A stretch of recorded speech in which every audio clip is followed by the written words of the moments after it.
then you ought to just give somebody a chance. I mean, Well,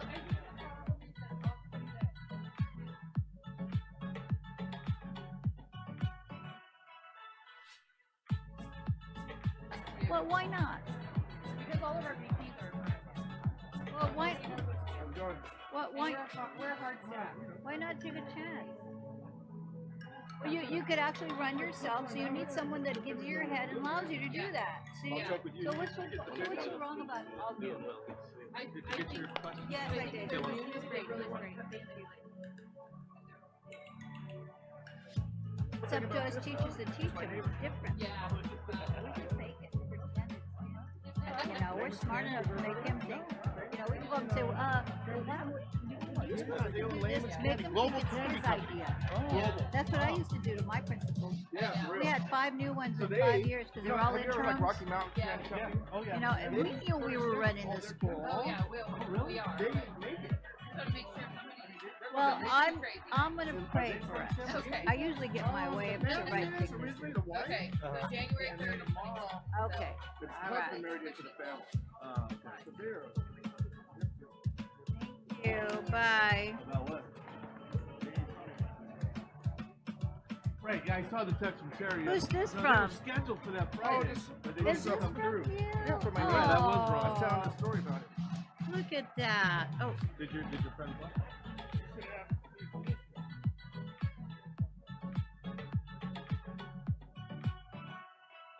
hello, Senor Tillman. How are you? I sat next to one of your relatives the other day. A beautiful lady. It is?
All right, everyone. Good evening. Good evening. It is definitely that time, and then plus a few minutes. So we're going to go ahead and call this wonderful December school board meeting to order. Very important meeting, as we all know, and happy holidays just from the get-go, starting off. Great to see everybody, full house, and definitely to recognize a lot of our employees here, our guest teachers, and all the rest that are here that assist our district each and every day and keep us going. So we will move on to 2.2. Pledge of Allegiance, and we're going to have our student board member, Jimena Preciado, lead us in the pledge. Jimena.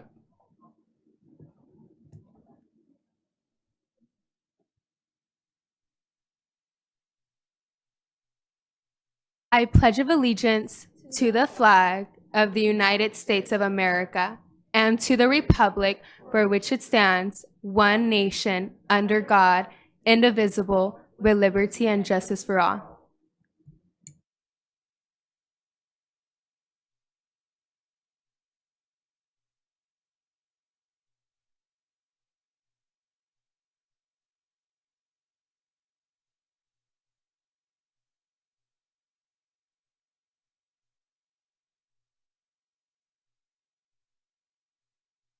All right. Thank you, Jimena. Job well done. Moving on to 2.3, approval of the agenda. So moved. Second. It was moved by Ms. Cevallos, seconded by Vice President Tillman. Any discussion of the agenda or items to be pulled? All right. Hearing, seeing none, let's go ahead and vote on the agenda. And we'll start with our student board members. Mr. Nunez.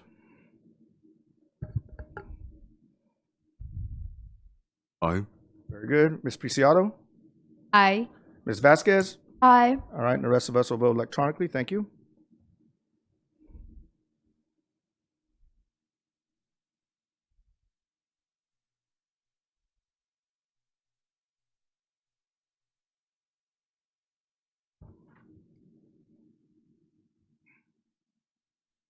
All right, motion carries. Moving on to 3.0, annual organizational meeting of the San Diego Unified School District Board of Education.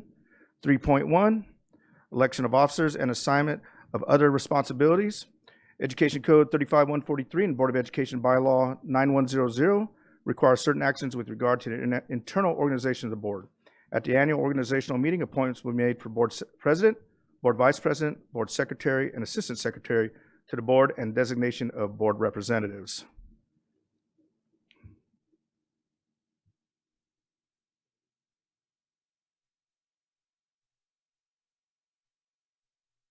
All right, we'll move on to 3.2, election of board president. Board nominations will be made for board president. For board bylaw, the president shall not serve more than 2 consecutive one-year terms. President White has served 2 years.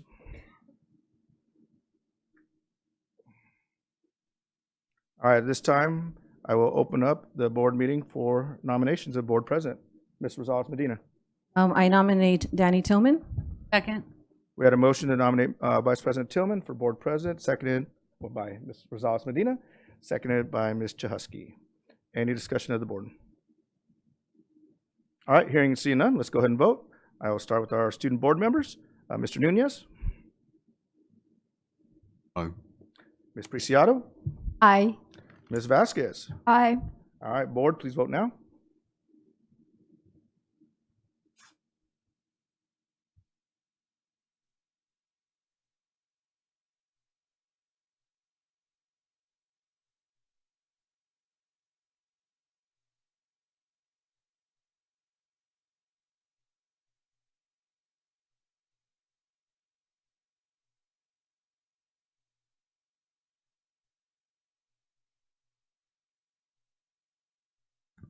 Can we just do verbal then, because it's not coming up?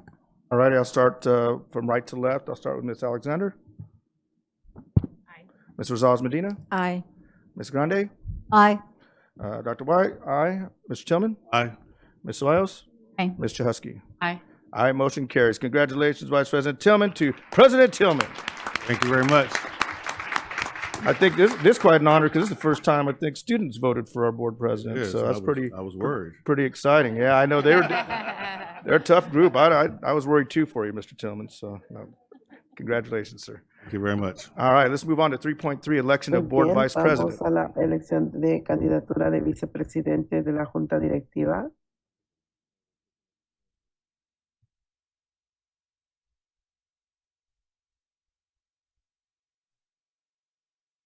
Thank you, Dr. Wyatt. We'll entertain a motion for vice president. Gracias.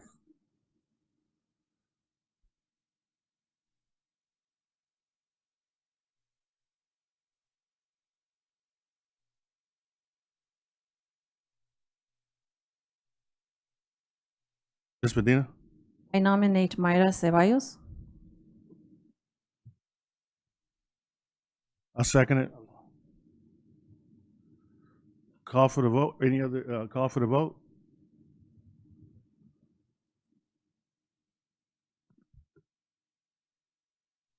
Students, you have the list? No. Mr. Nunez?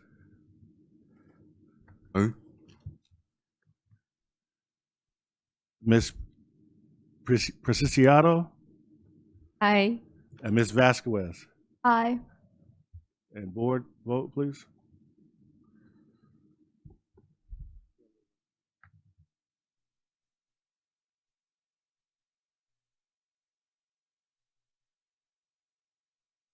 Motion carried.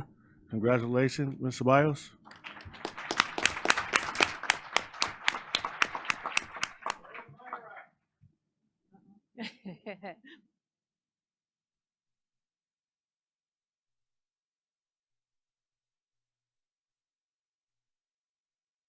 And we have a beautiful award here for Dr. Wyatt.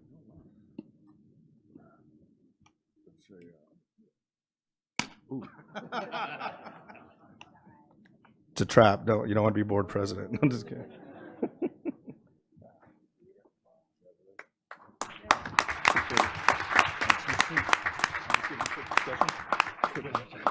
Oh. Where's he going?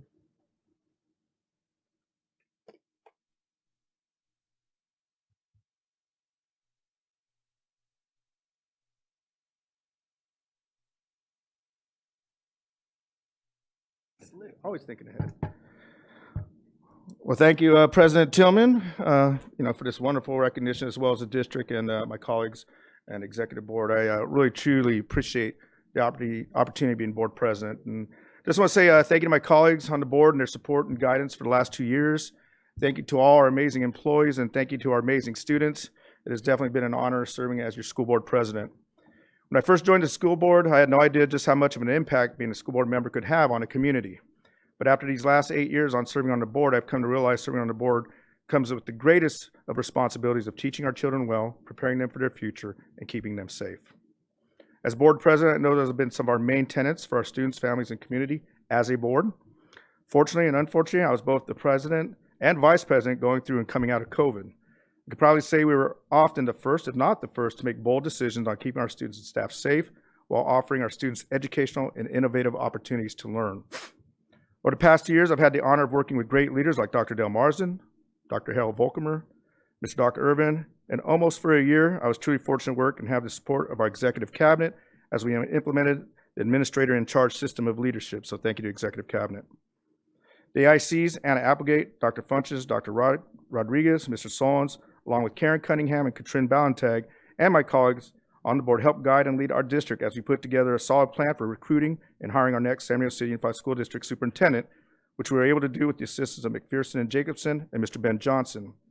As a result of our well-coordinated, transparent, and equitable process, we were very fortunate to bring home one of our own, Mr. Mauricio Arellano. Thank you, Mr. Arellano, for choosing us. Mr. Arellano has been an incredible colleague and friend throughout my own educational career.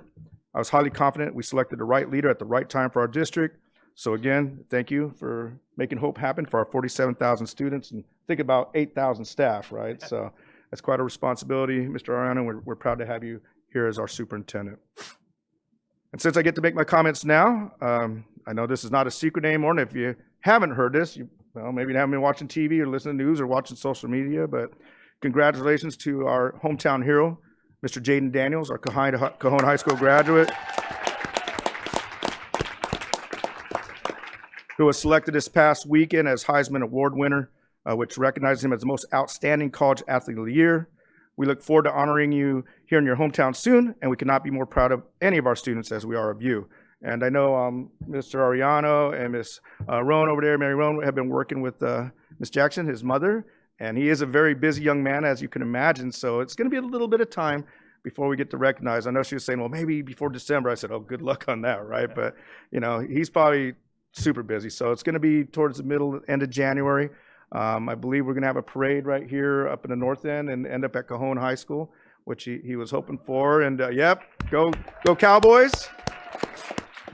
Very emotional moment for me. As many of you know, my daughter was co-captain of the cheerleading squad while he was captain of the football squad. So we been going to games for like 8 years, and it's just been an absolutely amazing journey with him. And I know many of you have had that journey with him as well in this district. And I know that Mr. Tillman here, President Tillman, has been instrumental in making sure a lot of great things happen for our student athletes, and just not just during school, but after school and on the weekends. And that's why kids excel in this district. So again, congratulations, Mr. Daniels. We'll be seeing you soon. Can't wait. And last but not least, I want to say thank you to my amazing family, my wife, my children, for being by my side through all this. This is not an easy job. It takes all of us away from our families many days a year, along with many late nights. Appreciate your support, and I could not have done it without you. So this time I look forward, and I'm honored to pass the gavel to our new Samuel City Unified School District Board President, Mr. Danny Tillman. President Tillman, thank you for your mentorship, guidance, and support you provided me with. There's much to learn as a board member and even more as a board president. I look forward to supporting you and the rest of our team as we continue to make hope happen for our students for many years to come. It's been an honor to serve you all. Thank you.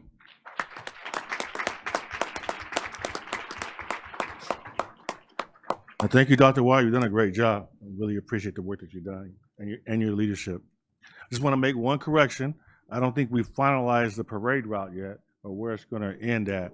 So I don't want to commit to that. We're working with the Details to come. the Details family, to so come. All we'll right. announce it. But I don't want people to say, hey, they said they're going to be at a certain place, because it might not end up being there. It depends on the capacity. Right. It might get crowded, and pass the word once it does come out.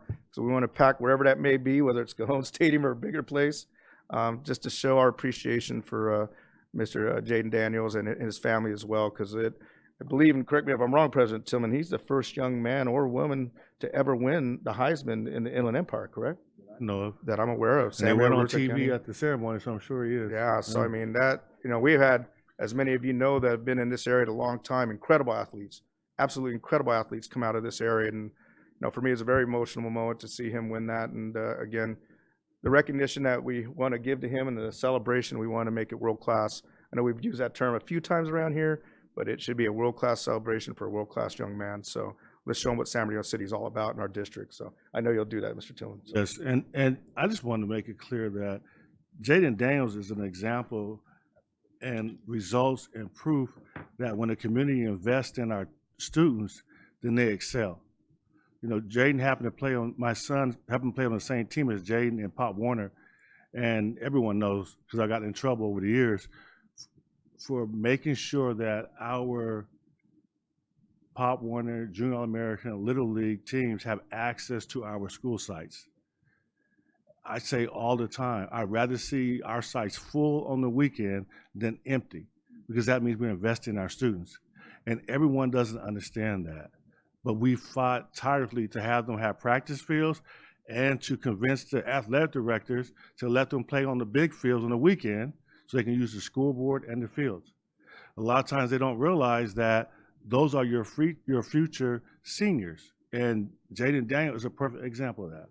I made tons of calls to say, let these teams use the fields, not knowing that he and the other players will end up being, well, I did, but a lot of folks not realizing that he and the other players will end up being on our varsity teams and winning championships. So I hope now everybody is convinced that the best thing to do is when these teams that have volunteer coaches and all they're asking for is access to our empty sites, that we give them to them, because it pays off in the end.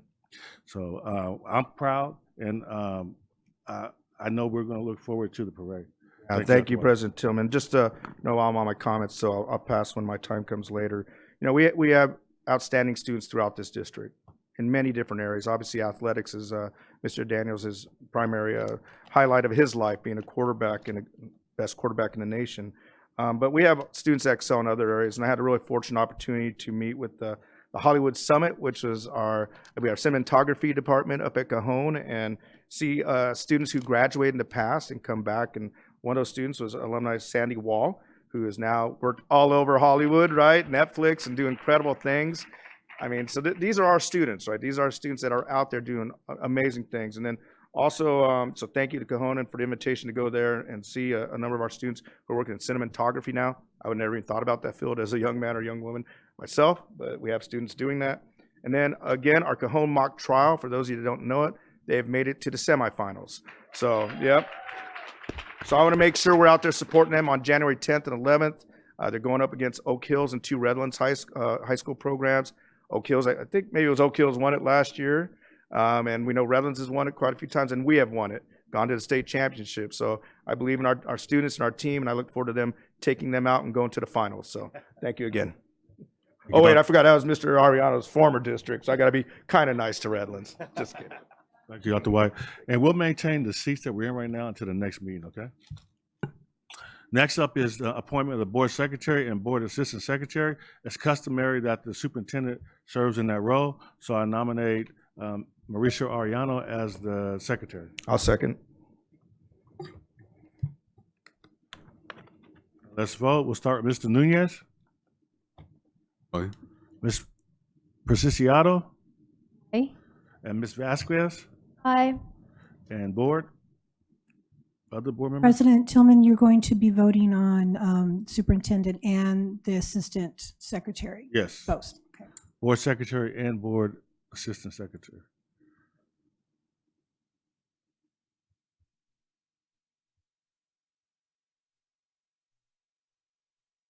Well, superintendent will be the board secretary and Karen Cunningham will be the assistant secretary.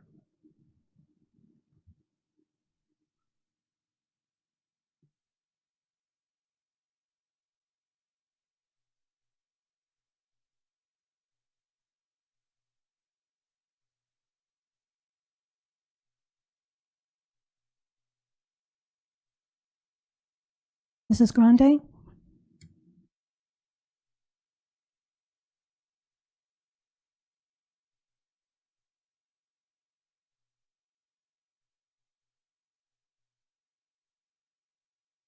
Thank you very much.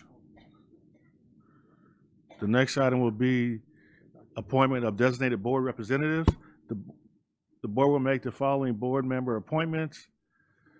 The board will vote on all appointments as one action, and I'll make the appointments as the president.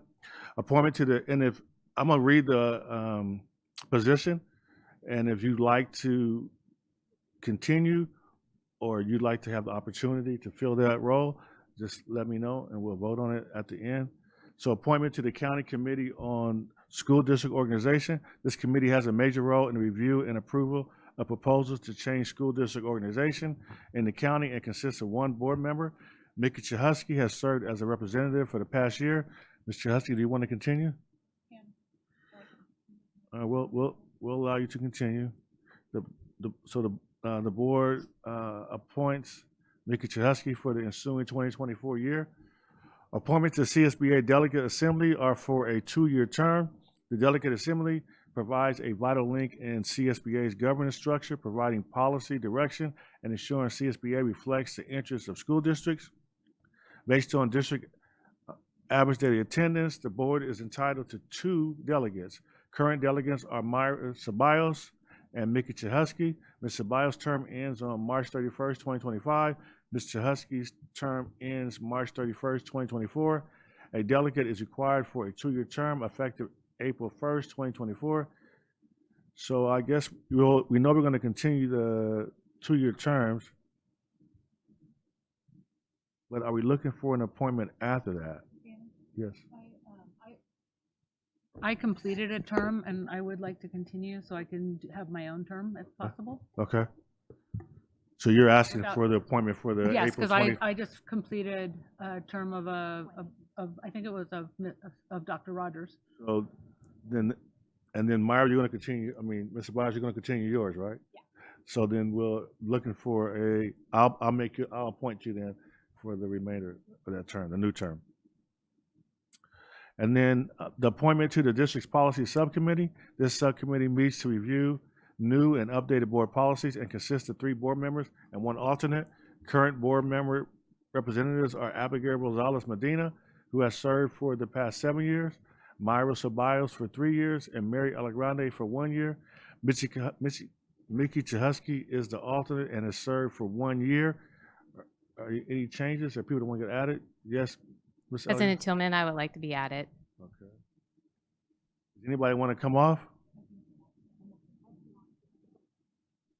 Mickey, you're alternate. Who, you'll come off? Okay. So I have Ms. Alexander take Mrs. Grande's place. And you'll stay as alternate. Okay. Appointment to the district's budget subcommittee. This subcommittee meets on an as-needed basis and consists of 3 board members and 1 alternate. The current board member representatives are Dr. Wyatt, who has served for the past 5 years, myself, who have served for the past 3 years, Myra Ceballos for the past 2 years, and Mickey Chahusky for 1 year. Abigail Rosales Medina, as the alternate, has served for 2 years. Anybody wish to make changes? Is your light on? You want to get on the budget committee? I'd like to be on the budget committee. Does anybody want to come off of the budget committee? I could remove myself as well as an alternate. I don't know if she wants, if that's an opening. So I heard that Mickey and Ms. Ceballos, which one of you guys want to come off? Okay, so Ms. Alexander, you'll take Ms. Ceballos' place, Thank you. and the others will stay the same. Appointment to the district's charter school subcommittee. This subcommittee meets on an as-needed basis and consists of 3 board members and 1 alternate.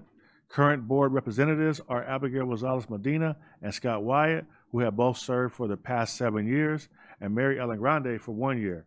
Myra Ceballos, as alternate, has served for 1 year. Would anyone like any changes on that committee? I can make the change with having Myra Ceballos, if she is interested, instead of being an alternate, serve on the committee, if you're interested in. Alexander, your light on? My light is on because we've never turned it off. However, I sit on that committee already. You're ready, okay. Yes. So the only change is going to be, Stated, yeah, so we would have to have it added. you're alternate, saying. She's not, though. She didn't want to serve. So right now, it just would be, if you want to switch with, you're going to switch with Abigail? Okay. Point of order? President Tillman, no, just with Ms. Alexander, we did kind of like, I think it was either mid-year or somewhere during the year, Ms. Alexander was appointed to some of these subcommittees. We just didn't have it update on here. So when we get to those, she's going to let us know which ones, if there are any others that she's on. That is the charter committee. So on the charter committee, I'm actually on the subcommittee. But if there's somebody else who's interested, is that what I'm hearing? Whose name did that list is not in there? Because you only can have 3 board members. So right now it's Abigail Rosales Medina. Dr. Wyatt, you on there now? So who is not on there?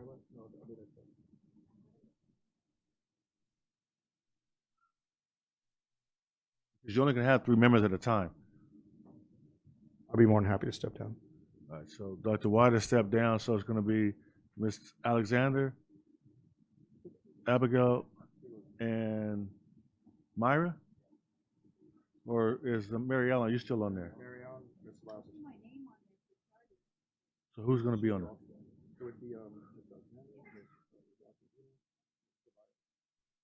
And then, well, right now, it says Ms. Ceballos is the alternate. So So it- basically, it would be Mr. Barrios, Mary Ellen, and Felicia. So you're stepping off? Yes, I'm stepping Okay, off. that's what it'll be, the clarification. Perfect, okay.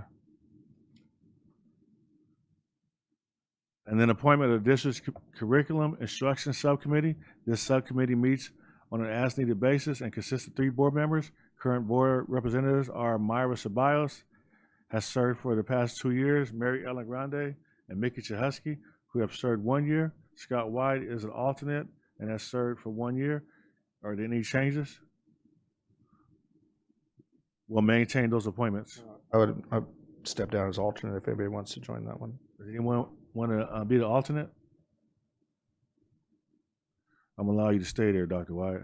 Thank you, President Tillman. Appointment to the district's facilities subcommittee. This subcommittee meets on an as-needed basis and consists of 3 board members and 1 alternate.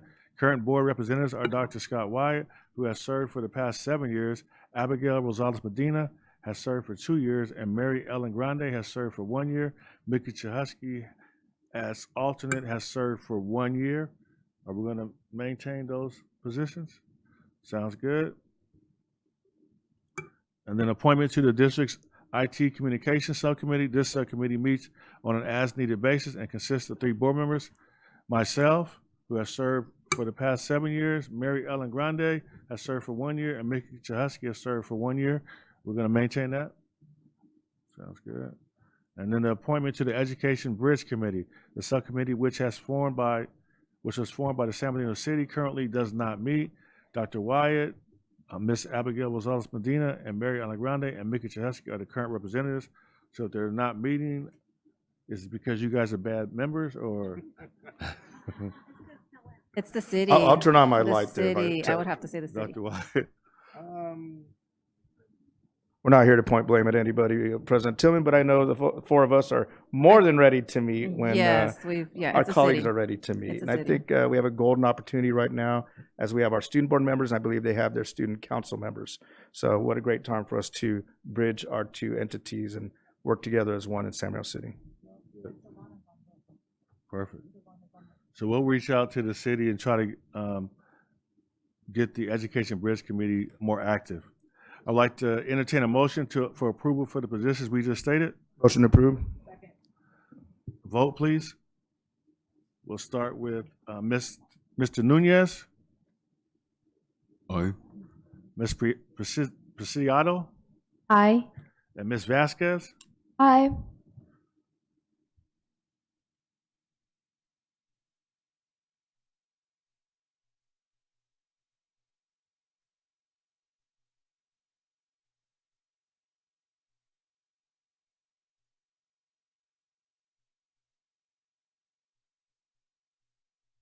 Motion carried.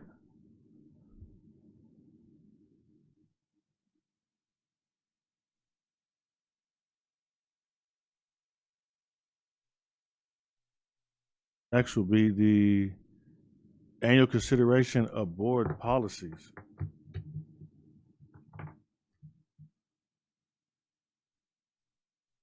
Board bylaws 9310 state the board shall review certain policies annually as required by Education Code 35160.5. If no revisions are deemed necessary, the board minutes shall nevertheless indicate that the review was conducted. Other policies shall be monitored and reviewed as specified in the policy itself or as needed to reflect changes in law and district circumstances.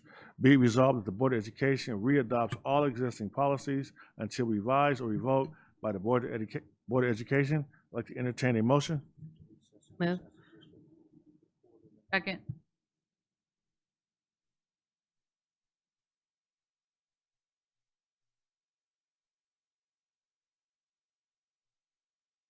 And moved in second. Call for the question. Mr. Nunez, Aye. Ms. Preciado, that name has me stuck. I apologize.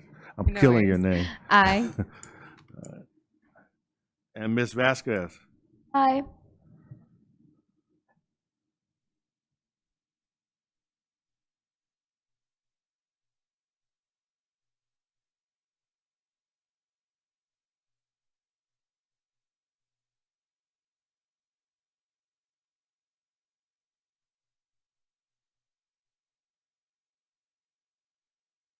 Motion carried. Takes us to item four, annual meeting of the San Bernardino School Finance Corporation and Board of Education. At this time, we will recess as the San Bernardino Unified School District Board of Education, and I will call to order the Corporation of the San Bernardino Schools Financing Corporation meeting to order. And at this time, we're going to have to elect the same officers for this organization also.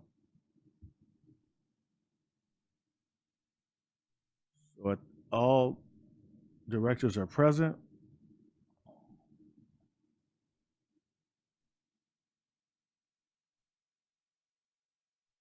And I will entertain public comments for this meeting, if there are any. I don't think there are. Mr. Cunningham? There are none.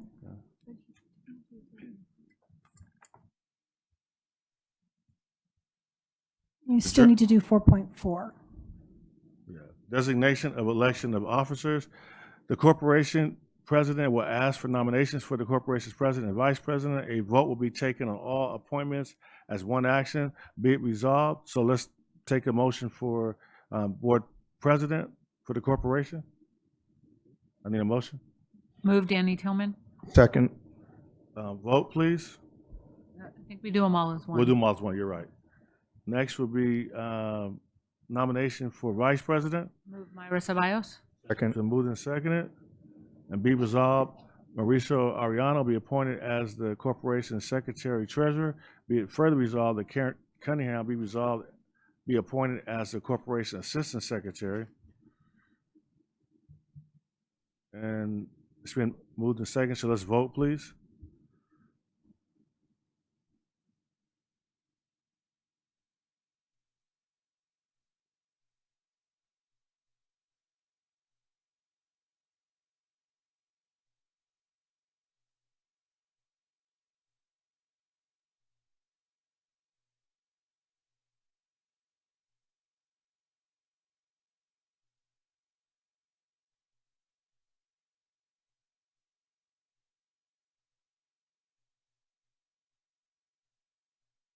Mr. Nunez, He doesn't vote for these. they don't vote for these? No. Okay, thank you.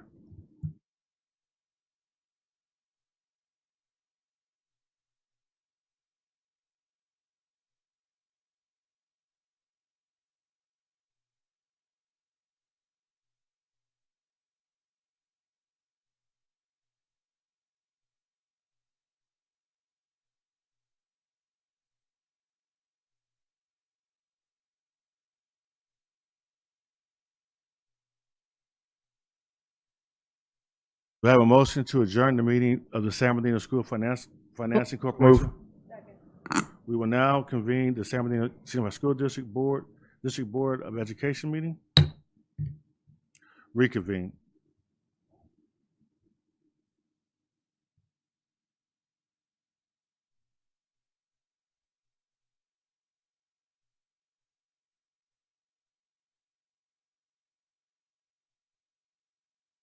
That brings us to 5.5, special presentation recognitions. San Bernardino County 5th District Supervisor Joe Baca Jr. will present $2.6 million in funding for the development and enhancement of a student wellness center at Indian Springs High School and sports field lighting at Pacuma KH School. We welcome Supervisor Baca Jr. Yeah, thank you, Board President Tillman. I just want to congratulate you on being elected president. Madam Vice Chair Byros, congratulations on becoming Vice President. And Dr. White, just want to thank you for your service as President and Cabinet and board members and community. It's really a pleasure and honor to be here. As President Tillman mentioned, we're going to do a presentation, but just before that, just want to congratulate, I know it was mentioned with Jaden Daniels. It's very, very exciting for this community. And I know there's debate on whether he's the first from the Inland Empire. There was a guy named Glenn Davis from Laverne, Bonita High School. They consider that Inland Empire, but he is the first from San Bernardino County. So something to be very, very proud of. But no, we're very, very excited for Jaden. I had the opportunity to meet him 5 years ago at the Ken Hubbs Award at Grand Terrace High School and got a chance to shake his hand and say hello. So I'm very happy for him and his family, but more importantly, I think the excitement for this community and the hope that he gives many other students and future people that could come to this community and realize, hey, you can have success too. So we're very, very proud of him. But today we're here to present $2.6 million to the Board of Education for the community. And what we've done before is we presented a little over $2 million for the Muscoy Elementary about a year and a half ago, and I hear that's gone through the process and it's getting close. It's going out for bid, so we're excited for those improvements at Muscoy Elementary. But today we're here to present $2.6 million. One of it is in regards to President Tillman's comments that he made earlier about expanding opportunities for our students and for our families. And that's $1.1 million that's being invested in the Pacuma K through 8 school. And I just want to congratulate the board and the superintendent for their leadership on all the expansion that's going on at the school. We know that school's bursting at the seams, and this will also help alleviate some of the challenges they have. One of the challenges they have is they don't have any lights. So this will bring lighting to the community, which will help the soccer community. They have a very active soccer community, but also enhances the opportunity to allow students to use the ball fields. So it's going to light up 2 ball fields and the soccer complex, which is a great investment. And I just want to thank the staff for the San Bernardino City Unified School District. I did a walkthrough with your staff, with Dr. Rodriguez, and this idea was actually presented to us by the Rosina Ranch HOA. And they're excited, they're ecstatic about it. So once you guys make the action, we're going to be sharing that news with them. It's a great investment, and it'll give more students and more families the opportunity to expand their play, especially in the evening and the summer moments. The next item is $1.5 million that we're investing in a wellness center at Indian Springs High School. I just want to kind of tell you how this opportunity came about. So I had an opportunity to meet with many of our local school districts and talk about homelessness. And in that conversation, Dr. Rodriguez suggested, hey, how about investing in a wellness center? So I just want to give hats off for Dr. Rodriguez and her leadership for bringing that to us and say, hey, why don't you help us with a wellness center? And we know how challenging it is for our students now. You know, post-COVID, things have changed. Our society has changed. You know, social media, phones, and everything has really changed. But we think this is a good investment from the county into the San Bernardino City Unified School District. It's a great partnership. It's my understanding that your district is going to not only take the 1.5, but look at investing and matching the dollars so we can provide better services for our students. And then that's an important element that we have to keep in mind. It's more than just curriculum and more than athletics. It's, you know, the all-around well-being of our children. So this is a great investment. We're very, very proud to do it. We're looking forward to more investments in the school district. And I want to thank Superintendent Arellano for his partnership and all your partnerships to really come together. And really, this is about making our community a better place to live, work, and play. And we're excited. We're excited. But also 2 people that are here to help with the check presentation. I want to call all of you down here for a check presentation. I have 2 of our county behavioral health commissioners, Beatrice Jews, who's here. She's a resident of Rialto. I was her granddaughter's teacher at Rialto High School. We're very, very proud of her. Yeah, we're very, very proud. Let's give it for Beatrice Jews. Thank you for your service. Thank you, Beatrice. And also I have here is Gil Navarro, who's one of my commissioners with behavioral health, and really want to thank him for his advocacy. And one of the things that this commission has really, really advocated and pushed is behavioral health for our young kids. So on behalf of the County of San Bernardino, I want to say congratulations. We'd like to ask the board president and the entire board superintendent to come down and invite my commissioners up. Congratulations, and God bless all of you. Thank you so much.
Well, good evening, ladies and gentlemen of the audience. That was just so wonderful. Thank you so much, Supervisor Baca. We appreciate your support and everything that you do for us here at San Bernardino City Unified School District. My name is Carla Cross, and I'm here tonight to MC the Shining Star Awards, and I serve as the Internal Communications Officer within the Communications Department. So hello and happy holidays and welcome. We are just ready to begin, and before we do, I wanted to let you all know that the Shining Star Awards program, just in case some of you are wondering, what is the Shining Star Award? Well, it began in 2017 as the district's way of appreciating all of the substitute employees in the certificated and classified service here of the district. They serve as either guest teachers, student interns, coaches, and classified employees in a non-clerical capacity, or sometimes in a clerical capacity as well. This year, we received over 30 nominations of support from supervisors and colleagues across the district. Before we begin with our presentations, I would like to thank our union leader presidents for their support in serving as our screening committee. They reviewed every application through a blind screening process to vet all of the nominations. And as a result, we will be presenting a combined total of 10 Shining Star Awards, 5 for the certificated class and 5 for the classified. So thank you so very much to our union leaders. I appreciate your support. And want you to know we would love to honor all of the classified and certificated substitutes across the district, but we just simply do not have time. So we're going to graciously appreciate the 10 that will be here before you tonight. These honorees will receive a certificate from the district. They will also receive a certificate from the Office of Supervisor Baca, and they will receive the prestigious Trophy Shining Star Award this evening. So honorees, when your name is called, I invite you and your families to come forward to accept your award, and have a photo taken with the members of our Board of Education and Superintendent Mauricio Arellano. Please walk down the ramp where you see the balloons placed there. You'll come down, you're going to shake hands with the members of our executive cabinet. You'll then be greeted by our superintendent and Board of Education, and then you'll take your place center stage here at the gold-plated cover here in the center of the floor. After you take your picture, you will exit, as these individuals are here now, along this side of the room. And I will ask, as a courtesy to all of our honorees tonight, please, after you receive your award, please return to your seats so that every honoree has the benefit of applause from a full audience tonight. So if we could get your cooperation, I would really appreciate that. So now, it gives me great pleasure to invite Principal Dory Stratton to come forward as we recognize a deserving substitute of San Andreas High. Dory Stratton, please come forward.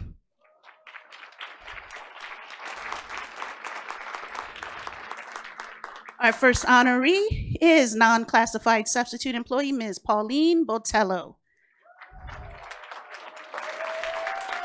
Pauline is a student at Cal State San Bernardino, and she aspires to become a high school teacher for SBCUSD. She says working here at San Andreas High School is the most rewarding job she has ever had. Congratulations, Pauline, on your recognition. Audience, please give her one more round of applause.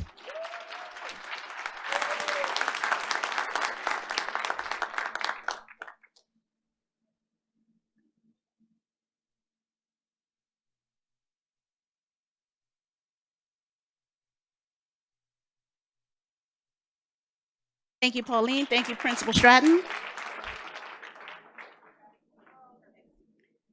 At this time, I'd like to invite Director of Communications and Community Relations, Mary Roan Goodwin, to the front of the dais to congratulate our next honoree, Ms. Karina Chavez. Audience, please give her a warm round of applause. Karina began her service with SBCUSD in 2013 as a student intern at Holcomb Elementary, where she worked until 2020 in a kindergarten through TK class. Karina currently serves as a clerical substitute in the communications department, and in her spare time, she enjoys bullet journaling, collecting stationery, and listening to music. Congratulations, Karina.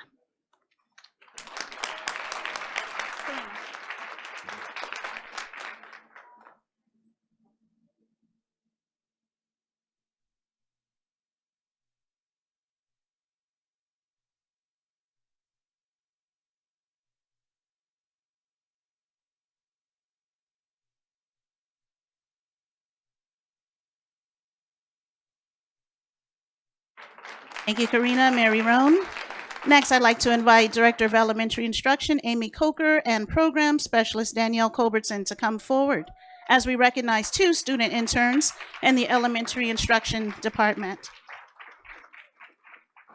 As they make their way forward, I will now call Ms. Kimberly Funches, who has served as a student intern with the Gate Department for nearly 1 year while attending Riverside Community College full-time with plans to transfer to Cal State to pursue a bachelor's degree and a teaching credential. Kimberly loves to attend concerts, read fiction, and help others. Congratulations, Kimberly.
Hey, please help us welcome our next honoree, Ms. Emily Merritt. Emily, come on down. After graduating from San Gorgonio High, Emily began serving SBCUSD in 2019 as a student intern in the Elementary Instruction Department. She continued her studies at Crafton Hills College and San Bernardino Valley College, where she graduated with 5 associate's degrees. She currently attends Cal State San Bernardino, majoring in criminal justice. Congratulations on your recognition, Emily.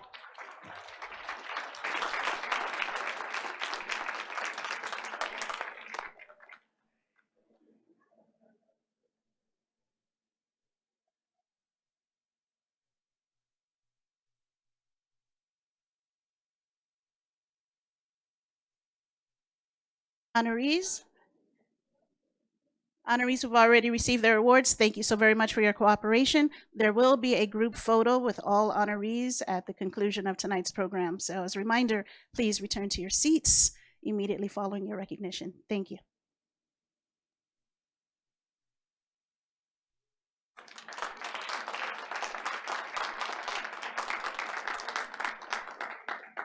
Thank you, Danielle. Congratulations, Emily.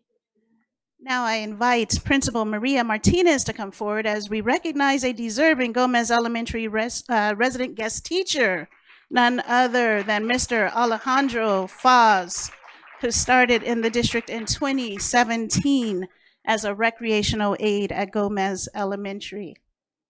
Alejandro returned after graduating from UCLA and serves Gomez scholars as an early numeracy specialist.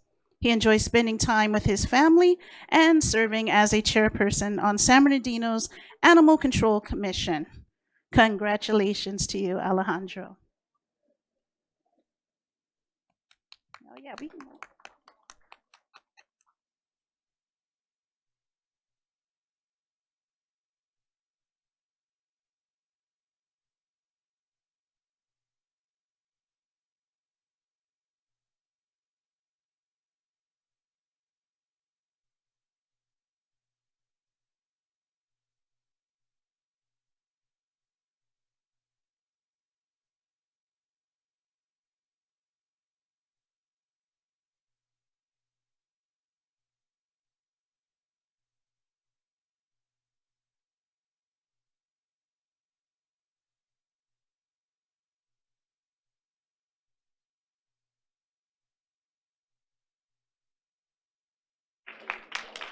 Thank you, Alejandro. Thank you, Maria. Next, we have Principal Raul Pedraza Jr. Would you please come forward as we invite your deserving member from the Inland Career Education Center, who is our very own Stephanie Rodriguez. Stephanie, congratulations. Please come down.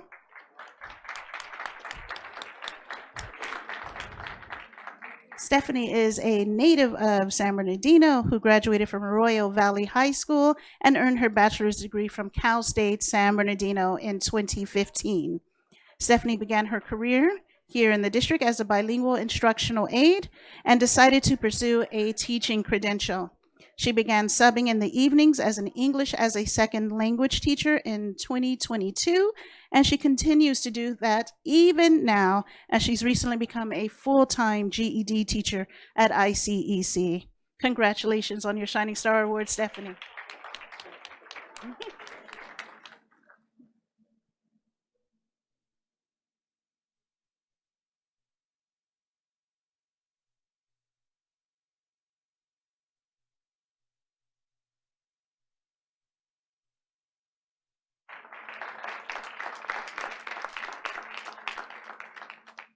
Principal Cretia Sims, please come forward as we recognize your two deserving substitute members.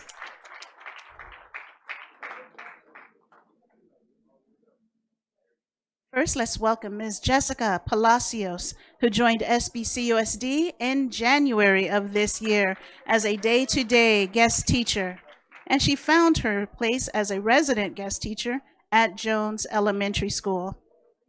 She loves to create meaningful relationships and makes connections with students through math. When she's not teaching, she loves spending time with her family, drawing or reading books with her children. Congratulations, Jessica, on your Shining Star Award.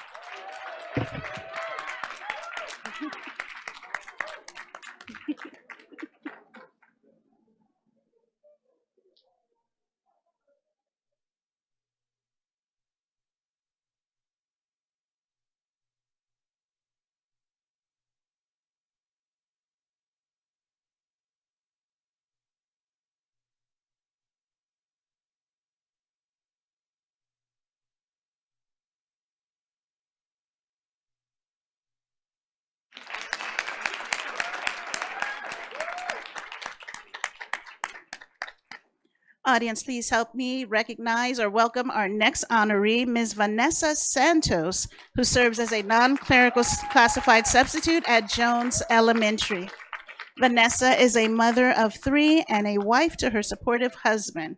In addition to her role at Jones campus, she also works in the expanded learning program, helping scholars explore their creative and imaginative sides. Congratulations, Vanessa, on your Shining Star Award.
Next, we have Principal Harold Olivo. Please come forward.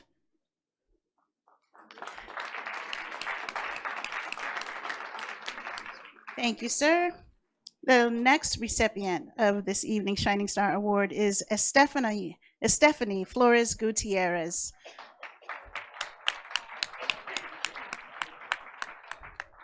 Before joining SBCUSD in September 2019, she was a graduate student at Cal State San Bernardino teaching math courses. Since that time, she has served at both Rio Vista and North Verdemont elementary schools. Stephanie shares that the staff at both of these campuses have been wonderful and helpful. Congratulations, Stephanie, on your Shining Star Award this evening.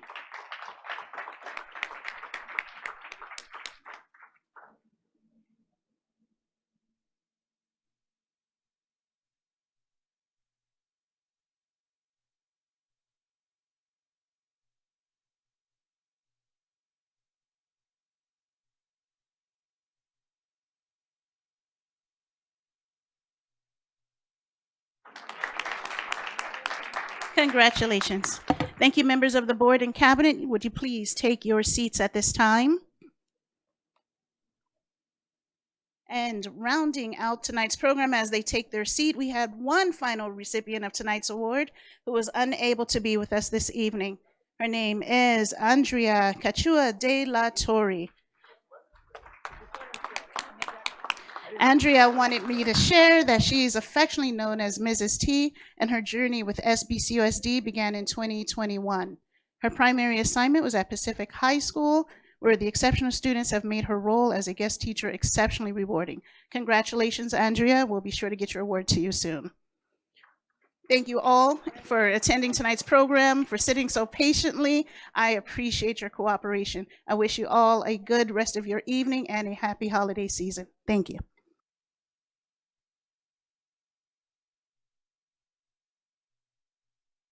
Honorees, as a reminder, would you please follow Karina Borsak, District Photographer, to the lobby for your group photo. Thank you.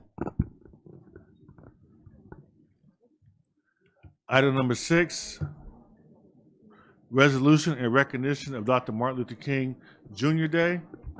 Whereas Dr. Martin Luther King Jr. was born January 15, 1929, and changed our nation forever through his leadership, service, and clarity of vision. And whereas Dr. King was a leading civil rights advocate of his time, spearheading the civil rights movement in the United States during the 1950s and 1960s, earning worldwide recognition as an eloquent spokesperson for equality and nonviolence. And whereas Dr. King helped organize the March on Washington, during which he delivered his moving "I Have a Dream" speech on August 28, 1963. And whereas Dr. King received the Nobel Peace Prize in 1964 for his work towards passage of the Civil Rights Act of 1964, and for combating racial inequality through insistent use of civil disobedience and nonviolent resistance. And whereas Dr. King also helped organize the Selma to Montgomery marches in 1965, which brought attention to advocacy for passage of the Voting Rights Act to guarantee all African American citizens the right to vote. And whereas Dr. King paid the ultimate price when he was assassinated on April 4, 1968, and was posthumously awarded the Presidential Medal of Freedom and the Congressional Gold Medal. And whereas to remember Dr. King's life, work, and dream, a national holiday was first observed on January 20th, 1986, and was later declared to be officially observed annually on the third Monday in January. And whereas on this national holiday honoring Dr. King, and throughout the year, we celebrate his memory by performing acts of kindness through service to others. Therefore, be it resolved, the Board of Education of the San Bernardino Unified School District does hereby recognize Dr. Martin Luther King Jr. Day on January 16, 2023, and encourages students, staff, community members, and all Americans to live out his teachings as we continue to work for the day when the dignity and humanity of every person is respected. So moved. Second. It's been moved and second. Vote, please.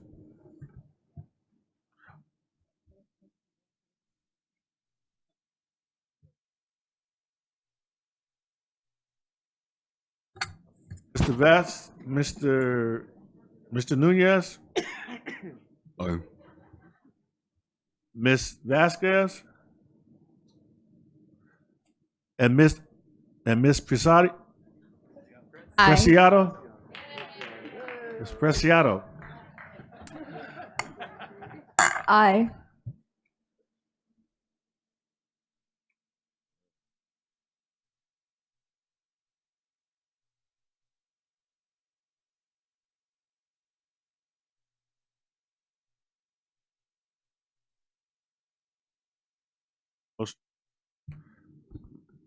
That brings us to item number 6, public comments. 6.1, receive public comments. This is the only time the public will have an opportunity to address the board on items not on the agenda and within their subject matter jurisdiction, such as district policies, procedures, programs, services, and fiscal matters. Public comments are limited to 5 minutes per person. 6 or more people who wish to speak on one topic will be provided no more than 30 minutes total. Speakers are cautioned that under California law, no person is immune from liability for making intentionally false or defamatory comments regarding any person simply because these comments are made at a public meeting. Our first person presenting public comments is Ms. Lucretia Dowdy. Welcome and good to see you again. Been a while.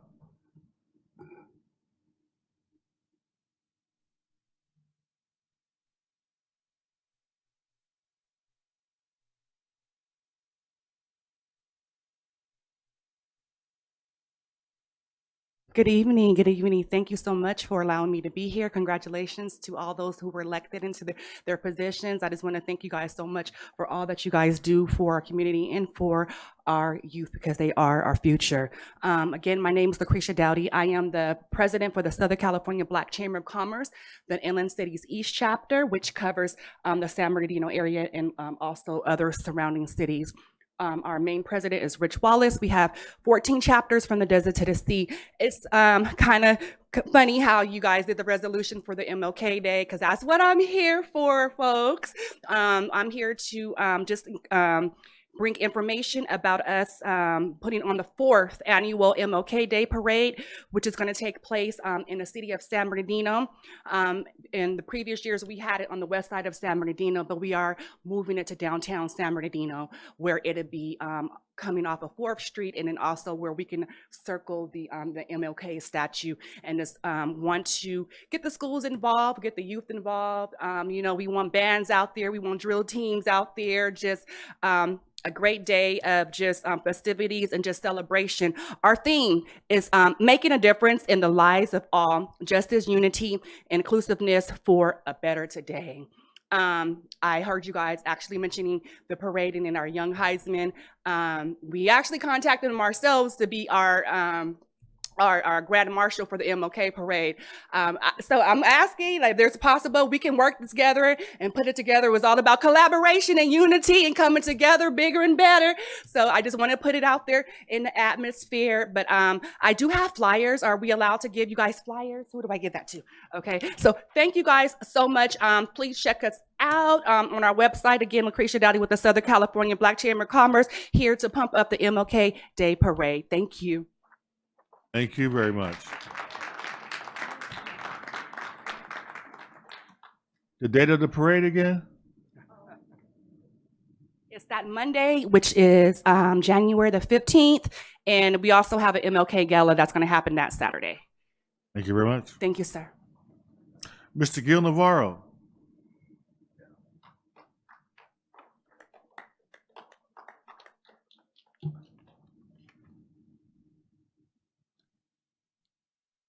Good evening, Board President. I think that item I put in was on the presentation of the check. So I had you down for 2 items. One was for public comment, and the other one was for no, item 1.2. It wasn't public comment. It was for the check. Oh, okay. Yeah, I'll go ahead and present that. But I just want to say that we're real fortunate to have Supervisor Joe Baca Jr. representing the 5th District. His background as a school teacher in Rialto Unified School District, he has kept his momentum and commitment to the youth, and in giving a check to the San Bernardino City Unified School District for the Student Wellness Center is fantastic. As a commissioner, that's been one of my priorities. I've worked with Dr. Hagen, our deputy director. We've made a presentation to Dr. Rodriguez's staff, and we've also did a presentation in the Rialto Unified School District promoting student wellness centers. Of course, the mental health component is very much needed with our young people. A lot of our young people have issues that emanate from home that they bring to school, and they need that support. So I really commend your district to be a role model for the rest of the districts in the county to also continue to implement student wellness centers in their secondary schools. So congratulations to San Diego City Unified School District. Thank you. Thank you, Mr. Navarro. Ms. Samantha Stacklehouse.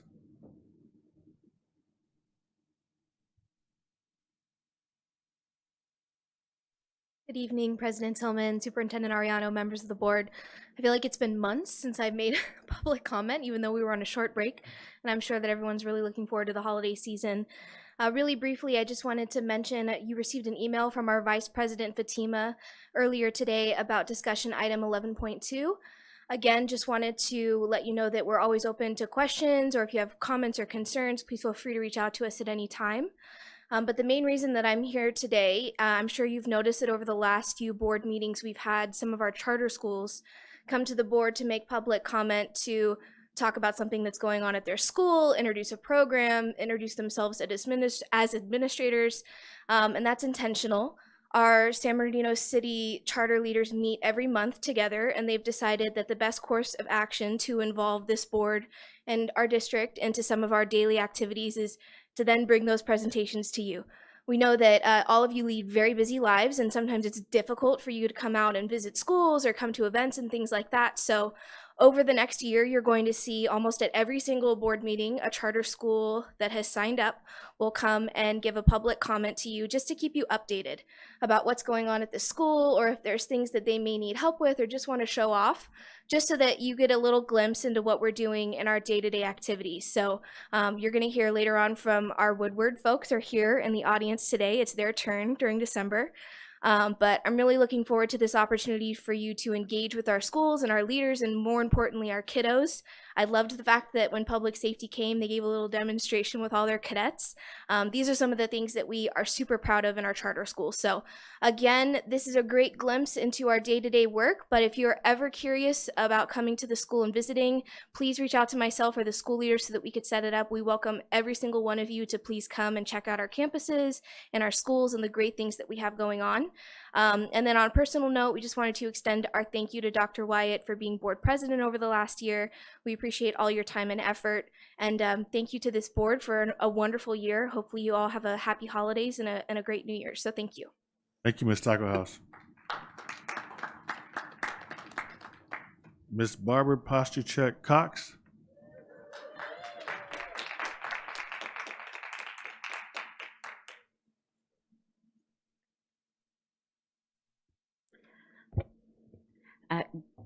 Good evening, newly elected President Tillman, Mr. Ariano, esteemed members of the board and cabinet. I'm Barbara Pastuchek Cox, and I am the Vice President for the San Bernardino Teachers Association. Tonight, I stand before you representing not only our president, but also the 3,000 dedicated members of the San Bernardino Teachers Association. As the holiday season approaches, I'd like to extend heartfelt greetings on behalf of the San Bernardino Teachers Association.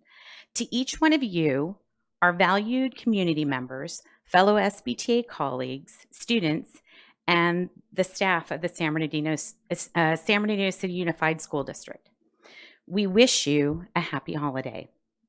This festive season is a time for reflection, gratitude, and joy. It's a period where we celebrate our shared experiences, the challenges we've overcome, and the successes we've achieved together. The holiday season is also a reminder of the community spirit that binds us.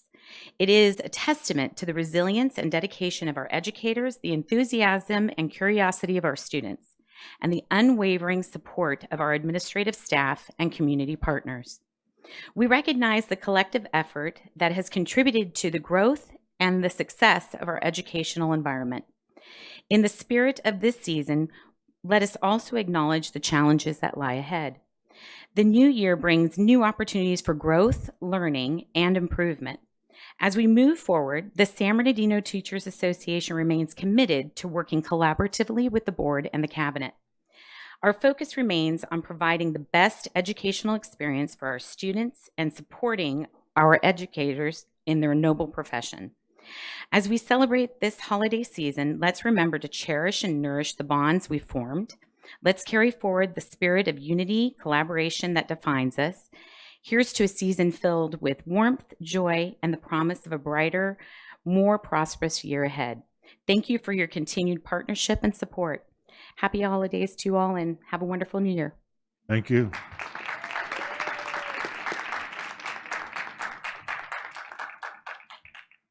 Mr. Francisco Ramirez.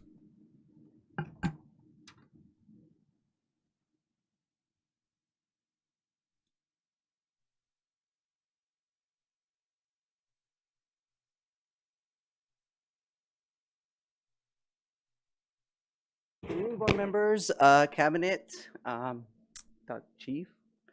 Today I want to talk about some issues I've been having. I'm always transparent, and I think that's one of the things that drives me all the time. One of the things is I currently have 2 kids. I always start with, I have 3 kids in our school district. They attend Rio Vista. It's in the west side of San Bernardino, if you know. 2 of my oldest have an IEP. The oldest has not shown no growth within the year. So for the first time, I reached out to someone I know who's passionate. His name is Gil Navarro. He's actually sitting behind me. And I asked Gil, Gil, I think I need your help now. I think my son is not performing. I've done everything I could possibly do. I want to do it on my own, but I might need your help. I had a scheduled IEP meeting on Friday, December 18. On Tuesday, I went to our school principal and let her know that I needed to reschedule that meeting because I had an education advocate to come to the meeting. The principal at school shared that she could not reschedule because mom had already confirmed for the day and she only needed 1 parent to be present. Well, I'm dad, and dad shows up to meetings, and I told the principal I will not be in that meeting because I need my education advocate to be present. I also shared with her that anything that needed to be done with IEP needed to be run through my education advocate because he had my permission to do so. The meeting has been rescheduled. No big deal, right? It is a big deal because she made it feel that wasn't important. And if she's doing that to me, she's probably doing it to other teachers or parents or other grandparents in the community. That's not acceptable. Yeah, the meeting's been rescheduled. I invite you, Dr. Fanches, to join us because I know you're her lead. But my child's teacher, first grade, decided to transfer over to a different school. Usually people, when they move from a workplace, it's not because the work is hard. It usually move because there's a toxic management in the system. We have a new teacher, also another teacher that I heard that's moving. There must be a reason. So I came today and just share that with you, Dr. Fanches. Okay. Second thing I want to share with you guys, how much minutes I have? Where's my timer? 22, 19 seconds, is that it? Oh, rapidly, we have someone that has been hired by the police as a security guard. He is halfway through that academy, San Bernardino Extended Academy. Chief, patch that kid, Chief. He deserves it. He's humble. He's a hard worker. And I would love to see him when he steps out of that stage, be badged, because you know how to do it. And sign him Police Officer Chiveria because he relates to him. He went to the same school. He's young as a Chiveria. He passed your background. There's no excuse for him to not be badged. Thank you. Woodward Leadership Academy.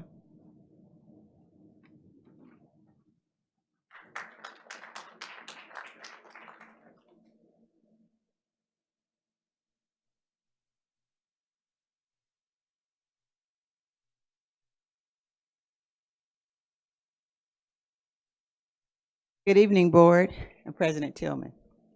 I am Ms. Johnson, the Operations Administrator at Woodward Leadership Academy. Thank you for allowing us a few minutes to share with you this evening. Woodward Leadership Academy opened its doors in September of 2012. Our school is named after the late Captain Edward W. Woodward Sr., an original Tuskegee Airman. At Woodward, we are dedicated to offering an educational opportunity which includes an emphasis in leadership to all students in grades TK through 6. We currently have 86 students enrolled. Our mission is to provide an excellent education, equip students to have strong morals, and be responsible community members, create a foundation for lifelong learning, and to develop students' capacity to reach their highest potential in every aspect of life. Through community-wide collaborative efforts, we proudly serve our students and family. We currently offer Spanish classes to all of our students, a full TK program, a full-day TK program, as well as a full-time site-based counseling program. Our after-school program, the SOAR Club, is open Monday through Friday and provides homework assistance and a variety of preferred activity classes, which have included music, cooking, personal care, to name a few.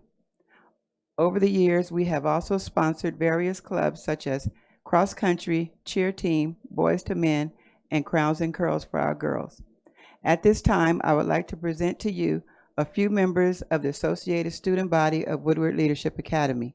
The ASB is comprised of students in grades TK through 6.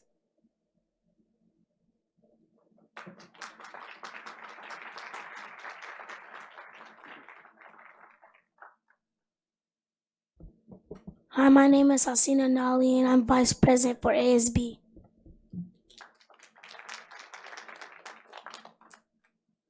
Hi, my name is Leah Hollins, and I'm Student Advocate for ASB.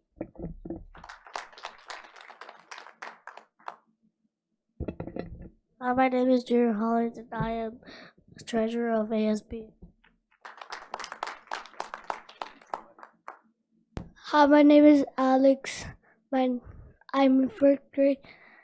I'm a secretary. Hi, my name is Kaden Walker, and I am in the 6th grade.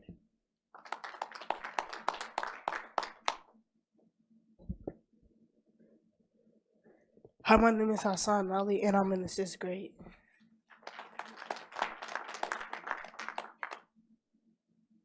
Hi, my name is Deron Williams, and I'm in the 5th grade.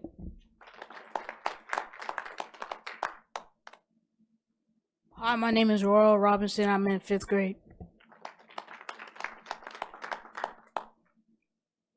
Hi, my name is Taylor Ford. I'm in 6th grade, and please stand and repeat after us.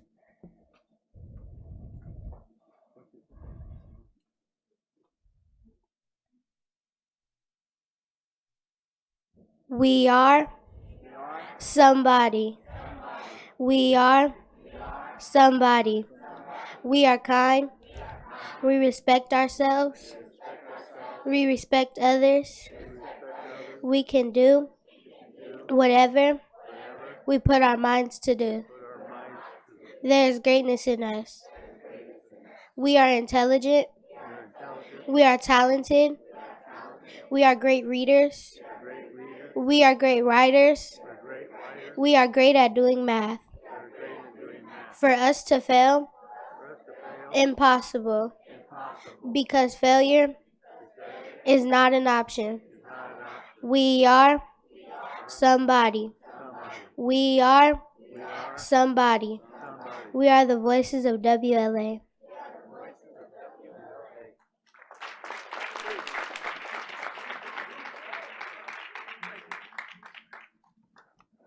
Good evening, board members. My name is Antonio Lopez. I am an ASB member here at Woodward Leadership Academy. I am a 5th grade student representative. I take pride in my school in showing through using these fundamentals of as our affirmation. We recite this every morning before we start our day as scholars.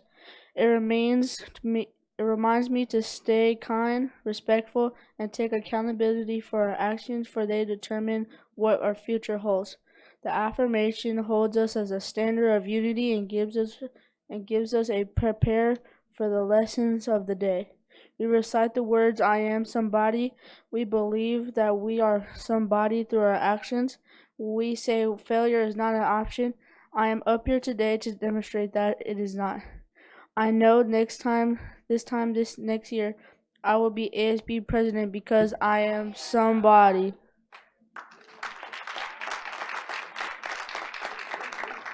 Thank you. Thank you very much. Great job, students.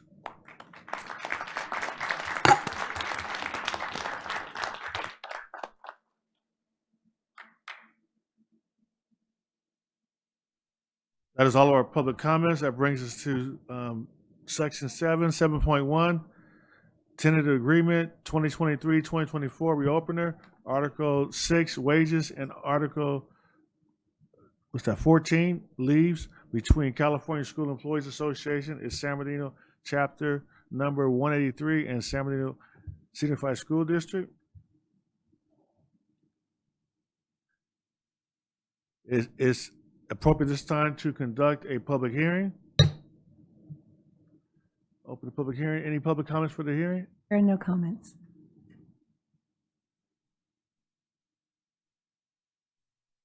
Be it resolved, the Board of Education adopts a tentative agreement, reopener, Article 6, wages, and Article 14 between the California School Employees Association and its San Bernardino chapter number 183 and the San Bernardino School District.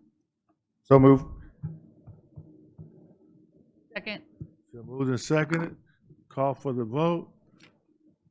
Mr. Nunez, Aye. Ms. Vasquez, Aye. Ms. Preciado, Aye.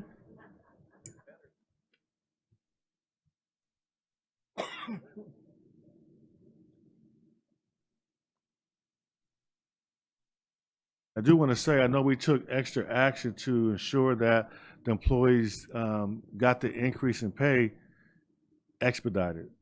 So they should get it this, hopefully this month before. Did they get it this month before? Did they get it early? So they get it on the 15th. Just want to give some credit for that. We love y'all. Motion carries. Motion carried. That takes us to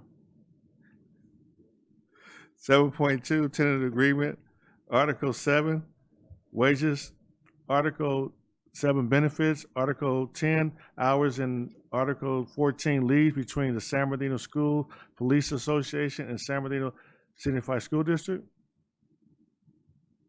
I will open a public meeting for item number 7.2. Are there any public comments? There are none. Hearing none, this hearing is now closed. Be it resolved, the Board of Education adopts a tentative agreement, Article 6, wages, Article 7, benefits, Article 10, hours, and Article 14, leaves between San Bernardino Schools, Police Officers Association, and San Bernardino Unified School District. Is there a motion? So moved. Second. It's been moved and second. Any comments? Call for the question. Ms. Presidiado? Aye. Thank you. Mr. Nunez Aye. and Ms. Vasquez. Aye.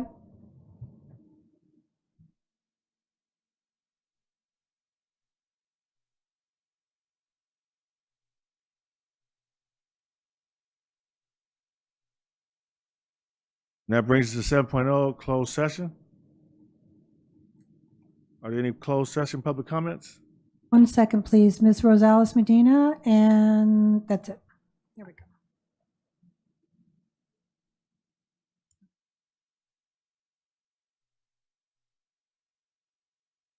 Mr. Timothy Prince?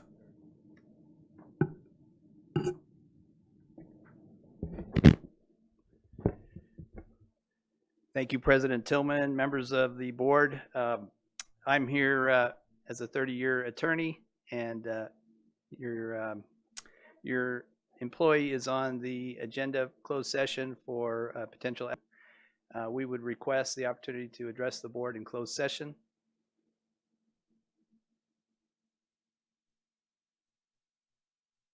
No, we don't normally have comments in closed session. No. We don't normally do that, Mr. Prince. Okay. I think I know everybody on the board, the exception of Dr. Funchess. I have been practicing law for 30 years in downtown San Bernardino. I represent your 21-year employee who is a budget officer. Has expended his whole professional life at this school district, serving its administrators, staff, charter schools, and students.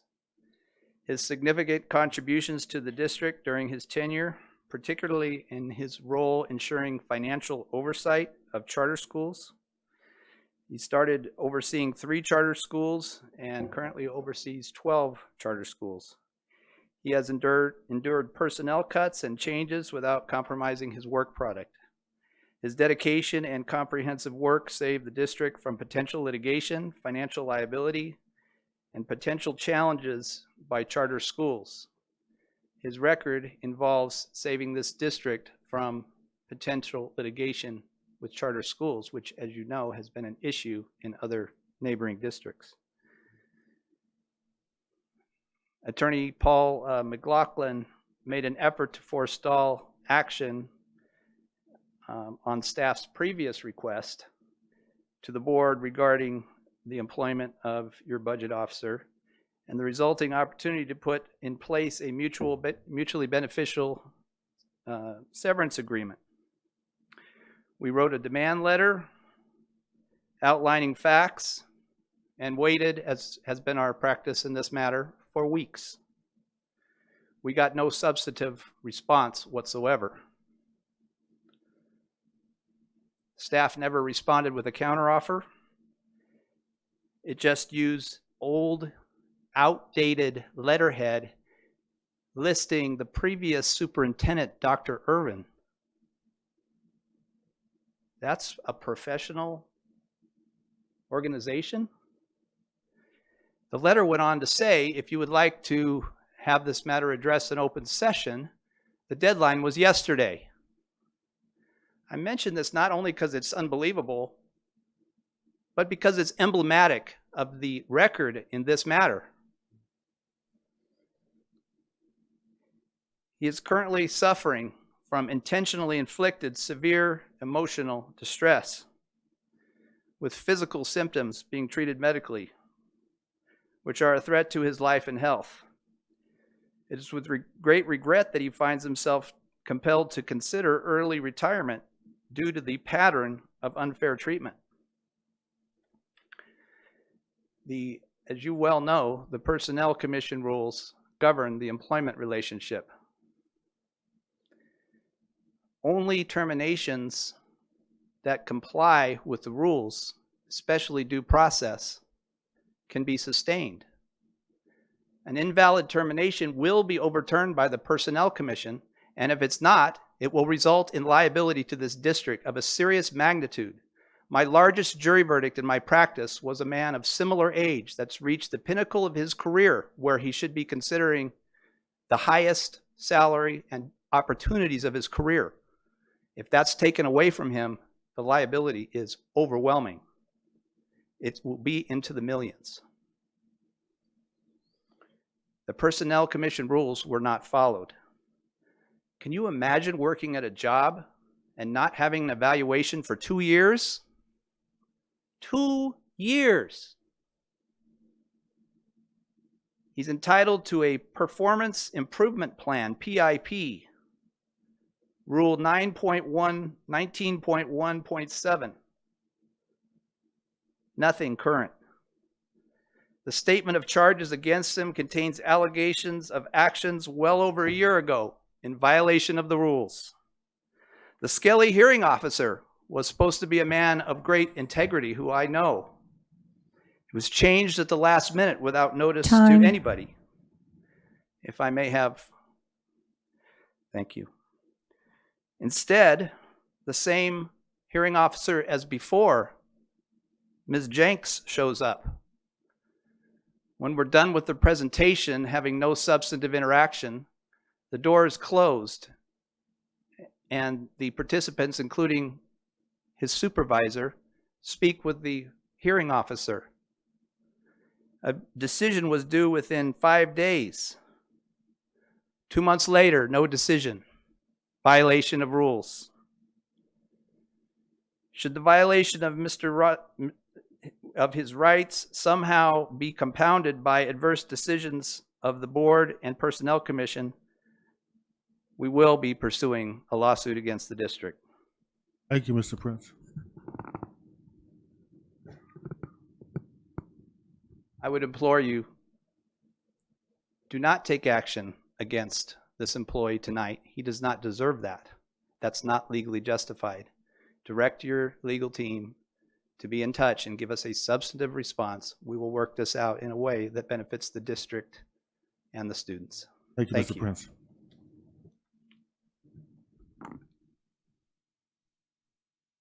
That brings us to 8.2, closed session agenda.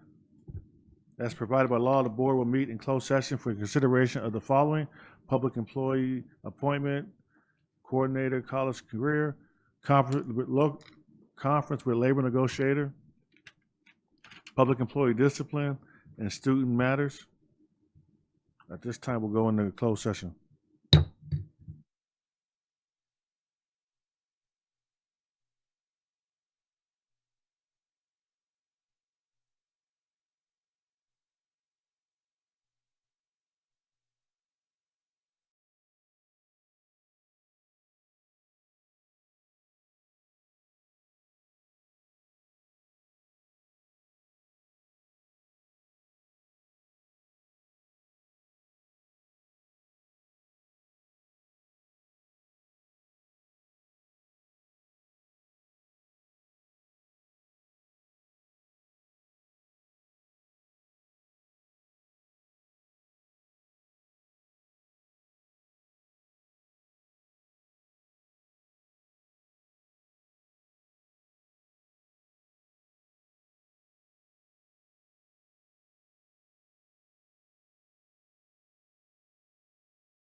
All right, let's call the meeting back to order.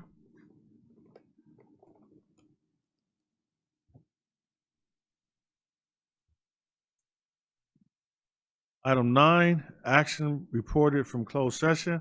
9.1, approval of coordinator, college and career workforce development. So move. Second. Be resolved, the Board of Education approve the appointment of the following employees: Chelsea Brammer Ramirez, coordinator, college and career workforce development, effective date, work year, and salary to be determined. Funding 550 has been moved and second. Vote, please.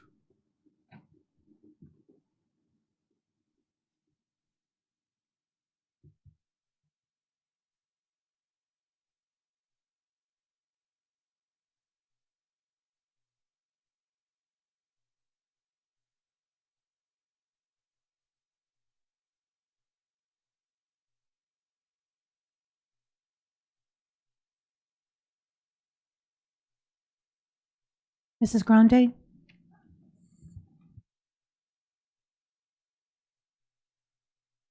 Dr. Funches.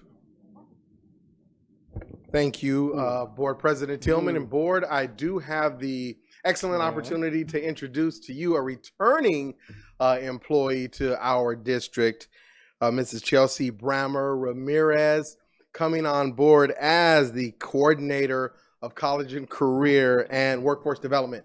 Just a few things.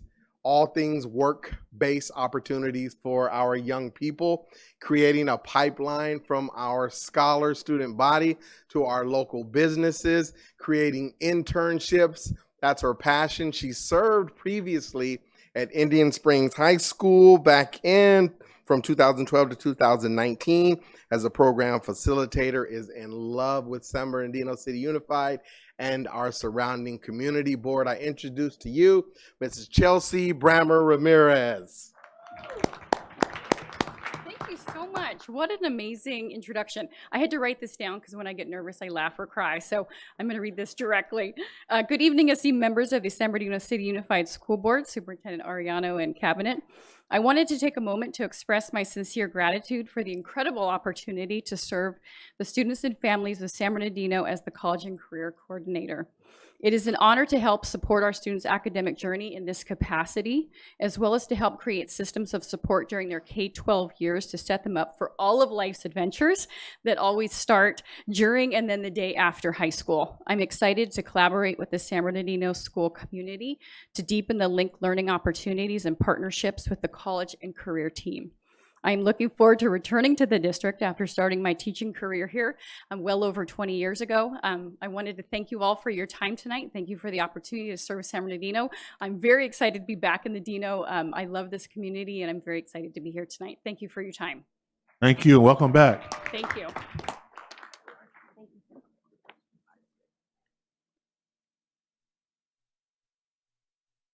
9.2, expulsions.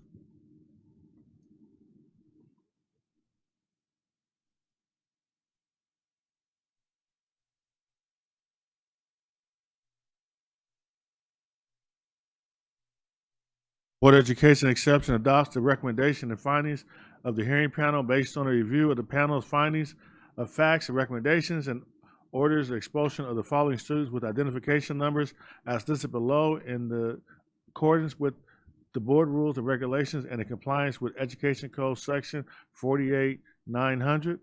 So move. Second. Moved and second. Vote, please.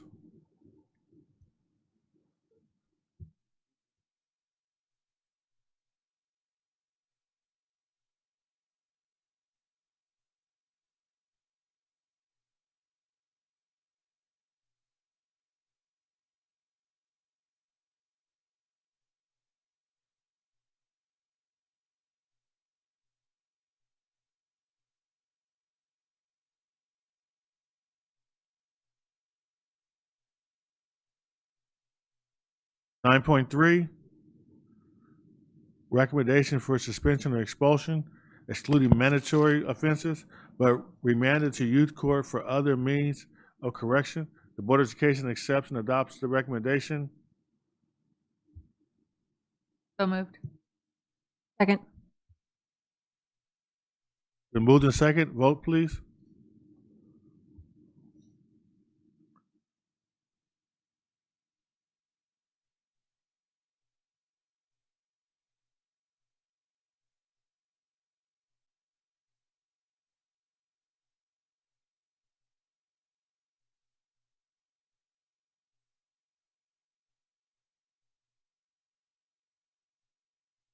Pass 9.4, petition to expunge, rescind, seal, or modify youth court or expulsion. The Board of Education authorizes expulsion and/or youth court modification, expungement, rescinding, or sealing of the following students with the identification numbers as indicated below to schools of the San Bernardino City Unified School District in accordance with the board rules and regulations and in compliance with Education Code 48900. Is there one to pull on here? What is the one you want to pull? Pull 438709, please. We had an item pulled. Other than that item, can I get a motion to approve the others? Motion to move. Second. And vote, please.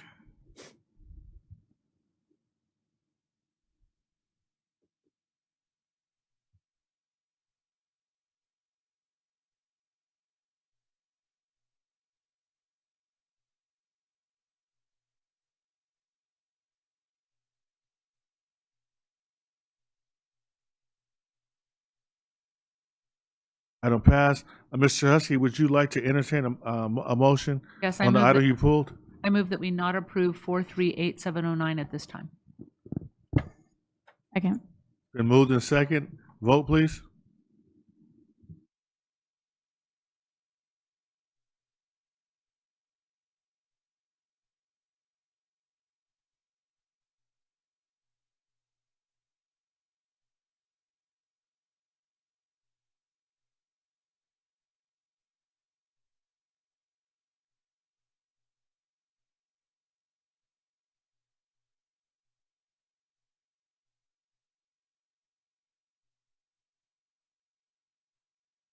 It brings us to item 10, administrative reports. 10.1, first interim financial report.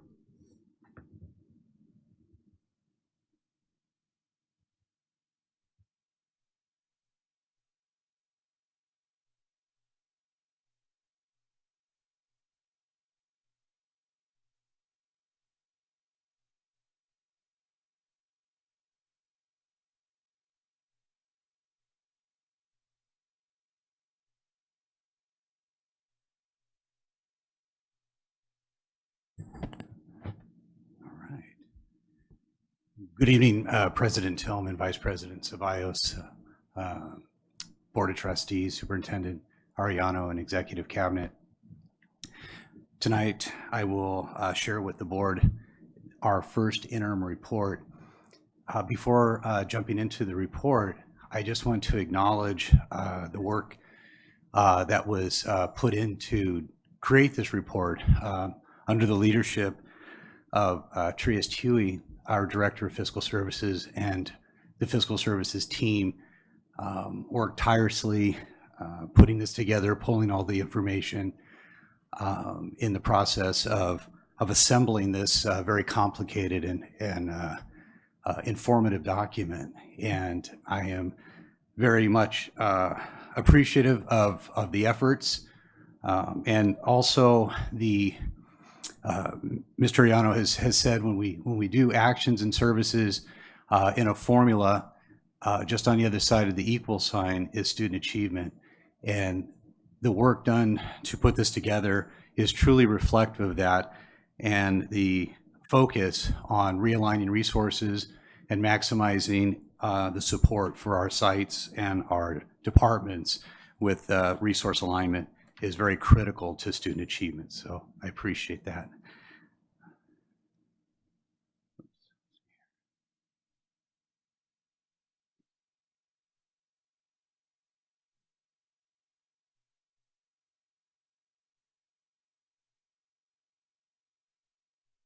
Thank you. Okay, so tonight's objectives, we're going to discuss the state budget and fiscal outlook, provide updated budget, current and multi-year projections with reserves. I also want to share with the board an ESSER 3 update, as well as considerations and next steps.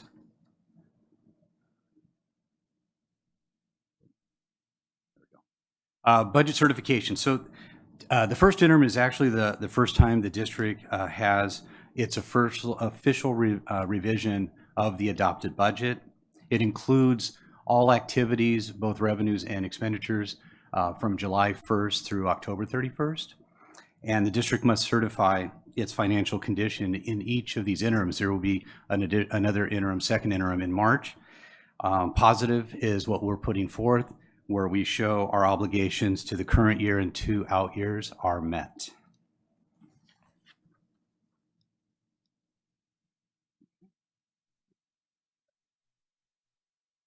The state fiscal outlook. Last week, the Legislative Analyst Office released their report, and this is the early stages for the governor to utilize the report in the shaping of his 24-25 budget proposal that will be released January 10th.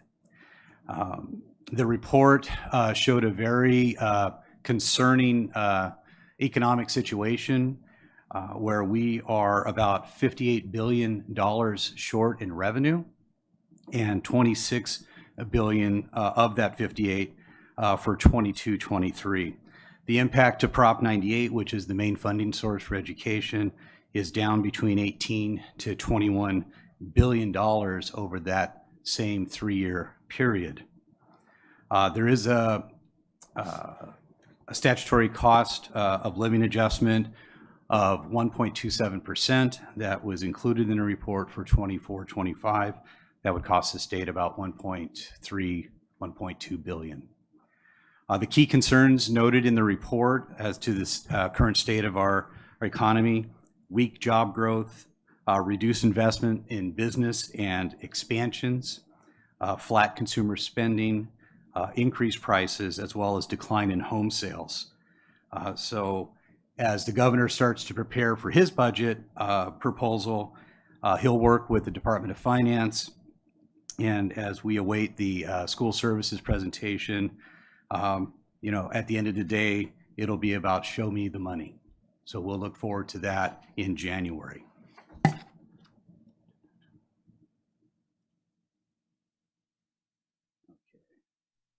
I wanted to share and remind the board of our first interim budget assumptions and actions.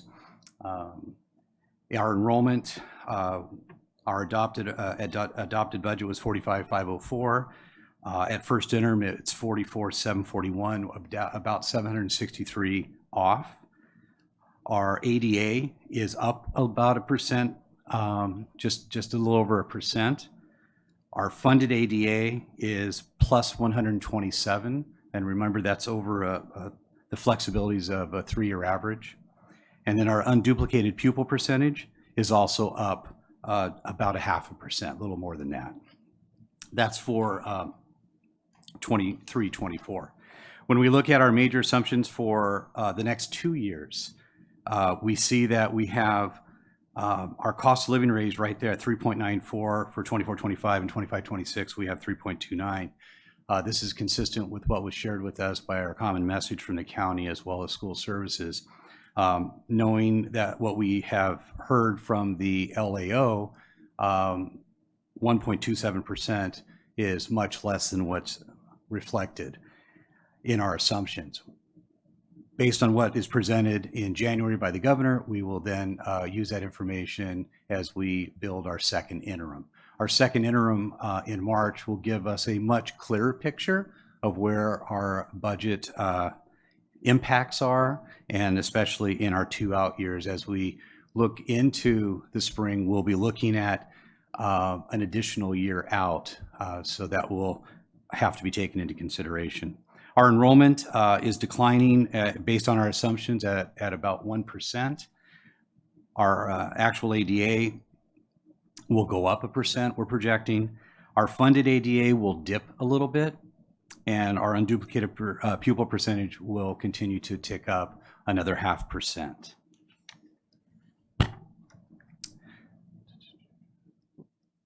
Sorry about that, I didn't slide that over, I apologize. Those are the key elements that I had addressed. Okay. The top line increase, so this is looking, this is looking at the adopted budget for combined general funds. So this is both restricted and unrestricted dollars. The increase that you notice from first interim to adopted budget is 4.4 million, primarily due to adjustments to our LCFF We had a little slight increase in our ADA, as well as our supplemental concentration dollars. So that caused a little tick up there. The bracketed expenditures that you see on the side are increased expenditure costs from adopted budget to first interim. This is an artifact of realigning and reassigning funding or budget line items to align with actual expenditures. So there's some fluctuation between the major object codes so that we can affect the transactions by our schools and our departments. You'll notice that circle there of 89.6 in line 7 is a transfer out. That is consistent of the athletic strategic plan, about 23 million is part of that 89, and the other part of that is about 65 million, which are obligations for our committed facilities projects.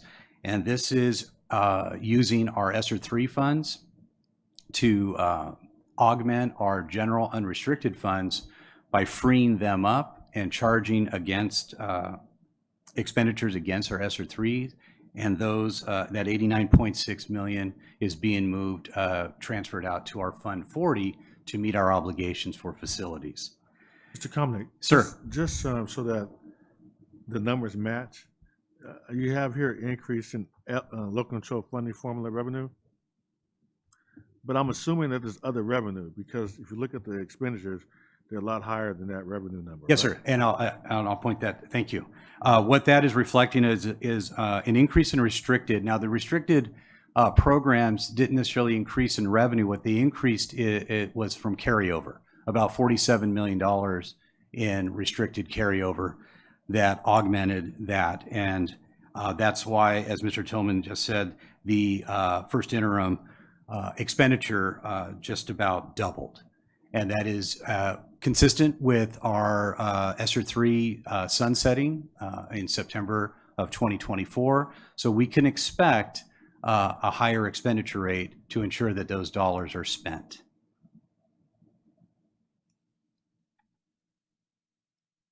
This multi-year projection on the next page is over this year and the next 2 years.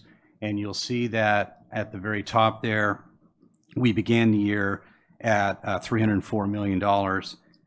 We had that transfer out that I mentioned to Fund 40.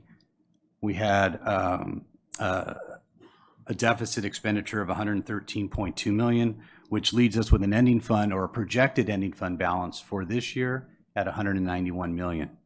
That'll carry over in as a beginning fund balance for 24-25. Based on our assumptions that will, again, be re-examined and updated in our second interim, shows a $67.6 million deficit expenditure and reducing our ending fund balance to $123.4 million. And then looking out in 25-26, we start at 123. We have a $47.1 million deficit expenditure, and that leaves us with an ending fund balance in 25-26 projected to be $76.3 million. And on that item, I'm assuming that all this deficit spending is planned. Yes, sir. And where we feel confident that we know where we're at, we're going to be able to balance the spending based on the amount of revenues coming in, right? Yeah, we're looking at also our current expenditures, and on the next slide it'll hit on that, but we are examining looking at our contracts, looking at our staffing, our position control, to make sure that we're utilizing all of our resources in the most efficient and effective manner to maximize our revenue. I wanted to share with the board the ESSER 3 update and just highlight a few items that are planned to expend this year. Just pulled some higher dollar values. Summer of 2024 at about $8.5 million is planned to occur. We also have increased transportation costs at $17 million. We have classroom furniture that we're working with identified sites to refresh their instructional classrooms. We're also looking at device refresh. We've already completed phase 1 of that. Phase 2 will begin in January. We're looking forward to getting those out to the sites. We had some 22-23 invoices that included some HVAC replacements, some furniture costs, some mechanical upgrades at Boniol and at Emerton that carried into this year. So that $15 million is addressing those invoices. And then that continuity of service that I mentioned at $85 million, that includes our athletic strategic plan costs as well as our committed facilities costs. Those are planned to expend by September 30 of 2024. Considerations and next steps, just our challenges, current California economy, our enrollment, we are monitoring very closely. CalPERS increases, we're at 26.6 right now. It's expected to go to 30.10 by 28-29. So a fair increase with our CalPERS costs. CalSTRS will remain constant at around 19.1%. We're also focused on the board's priority to fund elementary transportation that aligns with our early start requirements. So that was a board priority that we're trying to maintain. Increased costs of goods and services, as well as I mentioned just a little bit ago about staffing costs or our position control. Our next steps, as I mentioned earlier, the governor's budget proposal will be released on January 10th, and looking forward with great anticipation to see how he will address the $58 billion in revenue loss. There's tools in the tool chest, as they say, that he can utilize that we did not have in 2008-9 recession. So that is something that we have to look forward to. And then, of course, in January, we'll have our 23-24 LCAP update that will be presented to the board.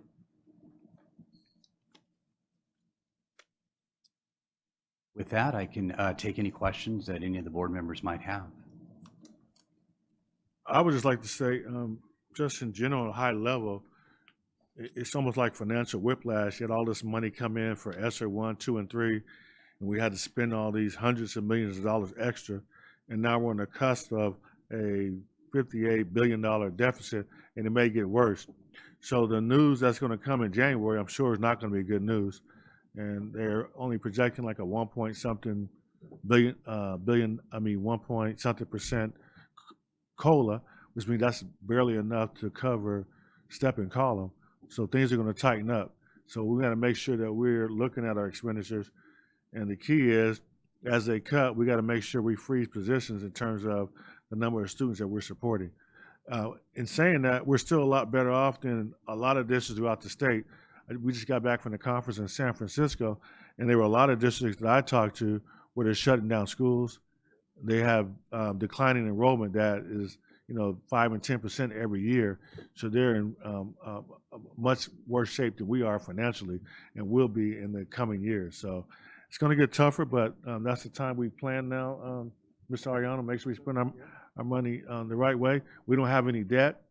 So although I'm saying this, we still can meet all of our needs. And I've heard from some folks that say we need some things at classrooms at different sites. I think we have the money to do it. And if those needs are out there, then we should bring them to the board and make sure we are able to address them. No other lights are on, so we'll go on. Okay, who is it? Good evening. Is that Ms. Yeah. Preciado? Yeah. So my question was, why is there a decline in enrollment, and how can we increase enrollment? That's an excellent question, Ms. Preciado. What we have is it's not a district phenomena. It's actually a statewide phenomena. And as Mr. Tillman stated, there are some districts that are far worse off than we are. We are kind of I would say in a tempered decline. We are still declining, but it doesn't seem to be cliff-like. It seems to be more kind of a tapered. I think the board's and Mr. Ariano's focus to make these schools in our district the premier of the area, so that students from surrounding areas want to come here. This is where an A-class, not only education can be found, but A-class athletics can be found, after-school programming can be found. We've got a very supportive community. We've got staff, both teachers and classified, that work very hard every day, even on weekends, and make a difference. So it's a matter, I think, of us of just having our schools start to shine more than they are. And let me say, you know, I've been on the board a long time. So there was a time when you had less housing, but you had more students, because you had more students per residence. It's just at this time, there are fewer students per residence. And the numbers go up and down. I'm sure there'll be a time when the enrollment will increase again as you have more students in those same residences. Maybe it's bigger families, but the way it is right now, there are fewer people in those residences than there used to be. We actually built enough schools to have capacity for 60,000 students. Years ago, probably before you were born, we actually used to have year-round schools because we had so many students that we didn't have enough facilities to put the students in a regular 9-month school cycle. So we actually had students going to school year-round. And we knew it wasn't conducive to learning. The statistics showed it. That's why we built the extra school sites. But then all of a sudden it switched and you got a downturn in populations. But I don't know, there's no exact, I think no one knows exactly why there are fewer students, but there are. Thank you. Great question. One more? Who is it? Ms. Vasquez? Yes, I do have quite a bit questions. You mentioned funding elementary transportation. What is the impact to the budget due to the late start time? Based on the board's priority, we've increased our funding and, increased our transportation availability so that we can have our students at the elementary level get to school and not have to get up at 5:30 or 6 in the morning. So that was done intentionally. The impact is about a $47 million ongoing cost. There is some state relief. We get a 60% based on the prior year's expenditures in the form of a grant that helps offsets our transportation costs, but we are adhering to our board directives. My next question is, what is the district doing to have the state mitigate the impact of late start? Sorry. What is the district doing to mitigate the impact of late start? Yes. Ooh, I might have to defer that question. Well, I can answer that to some extent. You know, we had to make a decision when we did late start, and one of the decisions was we didn't want to change everybody. You mentioned the transportation costs. We could have changed the start time for elementary school to be earlier, and the transportation cost would have been a lot less because we could have used the same buses for elementary schools as we did for the middle and high schools. We chose not to do that because we didn't want change across the whole district. So we didn't want parents to have to worry about changing their schedules for their high school students and their elementary students. So we paid the extra money to provide the transportation for all. We're really a unique district. Most districts don't provide transportation other than for the students who are in special education. We're one of the few districts that still provides transportation just based on the distance that you live from the school. We decide we're going to offer transportation. Most surrounding districts don't offer busing for students just based on distance. Their parents have to get them there. They have to find some other way of getting there. We think it's important because we want to make sure we provide safe transportation, and we think if we help students get here, it will increase the number of students that are successful in school. I do have one final question. I don't know if you guys have answered this question yet or not, but my question is, would you guys say that this has caused a negative or positive impact to your budget in general?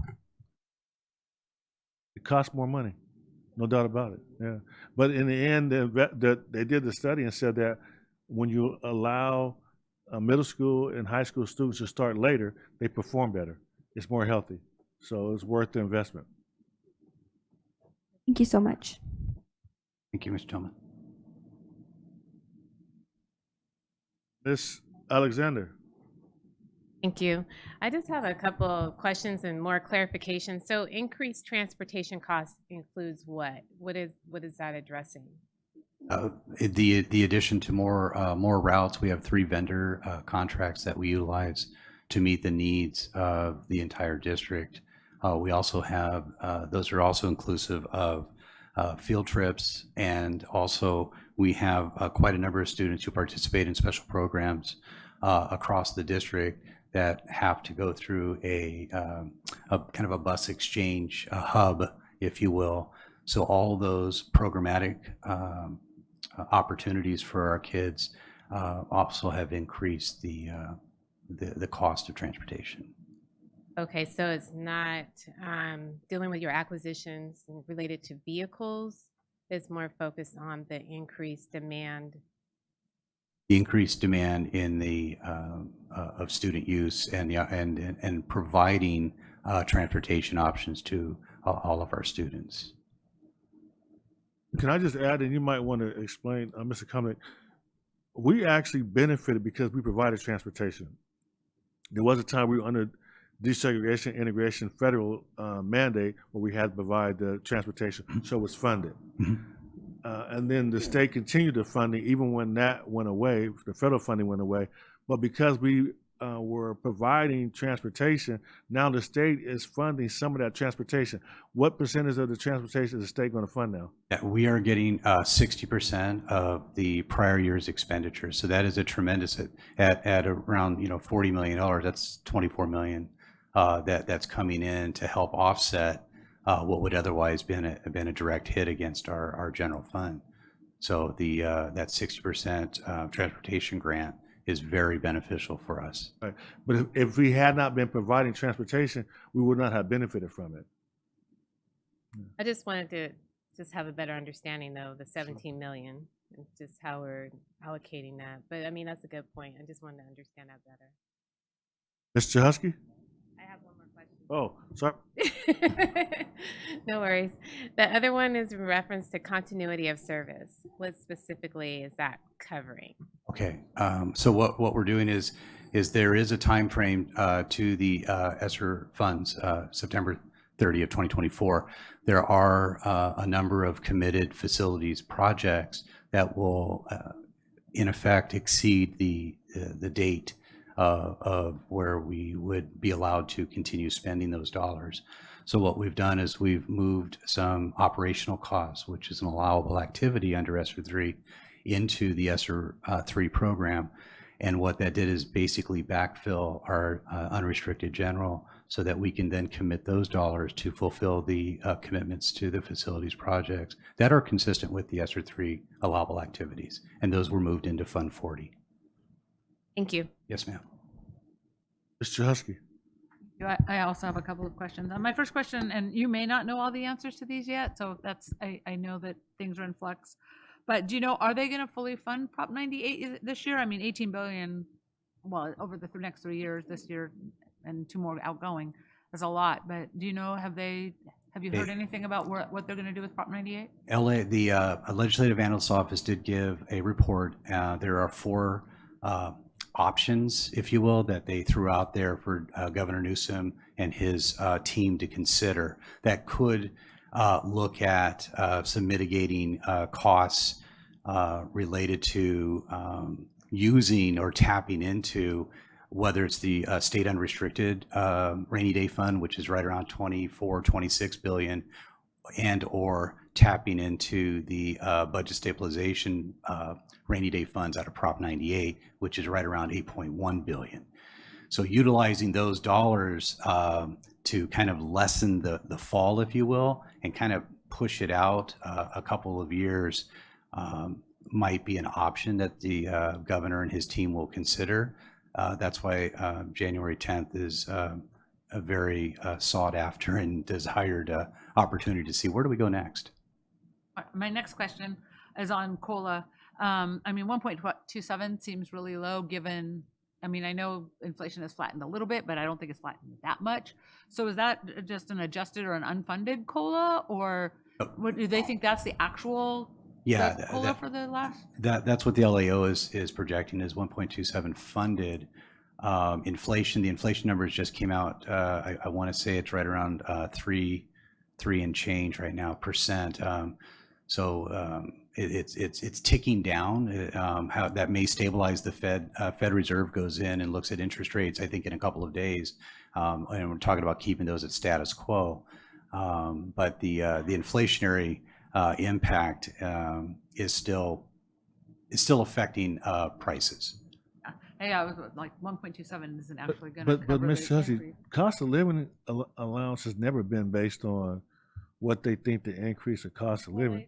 Right, but sometimes they unfunded or underfunded. So there's an actual You're right COLA, about and that. then there's an Yeah. adjusted COLA, which is what they actually fund COLA. But at. it always that's gets- what I was trying to see. Is this? Yeah, but Is this to play with the numbers COLA? Well, or they never give you money when you don't have it. It's not like, I mean, for instance, if the cost of living is really 9%, if they don't have the money, you're not gonna get 9%. And right now, they don't have the money. So I'm yeah, thinking and that I understand that. I That's understand what you're saying, but I'm Right. thinking that's probably the reason why it's 1 point something percent, yeah, because they don't have the money. Yeah, they're just doing that. Okay, and my last question is on the pension contributions. I think you talked about the CalPERS. You said it was going from 26% to 30% in round numbers. Yes, correct. that's What- correct. And is STRS also going? Are we going to hit both pensions? In speaking with Ms. Huey, my understanding is that CalSTRS will stay constant at 19.1%. 19.1. Yeah. Okay, so we only just have the one. And will they? Because I know there was for STRS there was a graduating, and then so we've hit the level out place. Is the 30% the level out for PERS? Because that's ridiculous. And it's a great question because that following year, it actually kind of dips. So the projection they gave, there is kind of like a 0.2% dip in the most furthest out year. So is that a sign of it stabilizing? I would hope. And because I don't know PERS as well as I know STRS, so I wasn't sure, like, so is the 30% like the employee and the employer contribution, or so it's just employer only, or employee? Employer only, yeah. Okay. So then the employee contribution is a part, or does employee not contribute in PERS? The employer, yeah, the employer does There's an contribute. employee is 30%, and then there's employee contribution on top of that in PERS? I'm sorry. I apologize.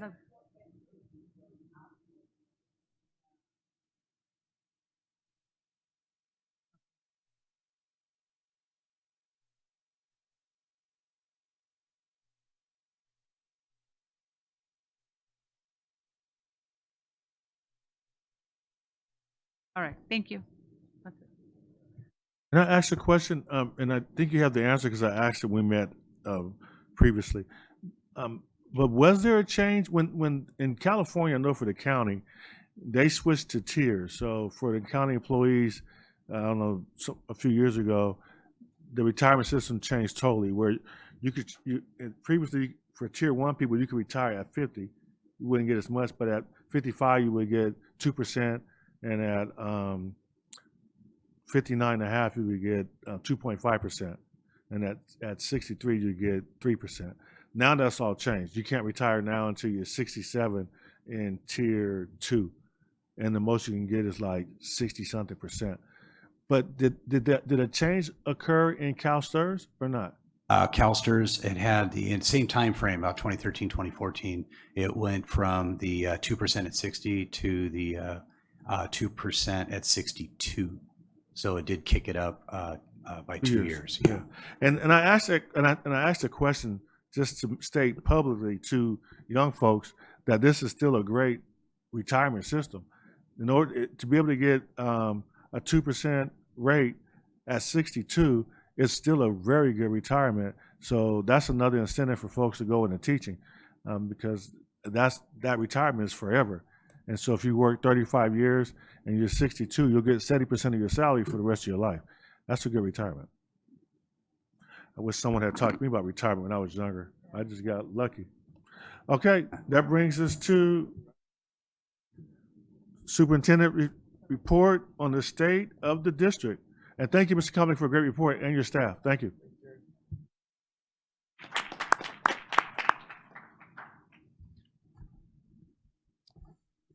I can get that PowerPoint up, I'd appreciate it.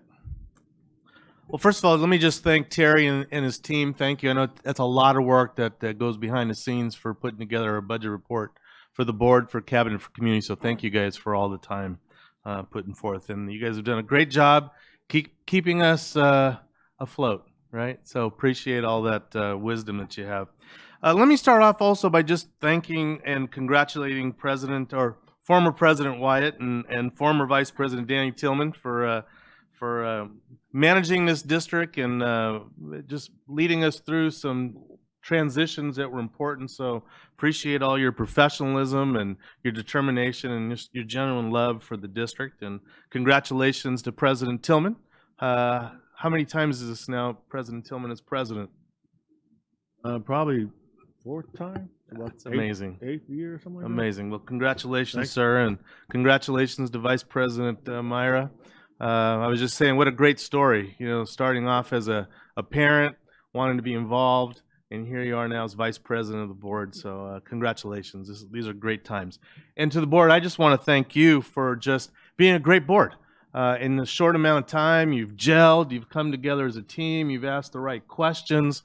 We have a genuine care for each other, so just want to show our appreciation on behalf of myself and Cabinet. You see the lovely poinsettias that are on the floor before you, so we'd like for you to, each one of you, take home just as a small token of appreciation from Cabinet, so thank you for all you do. So today what I'd like to do is just give a very brief kind of overview of where the district is and how we're working towards a vision. So it's now been 8 months since my arrival in the district, and so I wanted the community to know a little bit about what my observations are. I wanted to validate some of the wishes of our community that were brought forth through our superintendent forums and our thought exchange. I want the community to know that we are working hard as an organization and will continue to work hard to make sure that San Marino City Unified School District becomes known as a serious academic institution for learning. And so we're going to be sharing with you with some steps on how we're going to be getting there and sharing with the community the steps that we're working together as a board, as a cabinet to get there. So next slide, please. So as you recall, I came in at an odd time in April. At the end of the school year, which actually was a blessing because it gave me the opportunity to be out in the community and to start to build that sense of community, that sense of family, and that sense of purpose.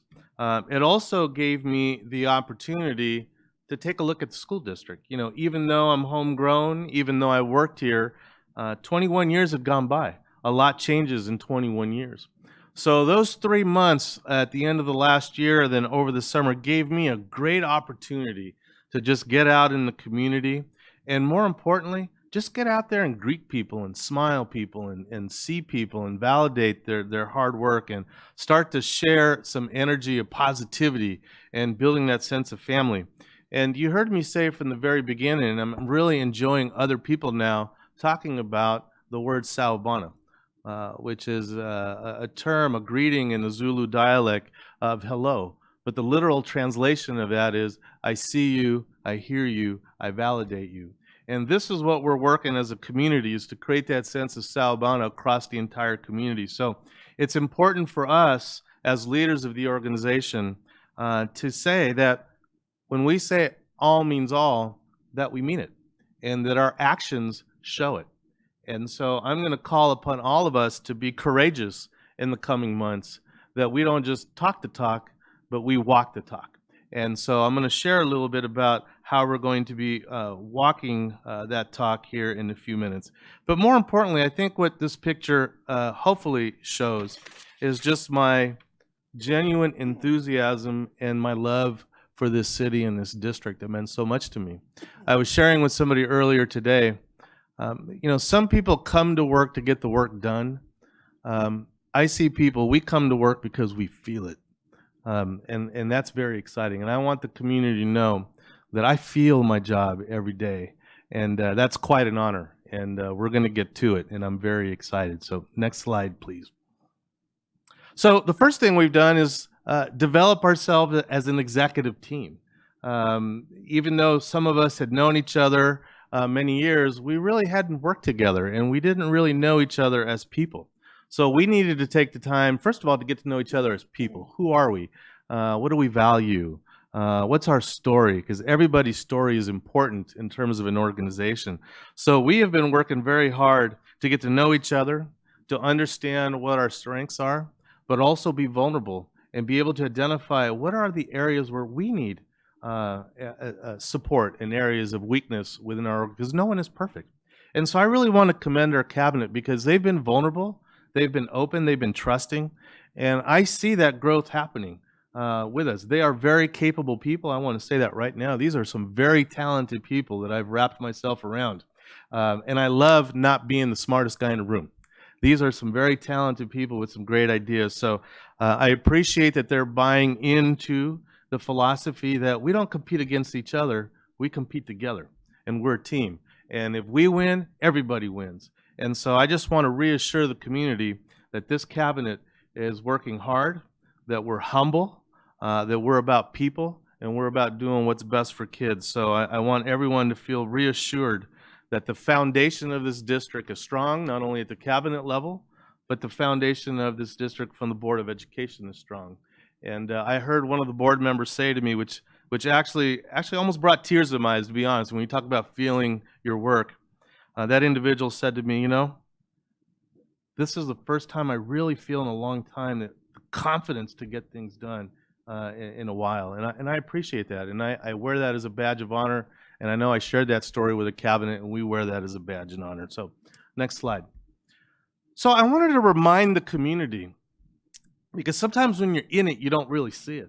But I wanted to remind everybody that from 2019, this large organization that we call a district has been through many transitions. No fault to anyone. We just happen to have a lot of transitions that have happened in this district in 2019. So I want to remind everybody how much transition has happened in the district since 2019. So we talk about Dr. Marston retiring in 2019. Soon after that, then COVID hits and we jump into distance learning and the world of education changes drastically on a dime. Then we had Dr. Volkemer, who served a year as interim superintendent. Then we had Mr. Doc Irvin, who was here serving as superintendent. Then we had our administrators in charge, who served nobly, by the way, during another transition. And then I come along. So I want to remind the district and everybody in the community, that's a lot of transition for an organization. And I know we're hard on ourselves and we have high expectations, but we have to have a little grace for ourselves. When you're having 4 years worth of multiple transitions, the district needs time to solidify some of the systems, some of the things that are in place. We need time. And I'm going to tell you right now, in the 8 months that I've been here, and I've said this before, the systems that are in place that Ed Services has put together in terms of our academic program are all the right things that we need to do. Now, I'm not saying we're perfect, and I'm going to share some data with you that shows that we're humble enough to know where our areas of improvement need to be, but we have some good things in place that I'm very confident are going to render some good returns in the future about kids. So just want to remind everybody, a lot of transitions, but the board, and I want to let everybody know in the community, because everyone's afraid when you have a superintendent, you know, come in. I'm committed to be here many years as long as the board will have me. And we're committed to making a big difference. So there's no transition. There's no other stepping stone for me. This is my stepping stone, is coming back home. So I want to alleviate that pressure out in the community. Next slide, please. So what I had the opportunity to do in July was just to start to relearn the San Bernardino City Unified School District. As you recall, I called it with an open mind and an open heart.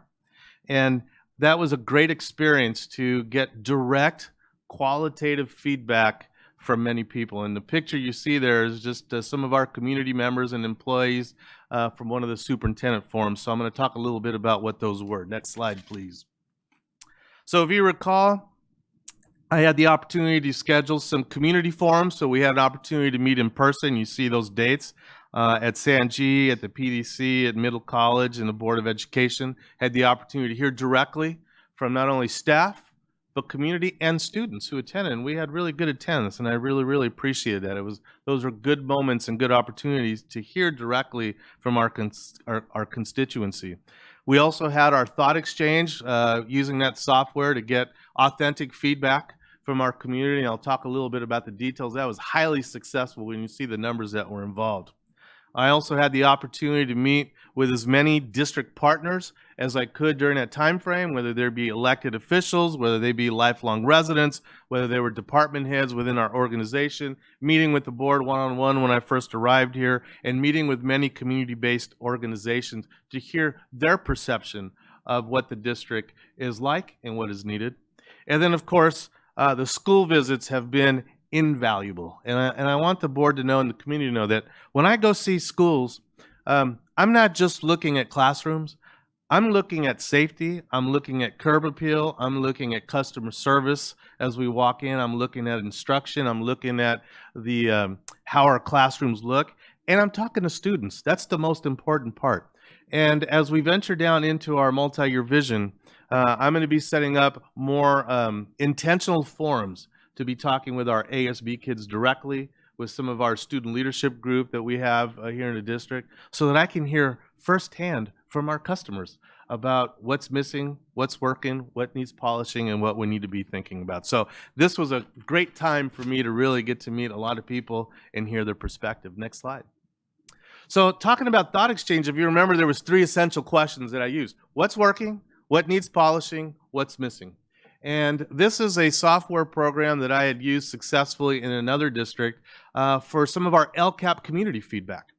And so I wanted to try it out here. I believe it was used once before during distance learning, but it didn't get a lot of steam because we were in distance learning, right? It was hard. You had to train parents how to use a software program. But this was a great program for us to use this time around. And just to remind everybody in the audience, this is a survey where people can write their authentic thoughts into the software program in a narrative form. And they can write 1, they can write 5, they can write 10, they can write 100.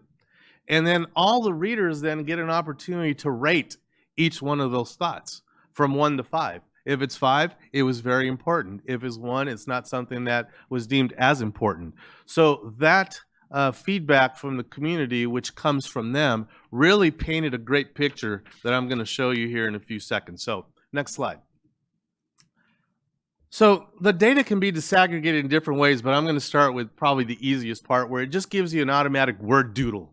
Never thought the word doodle would be something that we would use officially in a public setting, but word doodle. But I want to explain what that means.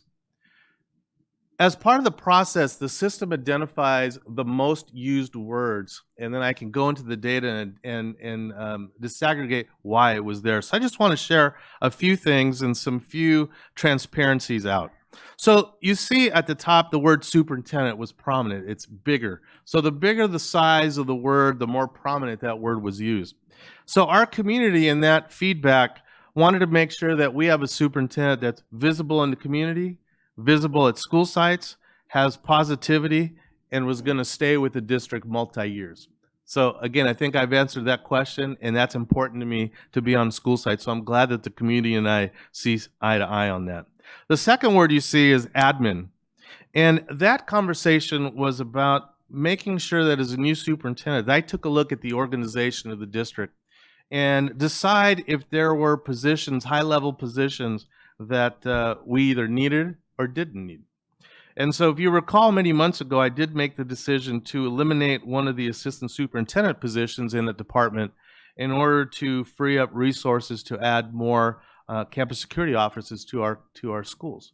And to Chief Paulino's credit and HR, I think for the first time in a while, all of our CSO positions are filled across the district. So great work to all of you. I know I've gone to a few schools already where the principals have said, I have my full team, and they are watching the perimeter of schools and interacting with kids. So thank you for everyone's effort on that. I also want to let the community know, because I know people have been wondering, what's he going to do with the deputy superintendent position? Well, I've made a decision that position is not something that right now the district is needing. So that position, I will be asking Human Resources and Business Services to delete the position of deputy superintendent and end the department.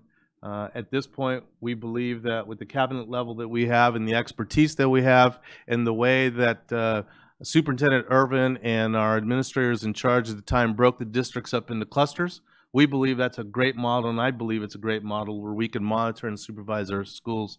So we will be eliminating that position from the budget. So I want to make sure that the community knows we've heard, we've analyzed, and we're making that decision. You'll also see that the word classified is bolded. And we received a lot of feedback about the perception that our hiring for classified positions is not where it should be. And so we hear you, and we're going to be working with those systems. No one is here to do a bad job. Everybody's here open to hear how we can make systems better. So I want the community to know that we've heard, and we're going to be working on seeing how we can make those systems better to make sure that we are filling classified positions at a faster rate, so that we can get that support out to the school sites as quickly as possible. Then you'll also see the word principals that's highlighted. And that was great feedback. And what that feedback was, and I'll share some information here in a little bit, but our principals, when you look at our principals and assistant principals, many of the people that are in those positions have been either principals or vice principals less than 3 years. And when you think about that, some of those years within that 3-year span, we were still kind of in distance learning and coming out of distance learning. So they really haven't had those true years of experience. So many of those administrators are saying, we need help, we need support, we need training. So I want them to know that we heard you and we are working on that. And I'm going to talk a little bit about some of those plans that we have moving forward. Next slide, please. So when I said this was highly successful, if you remember, we ran 2 thought exchanges, one with the community and one with our high school students. This reflects some of the information that we received from our community. So we had over 1,000 participants who submitted almost 1,200 thoughts, and we had 27,000 ratings on those thoughts. That is great feedback when you talk about numbers, qualitative or quantitative numbers to a survey. And you'll see some of the highest rated issues that our community wants us to talk about. And I've mentioned a few of them. Obviously, our HR Personnel Commission hiring of classified needs. We're going to work on that. There's also a request for us to take a look at some of our systems and how we staff our special education department. And that's a legitimate request. We're going to be looking at how we can always improve. We had some feedback about our split vice principals and how that system can work a little better. And then just in general, talking about our special education programs, how we can make those better. So we want to make sure that everyone knows we receive this information with great humility and great responsibility. And we are determined to try to work and see if we could meet not only our own expectations, but the expectations of our community. Next slide, please. I also want the community to know that we hear you in terms of we are very proud and they're very happy about the family engagement work that this district has been involved in over the years. So you have my commitment and promise that we're going to continue to develop and work on our family engagement programs. It was very loud and clear that you value the community engagement and the community partnerships that the district has created over the years. So you have my commitment that that will continue, and we'll continue to build those community engagements. And then what was mentioned today by Mr. Navarro and some of our guests, Joe Baca, wellness is something that our community wants us to keep focused on. And you can see that we are committed to creating not only wellness centers, but continue to provide support mechanisms for our students that are paid for either through our general fund, through specialized funds, or even through our LCAP, because it's an important priority for our community. So we hear you, community, and we're going to continue to work on that. Next slide. Our student exchange was wonderful. We had 3,800 high school students participate and provided 3,500 thoughts and 76,000 ratings. Amazing. Thank you, high school students, because your voice is heard. And what they came back to us with is, you know, our restrooms need some work. And they need some guidance. They need some supervision. We don't feel safe. And so I know Terry and I have already been having some conversations about how we can make sure that our bathrooms are somewhere that are safe, clean, and comfortable for our students to use. And another request was just shade, having more shade. And, you know, many times we think shade is expensive because we have to build structures. Not necessarily so. I know Terry's done a great job as he's been buying new outdoor furniture, like the lunch table, etc., making sure that we're buying the tables that have the umbrella holes. That is the cheapest way to provide good shade for our students to congregate, either to eat lunch, etc., is to buy umbrellas, right? And schools can buy the umbrellas with their school colors. And I know some of our schools have already started doing that. So not only is it providing the shade, but it's making the campus feel like you're on vacation, like you're in Cancun, right? So, so we appreciate the kids, the students, our scholars being honest with us, because sometimes there are easy solutions to big problems. Next slide. Now this was great because this has been predictable in every district I've been with. Food options, right guys? Food options is something that came up high. So I know I've been working with Terry and we are going to bring back our working with our kids to maybe do some food tastings and work with our nutrition services so that they can have input that maybe give us some ideas that we can work within the criteria that the federal government has for us in terms of food options. And we heard a couple other things. More opportunities for field trips to get beyond San Bernardino. And I know growing up here as a kid, many times you don't go beyond 3-mile radius of your home. And so we do want to give our kids those experiences beyond what's in front of us. So I appreciate that honesty from all of your colleagues. So let them know that we hear them. And they want to continue to focus on security, so I appreciate that. And then here's our big challenge for us, guys, and we're going to work hard on this one. You've been asking us for financial wellness, financial planning, and how do we work with finances and credit and applications. So our commitment is to work on that this year and hopefully get something rolling. It's a little more robust for the following year. So thank you guys for your honesty and thank all your colleagues. Next slide. So you heard me earlier talk about how we want to make sure that San Bernardino City Unified School District outside of our district is seen as a high level of academic learning institution. So next slide. I think we will all agree, and I think we all do agree, that the test data that our district that we've earned over the last couple, it's not where we want to be. And I don't believe it's reflective of the great staff that we have out there doing work, because I'm in classrooms every day. I see the great work. So that means we need to do a little bit of a push, right? So I've challenged our staff, ourselves, our principals, our teachers, support staff, that we could move the needle if we all work together. So my challenge to us, to me, to our kids, to our staff, is to see if in a couple of years we can go from 23, 18, 90 to 50, 50, 95. I think we can do it. Let me rephrase that. I know we can do it. If we put our heads together and we create some uniformity, some collaboration, as Barbara Pachstek said earlier today, if we're working together, we can get to that 50, 50, 95, and we will. And our kids deserve that. So we're going to continue working hard. I know Anna Applegate and her department has done great work putting together systems that speak to reading, writing, EL. You know, we're focused on our ETSA department, our special education students. So a lot of good stuff is happening. It's not where we want it to be, but we're working on it. And I think with a little bit of consistency and continued focus on it, we will get there. Next slide. So here's what we are going to be very laser-like in terms of priorities moving forward, is we need to continue to have those successes in our ELL department. And we've had great data over the years in terms of the number of kids that transition. And we believe that with the focus that the CDE has us on with designated and integrated ELD and the very robust training that we're doing now across the entire district, that you're going to start to see those reclassification numbers return to where they were pre-pandemic. And our hope is obviously, as we continue to develop our dual immersion programs, that we'll also start to see a higher number of kids earning their seal of biliteracy, and that is a goal. I also want the community to know that Board Policy 6012.1, which was established in the year 2007, which is our African American student achievement, is going to be of the highest priority as well for for this cabinet in this district.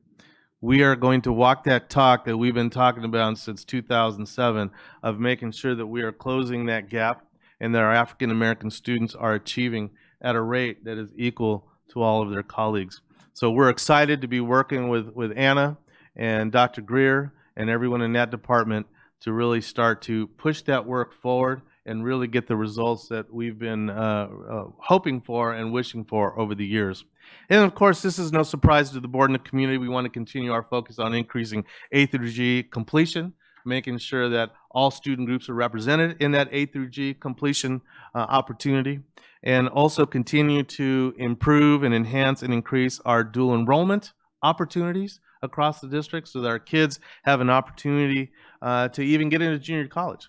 I really liked Secretary Cardona just said a couple of weeks ago at the federal level that we need to move away from this four-year college or bust model, right? There are other options that we need to prepare our kids for, either four-year college, junior college opportunities, or career.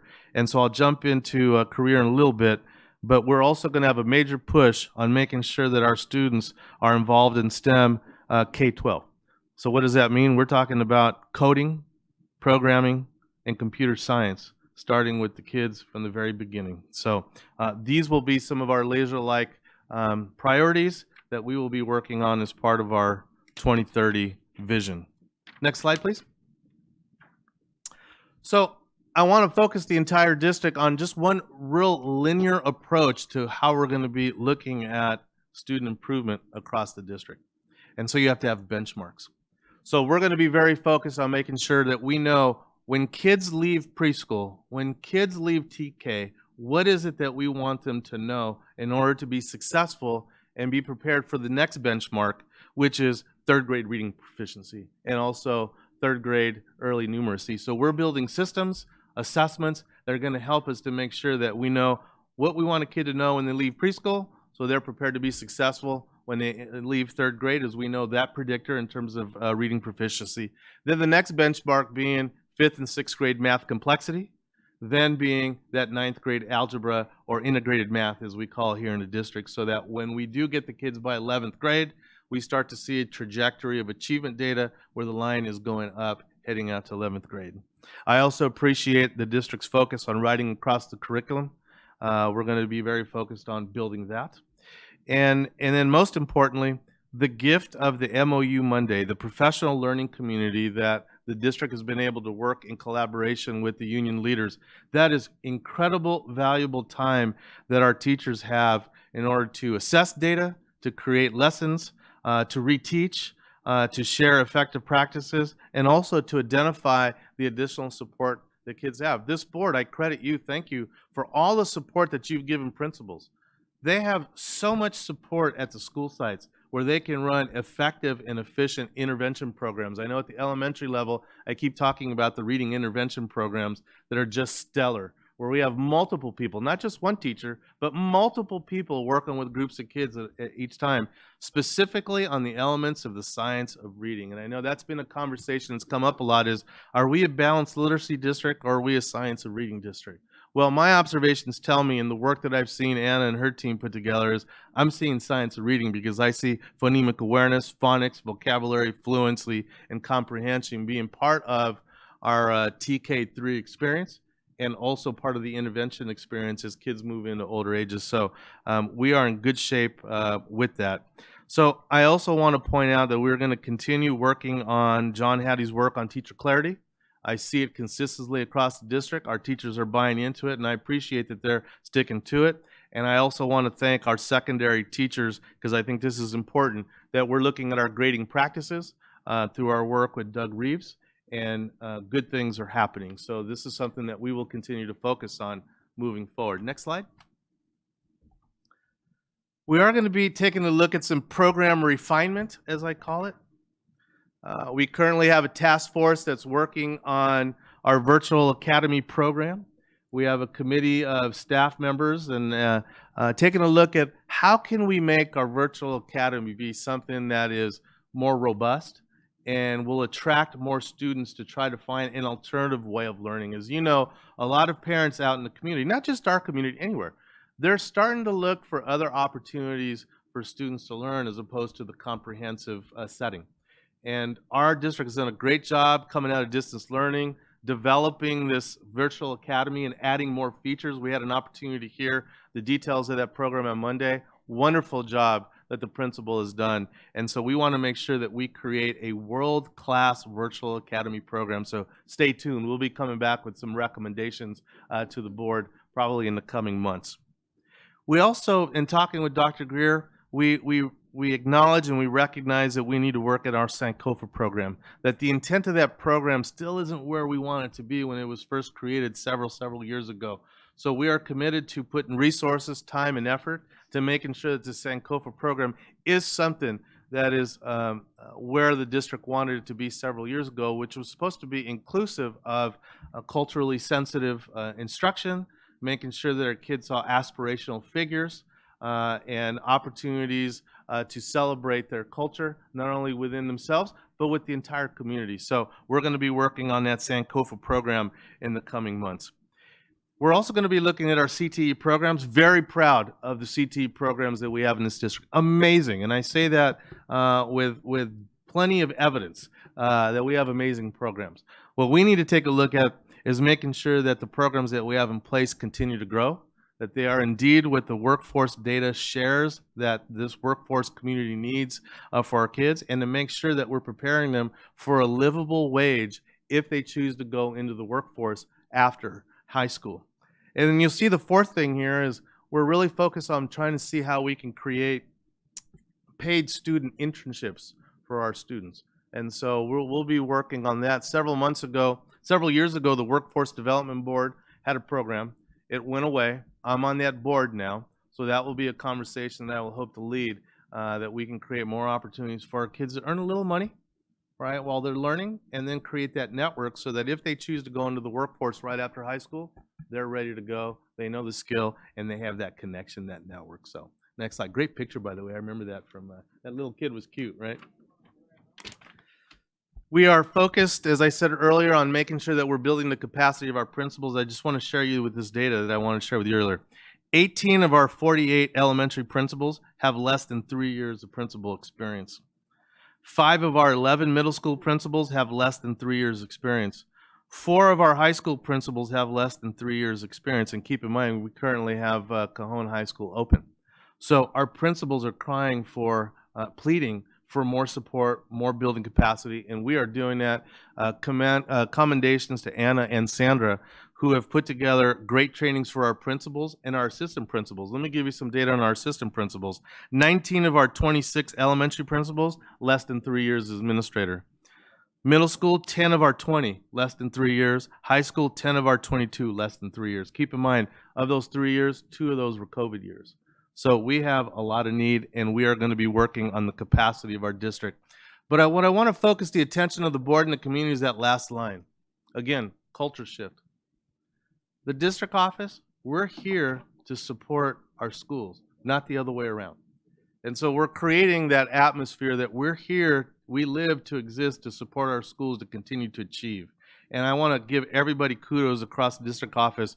They've been out at the school sites. I've seen them. They're working. They're putting together staff development. And I appreciate that everybody's adopting that philosophy that we are here for schools, not the other way around. So thank you very much, everybody, for tying in on that. Next slide. I've also asked Mary Rowan, I've charged Mary Rowan with putting together a marketing plan for the district, because here's what I've learned, and I think all of you kind of know all this. There are so many great things that are happening in this district that people outside of our district don't know, and sometimes we don't even know it.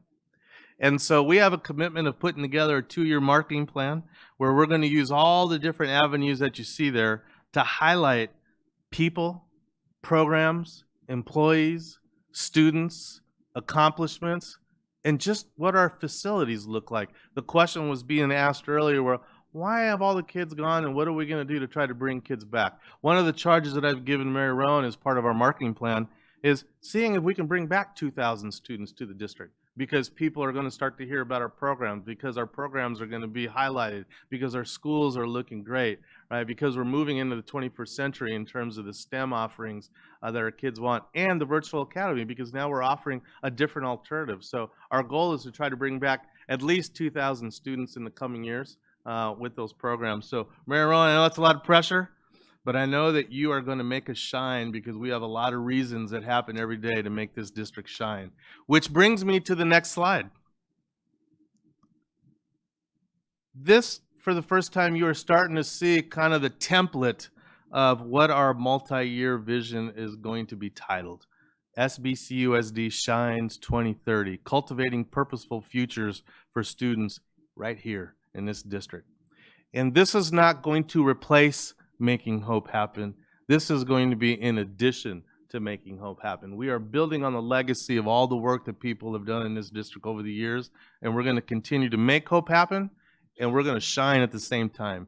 So you see, I won't read through it, but you'll see what SHINE stands for. We're talking about safe, secure, the high expectations, involvement of students, family, community, nutrition, wellness, mental health, equity as a lens, and San Bernardino strong. Now, what you should see are the words that you saw in that word doodle. This is what our community is asking for us. This is a match congruent to what our feedback is saying. So we are excited to start to create this vision. The board is working with a consultant now, so we hope that by March, the board will be giving me direction and district direction on what will be the objectives that we fill in within each one of those letters, the S, the H, the I, the N, and the E. So we're looking forward to that. And having said that, next slide, let me conclude with just starting our first elements of how San Bernardino City Unified School District shines. So I want to highlight a few people. So this is Jeffrey Torres, and you might notice Jeffrey, he's sitting in the audience. And Jeffrey is a San Bernardino High School graduate, class of 2011.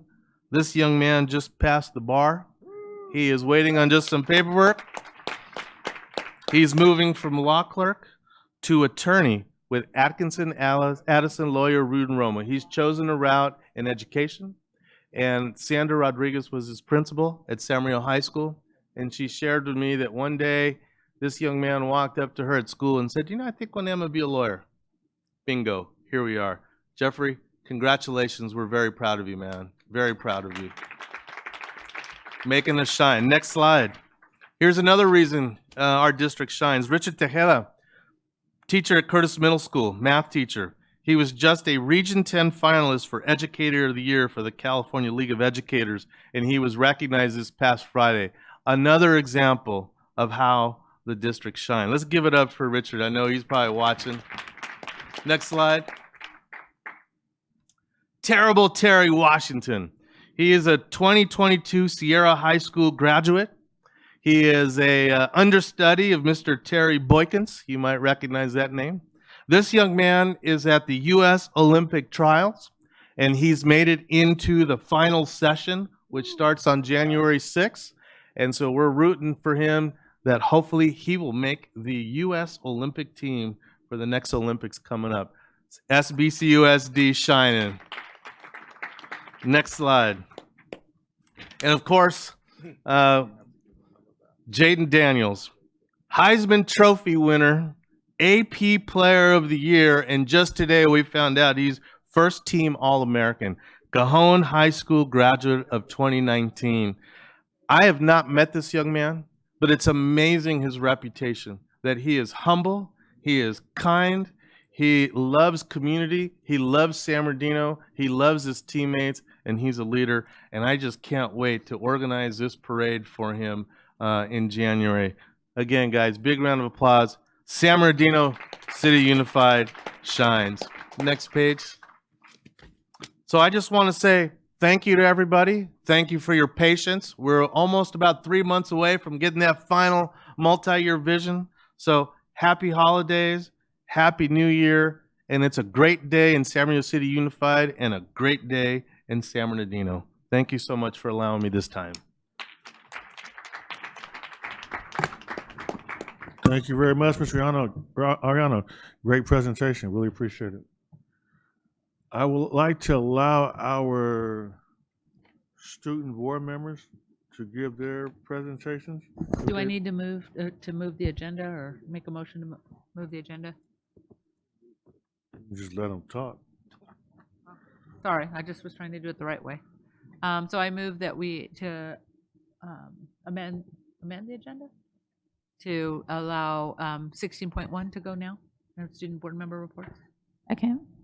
Moved and seconded. Vote, please.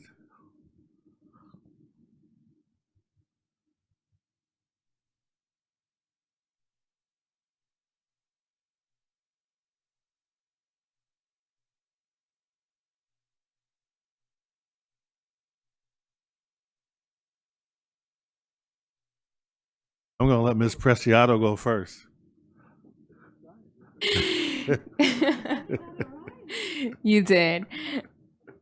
Well, good evening, everyone. My name is Jimena Preciado, representing San Gregorio High School. I'm very honored to stand with you guys today.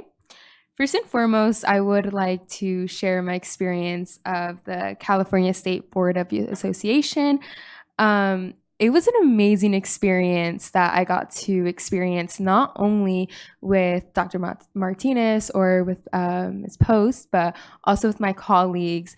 And not only just my colleagues, but to just be open and to have the opportunity to network with other students from other boards. It was just like, just amazing opportunity. And, you know, we're the only district that has 9 school board members, and all the other districts were like, oh, probably only 1 or 2, maximum 3. So it was really cool for us to have 9 school board members. I really did value just having that opportunity. We went over LCAP, we went over the Brown Act, we went over the budget, we went over the strategies that allows you to get through these tough steps of your life, but with education that plays a pivotal role. And I really did realize that networking is really important, but you guys really did make this possible, and I would just like to just give thanks to all of you guys on the board, because you guys truly do make hope happen, and this really opened my eyes, not just to me, but for all colleagues. Thank you, guys. Thank you, Ms. Preciado. And I want to give a special thanks to Ms. Chahusky. We got to blame her for the 9 school board members. I thought it was kind of crazy, but it really did work out. I love the way you guys rotate in and give your input. You all been wonderful, so it worked out great. But a lot of the credit has to go to Ms. Chahusky. She loves this kind of work, and now that she's retired, she was able to put 100% into you all. Next, I'll go with Ms. Vasquez. Good evening, board members and public. My name is Silvana Vasquez, a senior at San Gregorio High School. It is my absolute pleasure to be here with you all. Before I begin, I would like to say congratulations to our new president, Danny Tillman, and Vice President Mayra Ceballos of the Board of Education. And thank you, Mr. Scott Wyatt, for being our president for the past 2 years. To the public, thank you for taking the time to come and show your care for the San Bernardino City Unified School District. To start off, I would like to discuss the SBCUSD Student Board Member San Francisco Conference. Thank you, board members, for giving the student board members a wonderful opportunity to gain knowledge and meet other student board members. The San Francisco Conference was successful and has opened my eyes to various issues that occurred throughout the Board of Education. I am especially grateful for how much our Board of Education offers. Having this opportunity has given me the chance to work with other districts and get to know the struggles that they deal with. They have helped me realize how blessed and grateful it is to be in a district that offers an open mind and great opportunities. Moving on to schools, I would like to report on San Gregorio sports. The girls' basketball is off to an exciting season. The girls have improved so much as individuals, and they're only getting better. Their preseason was a bit of a rough start, but they worked incredible as a team to pull it off. The coach would like to dedicate the whole team for pushing hard and giving it their all this season. The girls' water polo coach, Coach Olivia, also would love to report out on their season. This year's girls' water polo is off to a great start. Although the numbers are slow, they are pushing through and are looking forward to their new pool. Thank you for the new pool, guys. Their senior leaders are giving a great effort to empower and lead by example as their team faces their successes and shortcomings. They have a powerful underclass that is passionate and ready for their battles. The girls' water polo team is working incredibly hard. Although they haven't seen many wins, they are excited to put in the work to make it to the CIF playoffs. They would love to give a special shout out to the guard Jamie Masters and their set Brenda Morales. They play the most difficult positions in the pool and continue to work hard when confronted with challenges in the pool. Keep up the good work, Spartan girls water polo and girls basketball, as well as the other winter sports. Finally, I would like to address one final thing regarding the late start times, which is a quick preview to what I will discuss on what I have agendized. I have talked to the Office of Assembly Member James Ramos, and they will now connect me with the legislative team to discuss further action. They have provided excellent help and will continue to help me provide a voice for many students. I am excited to create a positive impact in our community. Thank you. Thank you. And Mr. Nunez.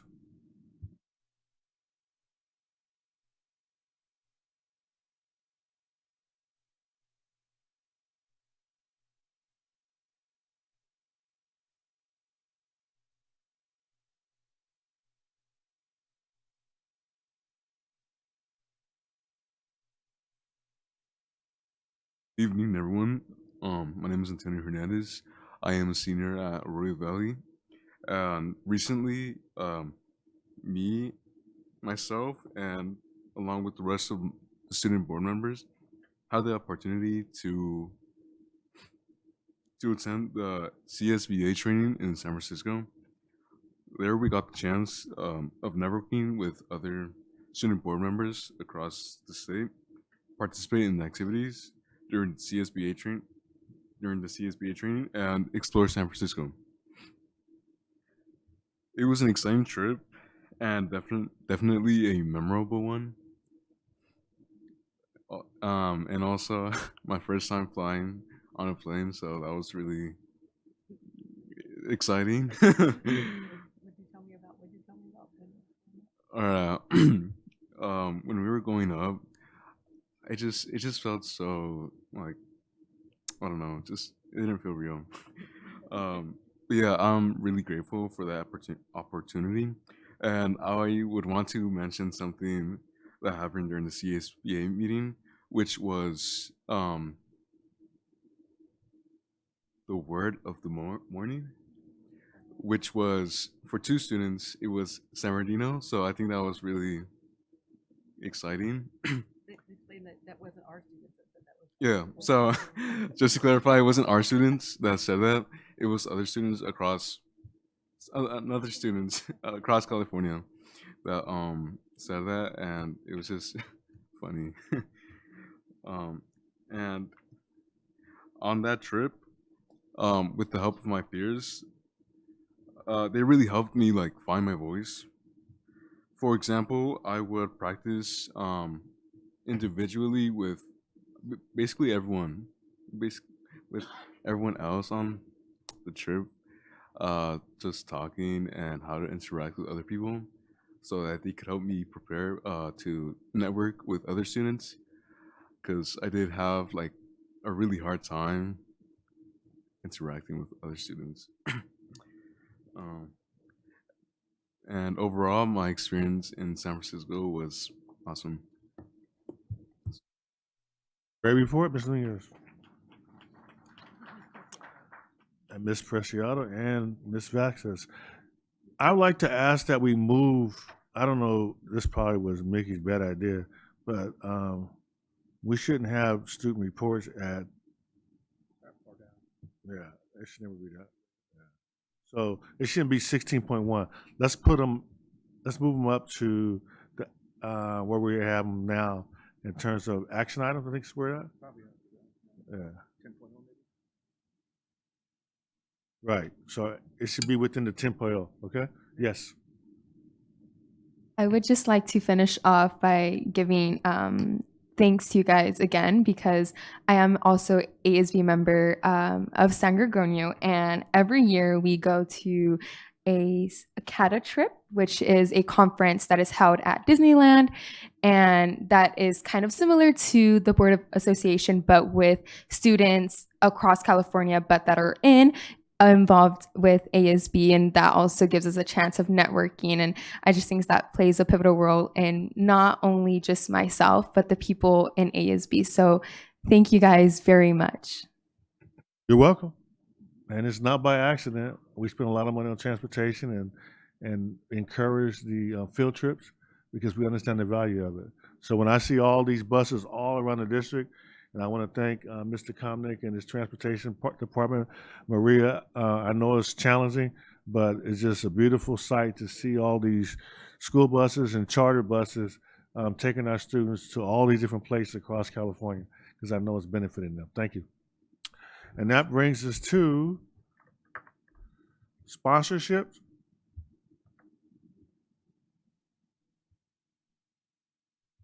$11.1.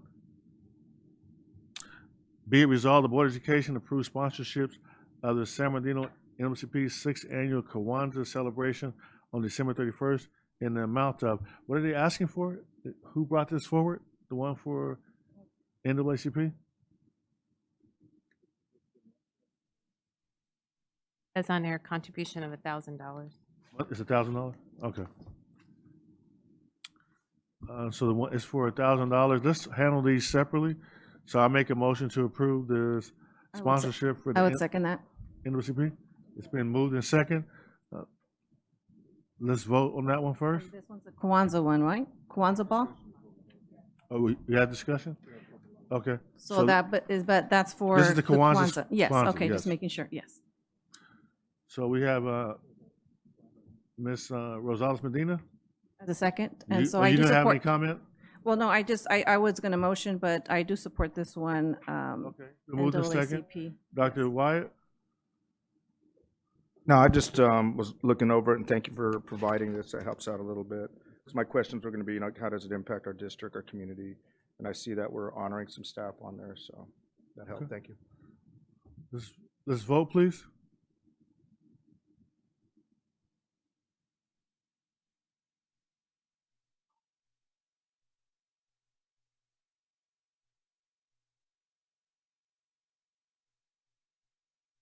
Mr. Nunez? Aye. Ms. Preciado? Excuse me real quick. Ms. Ceballos, I don't have your vote. Oh, it just popped up. Thank you. Preciado? Aye. And Ms. Vasquez? Aye. The next one is the item for the third annual Mosaic Legacy Gala on April 11, 2024. What are they asking for? That's $3,000. And what does this organization do? I have questions. Yes. So when you look at the website, it's a faith-based type of organization. And so they, even with one of their focuses, it says that we keep God at the center of our work and trust Him perfect. So the thing is that I would like for our attorneys to just make sure that we're not going to violate by providing funds, because there is state laws that prohibit we'll us. table it till we get a legal opinion. All right, I'm fine thank with you. that. Can you bring it back to us, Ms. Ariano? Thank you very much. That brings us to number 12, action items, personnel report, 12.1.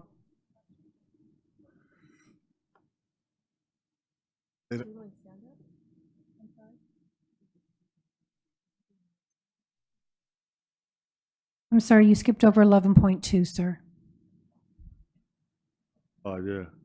Okay, sorry about that. 11.2, San Bernardino County District Advocates for Better Schools.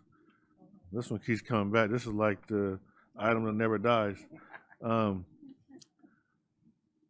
don't know. Okay, so we have Ms. Morales Medina and then Mr. Husky. Go ahead, Ms. Medina. Excuse me, President Tillman, we do have a public comment for that. Okay, Gil Navarro?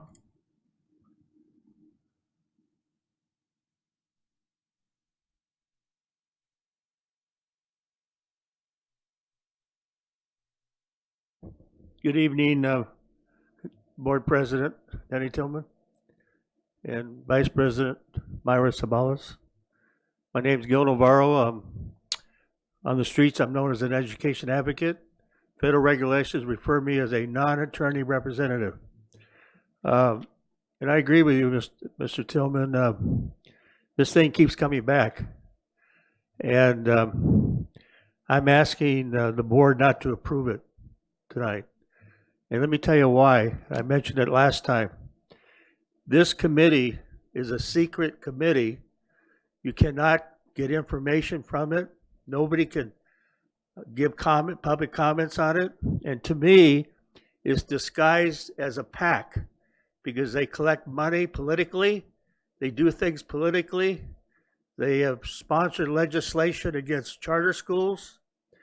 And I'm ready to file a FPPC complaint on this because of the fact that, to me, it's disguised as a committee that's really a PAC.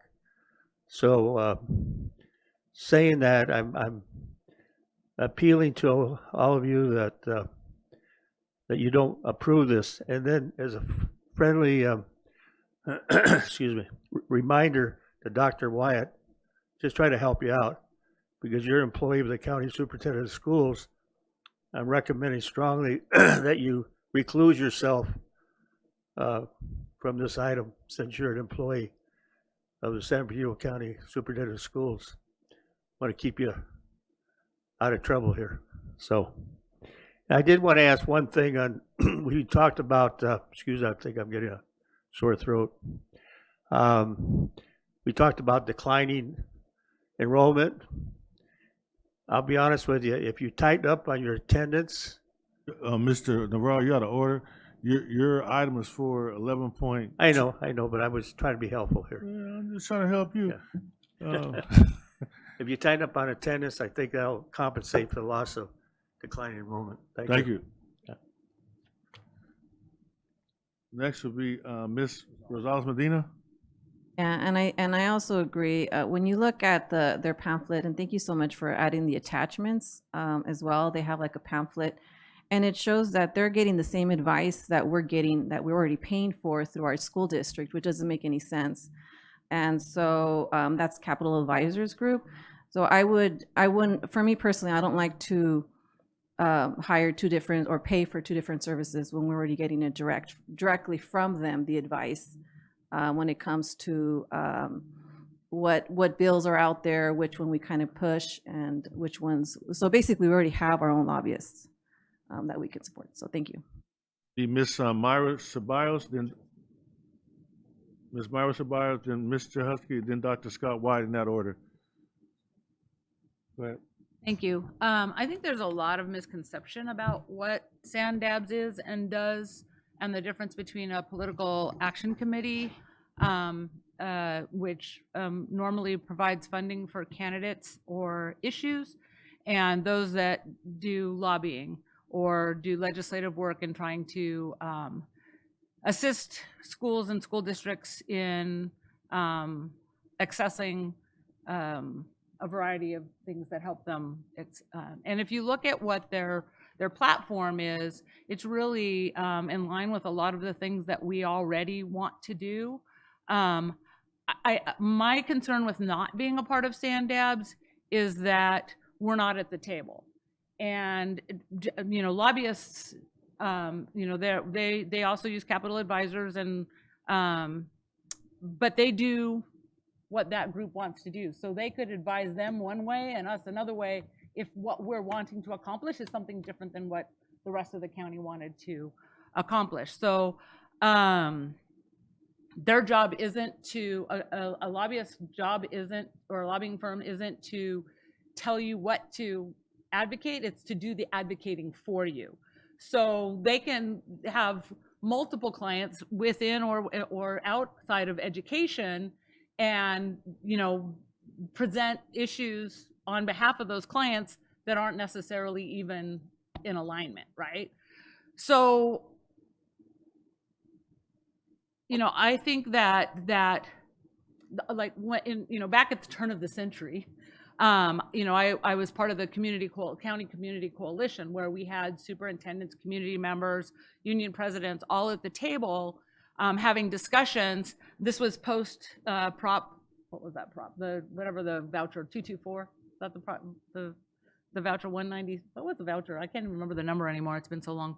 But we're really trying to talk about what do we as a county want to accomplish, and how do we work together to make sure that the county, that all the the school districts, the counties are working together to accomplish the mission together. We have there's 33 districts within the county. There are many things that, you know, that we might be able to help our smaller brothers and sisters with, you know, in the high desert or in the West End. And there's times where they can come together to help the larger districts with, you know, issues that we want.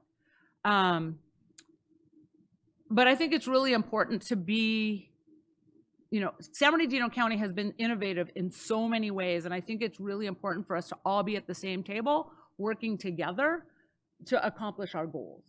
And I think SANDABS is one good way of doing that. I understand and I've heard the concerns and read the concerns. And I'm, you know, I'm not in any way attempting to be dismissive of those, because I do hear what you're saying, or what has been said or written to us. I just like in my experience, when you're not at the table, you're on the table. And, you know, I think we should be, as one of our districts, you know, as a district, being part of and be at the table, be part of the conversation, work with our county colleagues in concert, so that we can get, especially now as we're going into some bad economic times, this is a time where we all need to band together to make sure that we get the dollars that our students deserve in the county. And I think it's going to be really important that we work together as we try to, you know, defend Prop 98 and the allocations to San Bernardino County. Bios? Thank you so much. So over the time that this has come back, I think that there is maybe some misconceptions. My biggest concern with this item is that when I think about collaboration and I think about unity, that should very much include our charter schools communities. And so if they're reaching out and they're saying, hey, there's something going on. Now, I don't know the details. I don't know the ins and outs of what the conflict is or where the conflict has arisen. But if there is legislation or there's history in the past where they've felt or where legislation or policies have been pushed forward that have affected them, then they're not having that opportunity. And in our county or in our, you know, bounds, we have several charter schools here. And a lot of times, you know, that students that go to charter schools is because the school district or the school system has not worked for them. And so that is my biggest concern. I put the responsibility back on SANDABS and back on the charter organizations to work together. And once that issue and that problem is resolved, come back, because I do see the benefit in what you're saying, Ms. Chahusky, but I just want to make sure that that's an important piece that we're not leaving out. And so until I can get some information from the SANDABS organization that they're, and from the charter schools, that they're working in collaboration and in tandem together, I don't think I can support this item moving forward. So that's kind of where I stand. Dr. Wyatt? Thank you, President Tillman. You know, I've been on the wire on this one for a while, but some of the biggest, and Mr. Navarro, thank you always for, you know, looking out for me and giving me good advice. For the record, I always recuse myself or I abstain when it comes to county schools, whether it's paid or unpaid service. So thank you. On this one here, and this goes along with what you said right now, Ms. Ceballos, and one of the reasons why I think we should go back and be on SANDABS, one, because we're the biggest district in the counties and we have those students, so we should have a voice at the table and working with our local districts as well as our local politicians and advocates as well. But my one big concern that did come up, and I have been very vocal about this, is why is charter schools not at the table?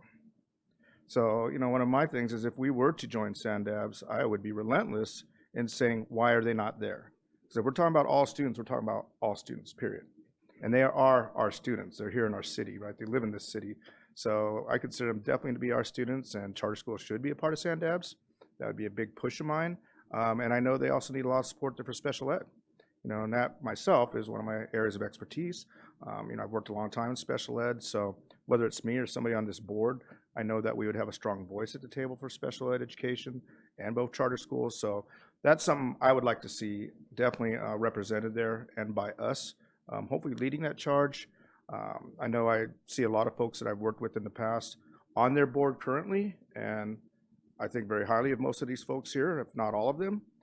So I know that they're there for the right reasons. Ricky Aliassi, if you don't know him, he's out in the West End. He's done a phenomenal job with special ed.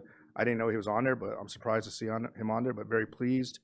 And just, Sherman Garnett, longtime friend of mine, who has definitely been a very strong advocate for our marginalized and at-promise kids, our homeless kids, foster youth, McKinley Bento, and just a number of names on here that I've seen that I've worked with for over 20 years that I know they are truly in it for the right reason, in education for the right reason. I don't see them being in it for the wrong reason. And if you look at the representatives that are part of this committee, from United States Senators, House of Representatives, California Senators, California Assembly members, it's a long list of folks that I think could support us greatly in the times to come. So those are my comments. Thank you, and I will support it. Ariel and Grande? I'm in agreement with Myra. I met most of these people, these wonderful people at the county board for the gatherings are there when I first began. And I remember sitting next to Dr. Wyatt, and this issue of SANDABs came up, and he mentioned, he says, well, we haven't been on it for a while. And then I asked around and I said, well, what is SANDABs? I was new and I wanted to know, well, and I heard a couple of things. And the one I remember is someone told me, well, we need to go down there and see what's coming down the legislative pipeline. We need to be prepared for whatever comes in. So we bring that information back to our schools. And I said, and we don't belong to it? And they go, no. So we're depending on you guys to tell us then, right? I mean, when you hear something, you're going to give us a call and say, hey, we know you're not on SANDAP, so let me tell you what went on. And they go, well, yeah, but it's better if you send your own guy. And I said, okay, so eventually we'll learn what's coming down the pipeline anyway, whether we send someone or not. Well, yes, but not we would be able to be there and have a say. And so I go, well, okay, so I'll wait and see. But now when I see our focus, our huge focus is, we've got a lot to do here. And that means that one or two of us are going to have to be gone. And how can we be gone anymore? We have so many things to do. And I believe, I'm sure it's important work. And I love the idea of being represented. But that means one or two of us are going to be gone to go to the Capitol or to hear all of these things. I just look, this is a very precious time for us as a district. We've just, like we said, we've gone through all these transitions, and I think it could be put off just a little bit more, at least. That's what I feel comfortable with, especially when I'm not really sure. Thank you. Thank you. Ms. Grande, I guess this flyer is kind of confusing. The flyer says Sanders, but it has a San Bernardino County Superintendent of Schools logo on it. What is the flyer? Is Sanders part of San Bernardino County Superintendent of Schools? I think they I think they coordinate it for the county, like they do the community coalition, the joint superintendents, the joint presidents. The county coordinates a lot of the joint county effort. Right, and we'll take a vote. I'll entertain a motion, but I think the real problem is just what I just said. It's not clear, and that's the problem. Because you hear people saying, hey, I want access, I want to be able to put comments, and they say you can't, so you get confused because you see them on here with San Bernardino County Superintendent of Schools logo, and the logo is there next to SANDAP. It's confusing. Is it over it, or is it under it? Is it part of it? And I think that's what the complaints are about. They're saying that somehow it's quasi-official with San Bernardino County Superintendent of Schools, but it's not. And maybe over the years it's grown close, so you don't even know what it is in terms of an independent body. But all I know is it's controversial, and I don't know what the benefit is.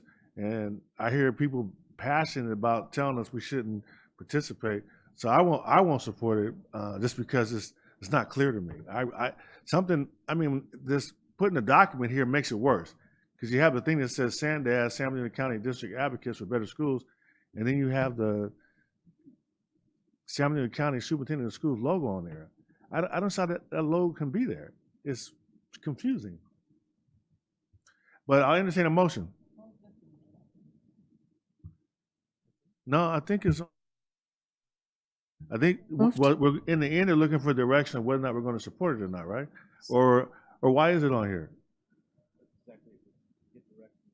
Well, the thing to do would be to bring it and agendize it for approval. Are you saying it's not agendized for approval tonight? Well, we discussed it. All right. No, that's it. They said he wanted to discuss it. And that'll take us to, and just so you know, I truly want to get to a point where we want to bring stuff to be agendized, that a board member asks for it to be agendized and we get consensus on whether or not it's going to be showing up on the agenda. Certain things will be on the agenda that have to be on the agenda in order to take care of business, but items that that board members want added outside of that, I hope to be totally objective and bring into the board what individual board members ask for that have consensus of the board to agendize it. We're not going to agendize items that we don't have consensus to have agendized. What I don't like to have happen is for the board to agendize something only for us to argue about it. That doesn't serve any purpose to me. I'd much rather us, if we have a consensus that we want to, now we could have a consensus to say we want to discuss it, but we're going to have a consensus to say we want to put it on there, knowing that we're going to be having this discussion and that, we don't know. But I'm not going to put an item on here that I don't have consensus to have on here, and it's controversial because I don't think that benefits the board as a whole or the district. The next item will be action items. And thanks for correcting me. 12.1 personnel report. Mr. President. So moved. Second. Been moved in second. Vote, please.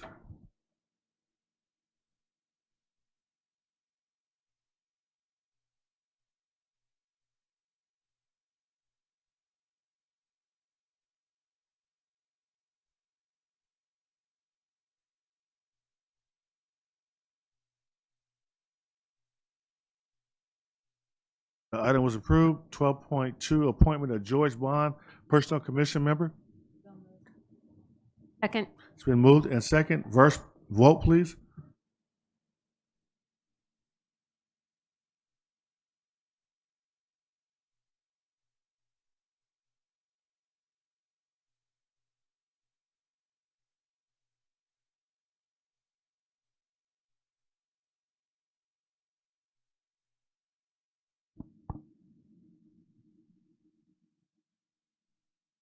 Twelve point 3, agreement between San Bernardino County and San Bernardino City Unified School District related to board discretionary fund. So moved. Second. Been moved and second. Vote, please.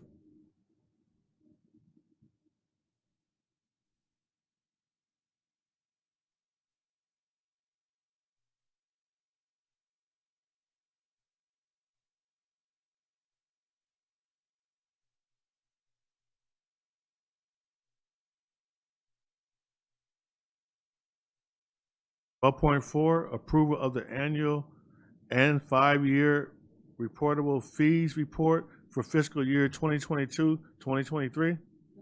Second. It's been moved in second. Vote, please.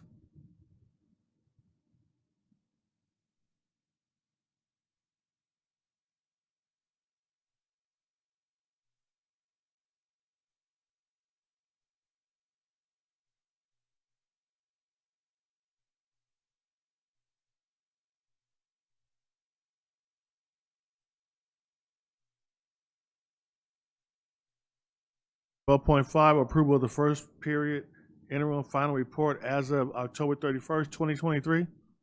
Moved. Second. It's been moved in second. Vote, please.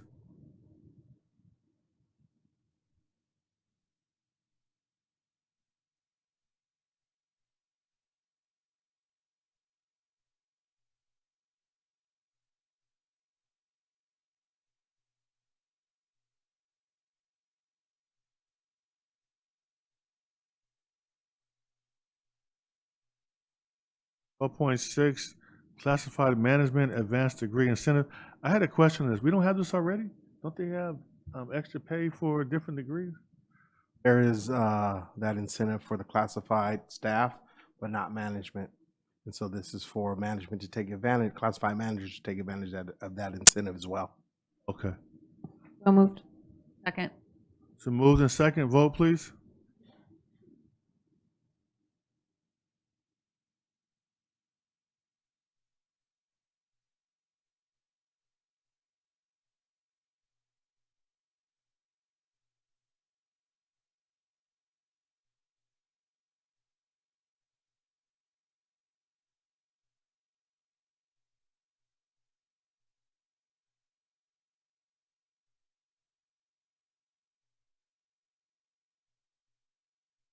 Section 13, consent items. 13.1, approval of consent list. So moved. So moved and second, any to remove? Any items to remove? Hearing none, vote please.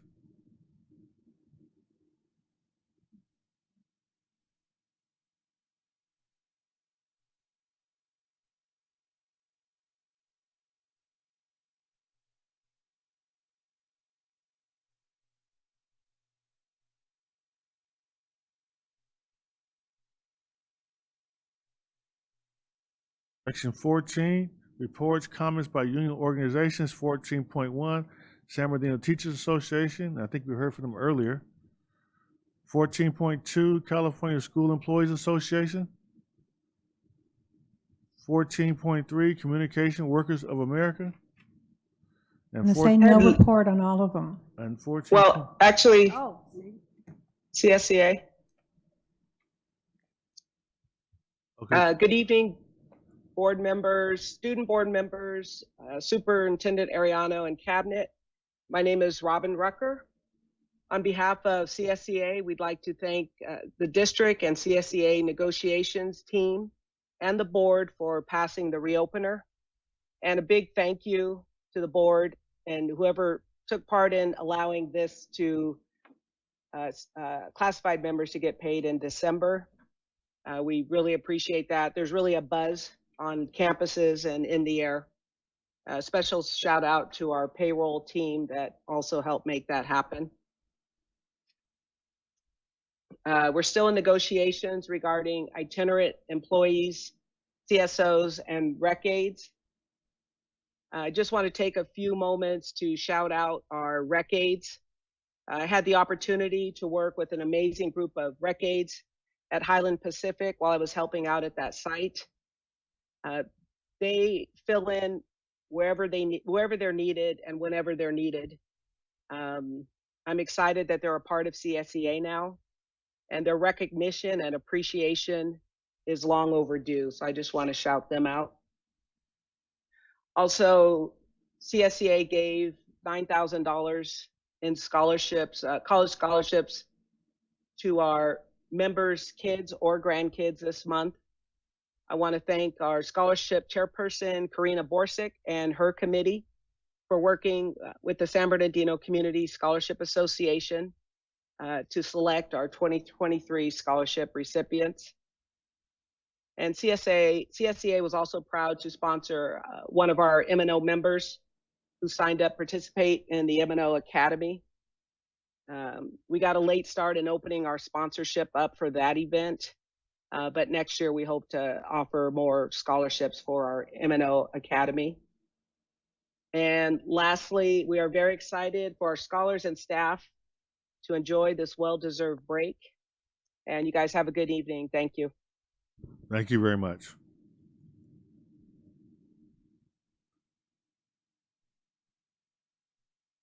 (14.3) Communication Workers of America.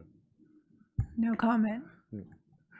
14.4 San Bernardino School Police Officers Association. And no comment. Thank you. Brings us to section 15, 15.1, Board Policy 0410, Non-Discrimination in District Programs and Activities. So move. Be resolved. I'm sorry, I do have a question on that one. So this one's for 15.1. some of the language that they do have, the new language, and I was very happy that I had someone from the district call me just to clarify a few things. But I honestly would like for the policy committee to look at this, because they're actually removing language. If you look at the areas that are crossed, it feels like there's language being removed that's maybe not necessary. So if I would love to have the board policy just to make sure that we're not removing what's crucial, because I know our district has always been in a position where we want to make sure we're clear, and we want to add language, and we want to set protections, additional protections to our students, to our staff, and so forth. So I just want to make sure if we can have this, my suggestion would be to have this sent to the board policy, just to make sure that we're not removing necessary language. The question becomes this: were the policies No, we changes weren't. made because of laws that changed? Okay, so I'm not totally expert on every one of these, but I do know they were changed for mandated language. And when I was looking at them, it looks like they split the language up into different policies and into a regulation. So which one of the assistant suits is this under? I have a little bit of information on this. So CSBA gave us some required language so that we can clear our FPM audit. And so this is the language that was required for us to place in there. So it's You mandated. mentioned the audit. What type of audit? FPM, Federal Program Monitoring. And we didn't clear the audit before? There were some findings, outdated policies, and this was one of them. So we made the adjustment so that we can clear those findings. You say California School Board Association, they have a lawyer or? Yeah, so they have policy updates and requirements, and this is one of them. They send it, this is what you need in the board policy, and we follow suit. We don't make any changes to that. It's mandated. Is there room for modification like Ms. Rosales Medina wants to do? In my experience, there have been considerations, but we have never changed it from CSBA's actual requirements We have, so in past times. that I'm aware of. Yeah, so California School Boards Association, remember, this is an organization that comes with with also their recommendations from what the language is. In one case, we had an issue with our undocumented students, and they were suggesting a certain language that we in the district, the policy committee, So added hold on one second. additional language Yeah. to protect. Hold on one second. I'm gonna help you out. Is there any time constraints on this? If we were to take it back to the sub-policy committee, we just have to update our federal program monitors and make sure that they give us approval. And talking to my colleague here, we might be able to add language above and beyond. That's what I was but referring not change any of the recommended Let's do language. this. I'll just entertain a motion to approve this, Ms. Rosales Medina, with the thought that you're gonna review it and then find ways, if you have concerns, you could bring back the proposed modifications at a later date. Is that okay? Yeah, that's fine. But so for 15.3, because 15.1 is We're on some languages. 15.1 right now. We can talk about 15.3 when we Okay, get there. just, okay, so that, I move that we approve 15.1 and refer it to the policy subcommittee. Okay, it's been moved to approve. Second. Vote, please.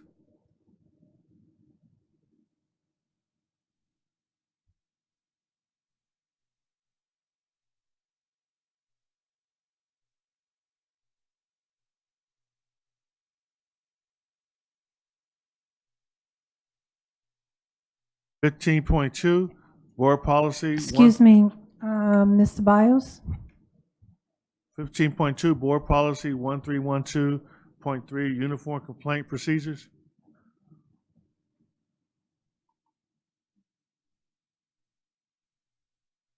Be resolved, the Board of Education adopts Board Policy 1312.3 Uniform Complaint Procedures. I'm looking for a motion to approve. So moved. Been moved to approve. Second. And second, vote please.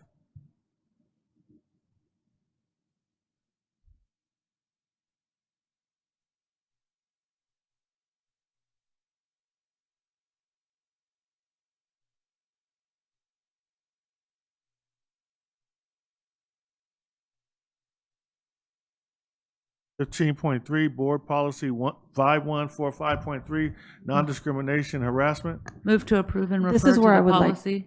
this is where I would like to kind of pull, or to have it at least, I wouldn't want to support in voting on this one, because this one has a lot of drastic changes, which removes, even what the idea of the term bullying means, and we set additional protections compared to the other one. This one is a little bit more, where they're generalizing the language versus, in our district, we want to make sure we add language to protect.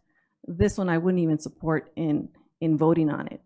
And I'll move to refer to policy. Yes. The question, let me just get clarification. What was the reason for the changes in this policy? All three of these policies were based on AB 1078, the governor, which he approved back in September as an urgency bill. So most of these changes on here are all from that 1078.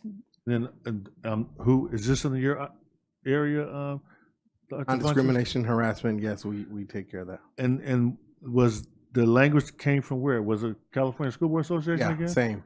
And through the FPM audit, some of the language was outdated and old, and this will get us into compliance. And were we out of compliance prior to these changes? Yes. Are there consequences to being out of compliance? There is. Huh? Go ahead.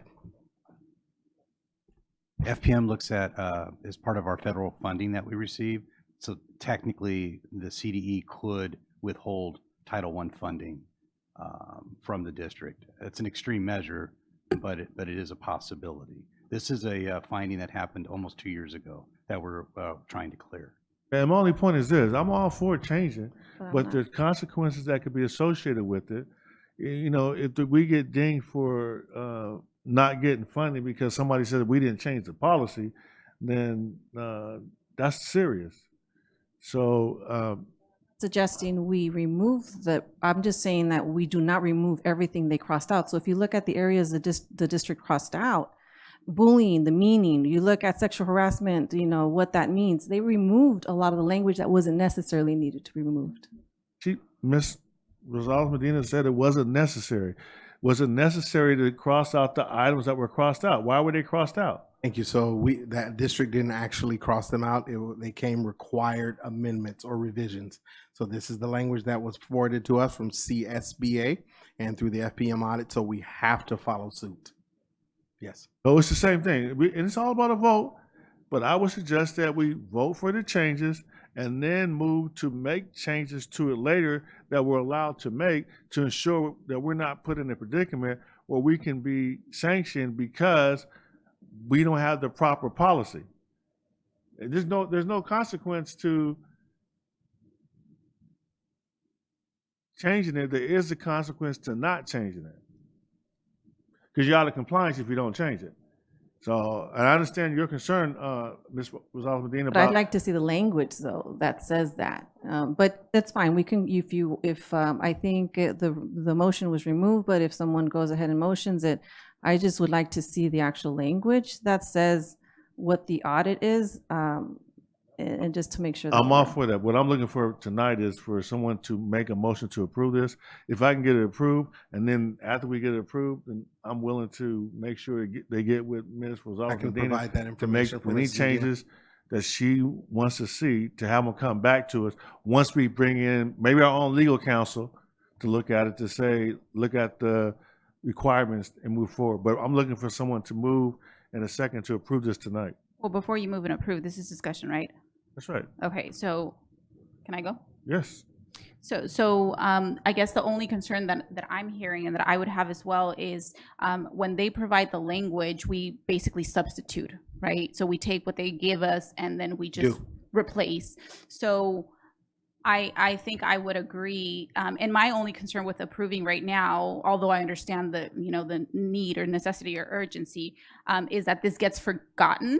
So as long as we don't forget about it, and as long as it comes back to the board, because once approved, there really isn't a need to bring it back. So just keeping that in mind, this is something that we would like to look over. I'll do Ms. Ceballos. Thank you. Work with Karen, Ms. Cunningham. Mrs. Mary Ellen Grande. Motion to approve. Okay. It's been moved and second. We can still have discussion. Do I have a second? I'd like second with a amendment Okay, to we got a also refer second. to policy. I had somebody, oh, you're next, so you get to talk. Yeah. I would second it but I'd also like to refer to the policy. I think some of this might be in other places in our policy, because I think there's a place in the student section that talks about the Bullying and Electronic Act because of expulsions and suspension. So I think we need to also check to see if some of this isn't also duplicative in other places in our policy. So that's part of why I want to have it referred, because there may be some things we may need to add into this, but there may be other places where this would either fit or may also, it may already be in there. We have so much policy, sometimes it's hard to remember, but the bullying definition stuck in my head and the Electronic Act stuck in my head. Seemingly it's somewhere else in policy and under the student section. Mrs. Alexander.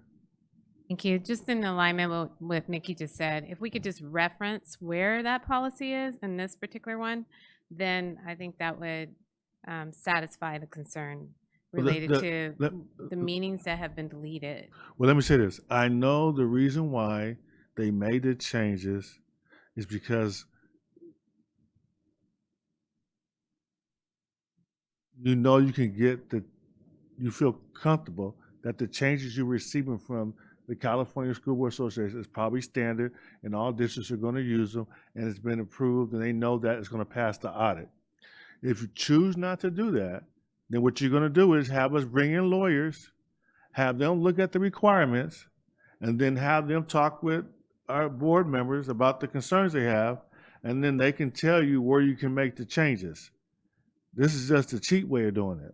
We bring in the lawyers, $1,000 an hour. I'm fine with spending the money, but I'm just saying, when you bring in the lawyers, now you're bringing in the experts in this area to help you make the changes that will allow you to still be in compliance. So they're still going to tell you what you can change and can't change based on the law, right? But I will encourage the district to make sure we're in compliance and then work on making the changes. I don't think you want to be out of compliance and be looking at making changes when you have exposure because you know you're out of compliance. But all I'm saying is just maybe just reference what that policy is, so there's a linkage in case someone pulls this document, they know where to go, so we're covered too. Is that possible? We can do anything that we need to do to make sure before we put it on a gamut that it has that. That's not an issue. Right. I'm not saying not vote on it, just if we could just make that change so it's The ones that are going to have to do it. Yeah. He said he can do it. Yeah. Okay. And I just want to mention that it's not where I'm saying we can't add the legal language. We have to if it's coming from the state. When it comes from CSBA and it's not coming directly from the state, because right now CSBA has two different groups that's like, I feel it's more political, that, they're trying to come up with language. I want to make sure it's coming from the state or from the federal government and that we're using the language, but we can also add within it. We don't have to necessarily approve this and then add the language. We could do that simultaneously. I think in the future when we're doing policy, we can make sure that the policy committee is aware of what's going on. So we can make sure that when it's coming to the board, it already has that additional language that has already been reviewed. In this case, I would support that we add the link. I just feel that there's a lot of language that didn't necessarily need to be crossed that is actually adding additional protections for our students here. And we've always had that in our district to make sure that we're adding extra protections. So just letting you know that. And but it all comes down to there's changes to the law. In order for us to be in compliance, when the laws take place, we have to have policies in place that are in compliance with those laws. Either you take it from a group like this, or you have your own lawyers help you make the changes that will ensure that you're in compliance. I've done that before. Well, that's what I'm saying. And we have done that before. And we're going to do that. We'll approve it this way, but then bring in lawyers to work with us about when you're going to suggest, I don't know why this line wasn't changed. They're going to look at the law and say, okay, you're right. You don't really have to say it this way. You can say it a different way. But the only way to do that is have a lawyer tell you that. like the sexual harassment one. It doesn't make any sense why they removed it, Well, with it no makes sense. retaliation, Somebody crossed the line out for a reason. No, I mean, they're generalize the language, but what I'm saying is there's I'm no not arguing. reason. I'm not arguing that you don't like it. I'm just saying somebody said cross this line out for a reason, and I'm assuming he said we were out of compliance. So the lines we had in there made us out of compliance. So the changes put us in compliance. But we have a motion. Do we have a second? Yes. We have a motion and a second to approve this, knowing that we're going to bring it back. That's right. Correct. Thank you very much. I'll call for the vote, please.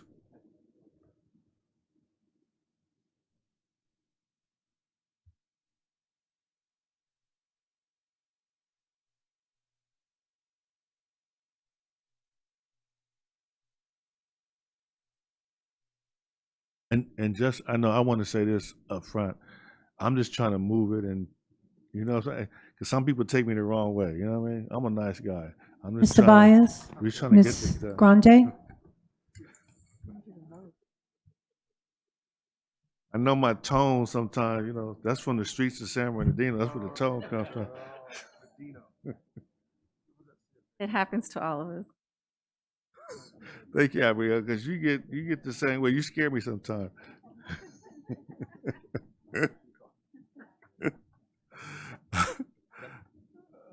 All right, so now we're at board member comments. And is it a list on here? I know there's no list, so I'll start with Mr. Husky. It says start for the furthest to the right, so I'm like, oh, good, I have time to wait. Okay, thank you. So first, I'd like to say congratulations, Mr. Tillman, on being elected to our board presidency. You have done us proud in your 20 million years here on the board. I had no idea what we were creating back then, but I'm very proud of you. You've done San Bernardino well. Thank you. Congratulations also to my seatmate, Ms. Tobias. I will miss you. You're moving a seat away from me, but I am excited for you as well. And I'd also like to echo our congratulations to Jaden Daniels on his Heisman. Many of you know that I live for Saturday mornings. Saturdays in the fall, I wake up at 6 a.m. to watch College Game Day. And so I've been following this all season long. I followed him from Arizona State to LSU, and so I'm really excited for him. Thank you, Danny, for your kind words around the student board members. I was funny because I was wondering what they were going to say tonight about their trip, and they missed so much about what happened that day. And Antonio, he's very, very shy, like extremely painfully shy. And he was trying to tell the story of how they all practiced with him so that he would be able to network. And he did. He got out and talked with students from around the state. And they were also proud of him, and I was proud of him as well, because it was so far out of his comfort zone. But they were so excited to tell me the story, and I wish they'd been able to better to do. But first off, everybody was impressed with our 9 board members, and they spread them out around the room. And so, they kept going, another one from San Bernardino, another one from San Bernardino. So when they got to the end of the morning, beginning of the afternoon session, they asked them, they said, okay, tell us one word that reminded you that impacted you from the morning. And several of the students said San Bernardino that were from other districts, and everybody cheered. Because we had prepared, the kids were all like, you already trained us on some of this stuff. Like, we were able to help teach other students about what is LCAP, how do you read a board agenda? And so they really did make their mark on them, and I'm just so proud of their leadership. And I really want to thank Ms. Nicole Post and Mr. Ken Martinez for chaperoning. They put together a remarkable agenda for them. They got to ride the trolley, they got to go to Fisherman's Wharf and Pier 39, as well as attending and doing that. And as you heard from Antonio, this was something very new, and hopefully we'll have an opportunity to share some pictures. But there's one picture of Anjanette on the trolley with a smile that when Nicole sent it to me, I said, this is why we do what we do. Like, the look on her face, that sheer joy, this is why we do what we do. So again, thank you guys very much, because I know that was a lot of work, But I appreciate you for stepping up and helping our kids have this opportunity. And thank you to the board for fulfilling my dream. Next year, we'll have one from each high school, hopefully, because that's what the plan for the 9 is. So these guys are really piloting and helping us create that. I'd also like to, from this our trip, I'd like to congratulate Dr. Marlene Barkandova and her team on winning the Golden Bell for their undercover anti-bullying and other restorative programs that really work on that. They've done something really good there, and I did that. It was an amazing time in San Francisco. It was my first CSBA education conference. I agree with you, Mr. Arellano. Mr. Ginwright was something else. Like he spoke to me like no one has in a long time that's been a speaker. And I'm really was excited about that. The other speaker that I saw that I really would like to see is hear more from was Brendan Nicholson. He talked about his Hidden Genius program in Oakland, working with young African-American males.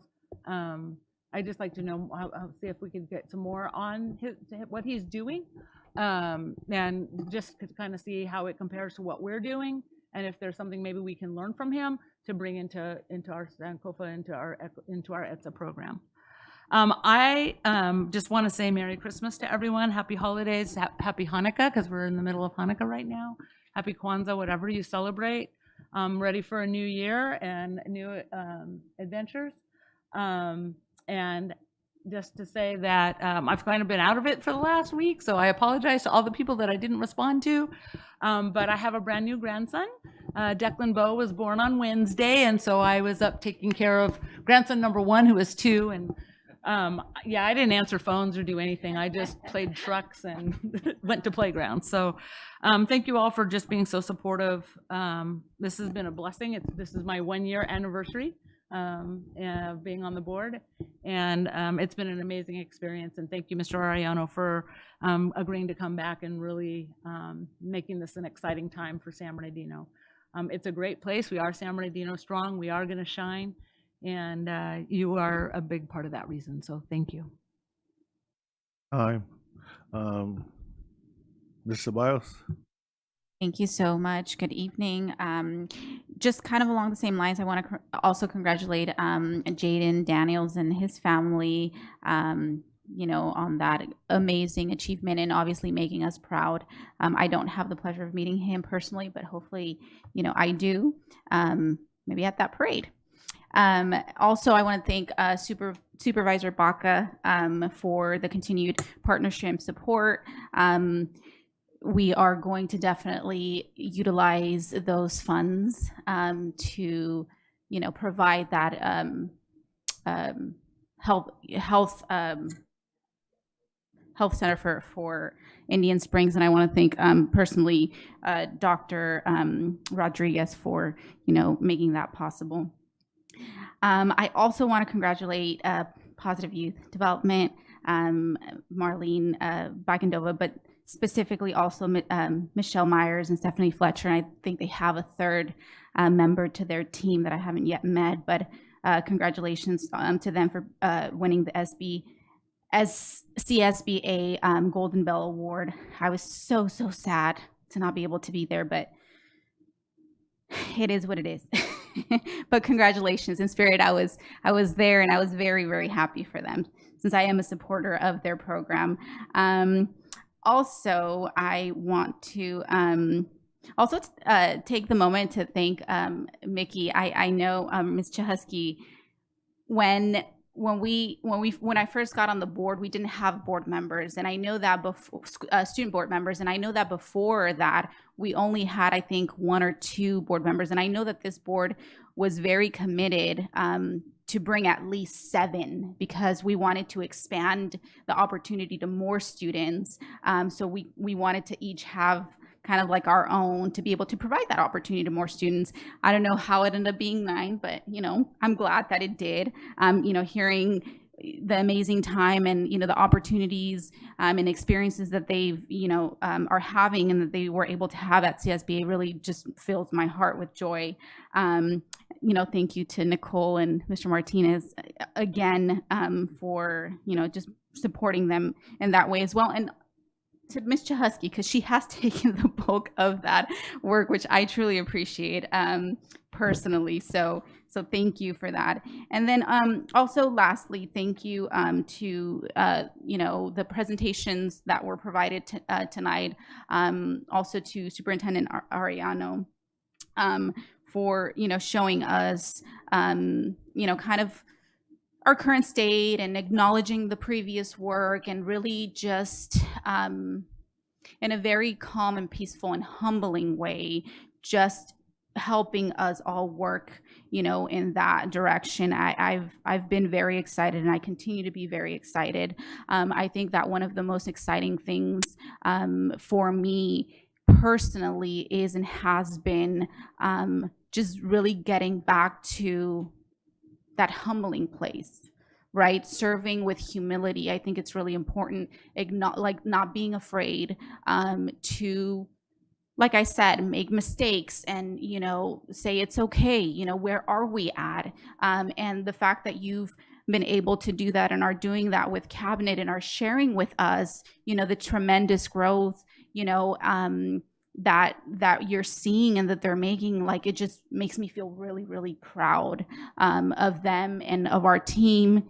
And again, it just really gives me a lot of enthusiasm in where our district is headed in that regard.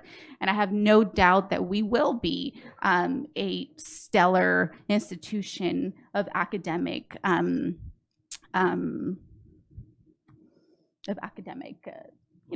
performance. Thank you. So yeah, with that, I want to wish everybody happy holidays as well. Whatever it is you celebrate, Christmas, Hanukkah, and a happy new year. I will see you all next year in January. Thank you, Ms. Ceballos. Dr. Wyatt. Thank you, President Tillman now. Sorry about that. And I said I would make my comments earlier, but just want to say Merry Christmas and Happy New Year to everyone. And thank you, sir. You. And Mrs. Mary Ellen, I believe, Grande.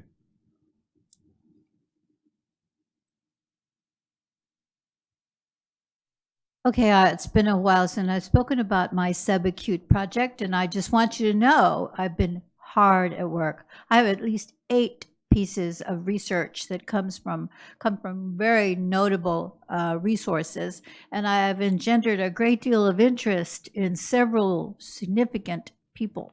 So let me just read to you a nutshell, okay? And I have 2 things to ask at the end.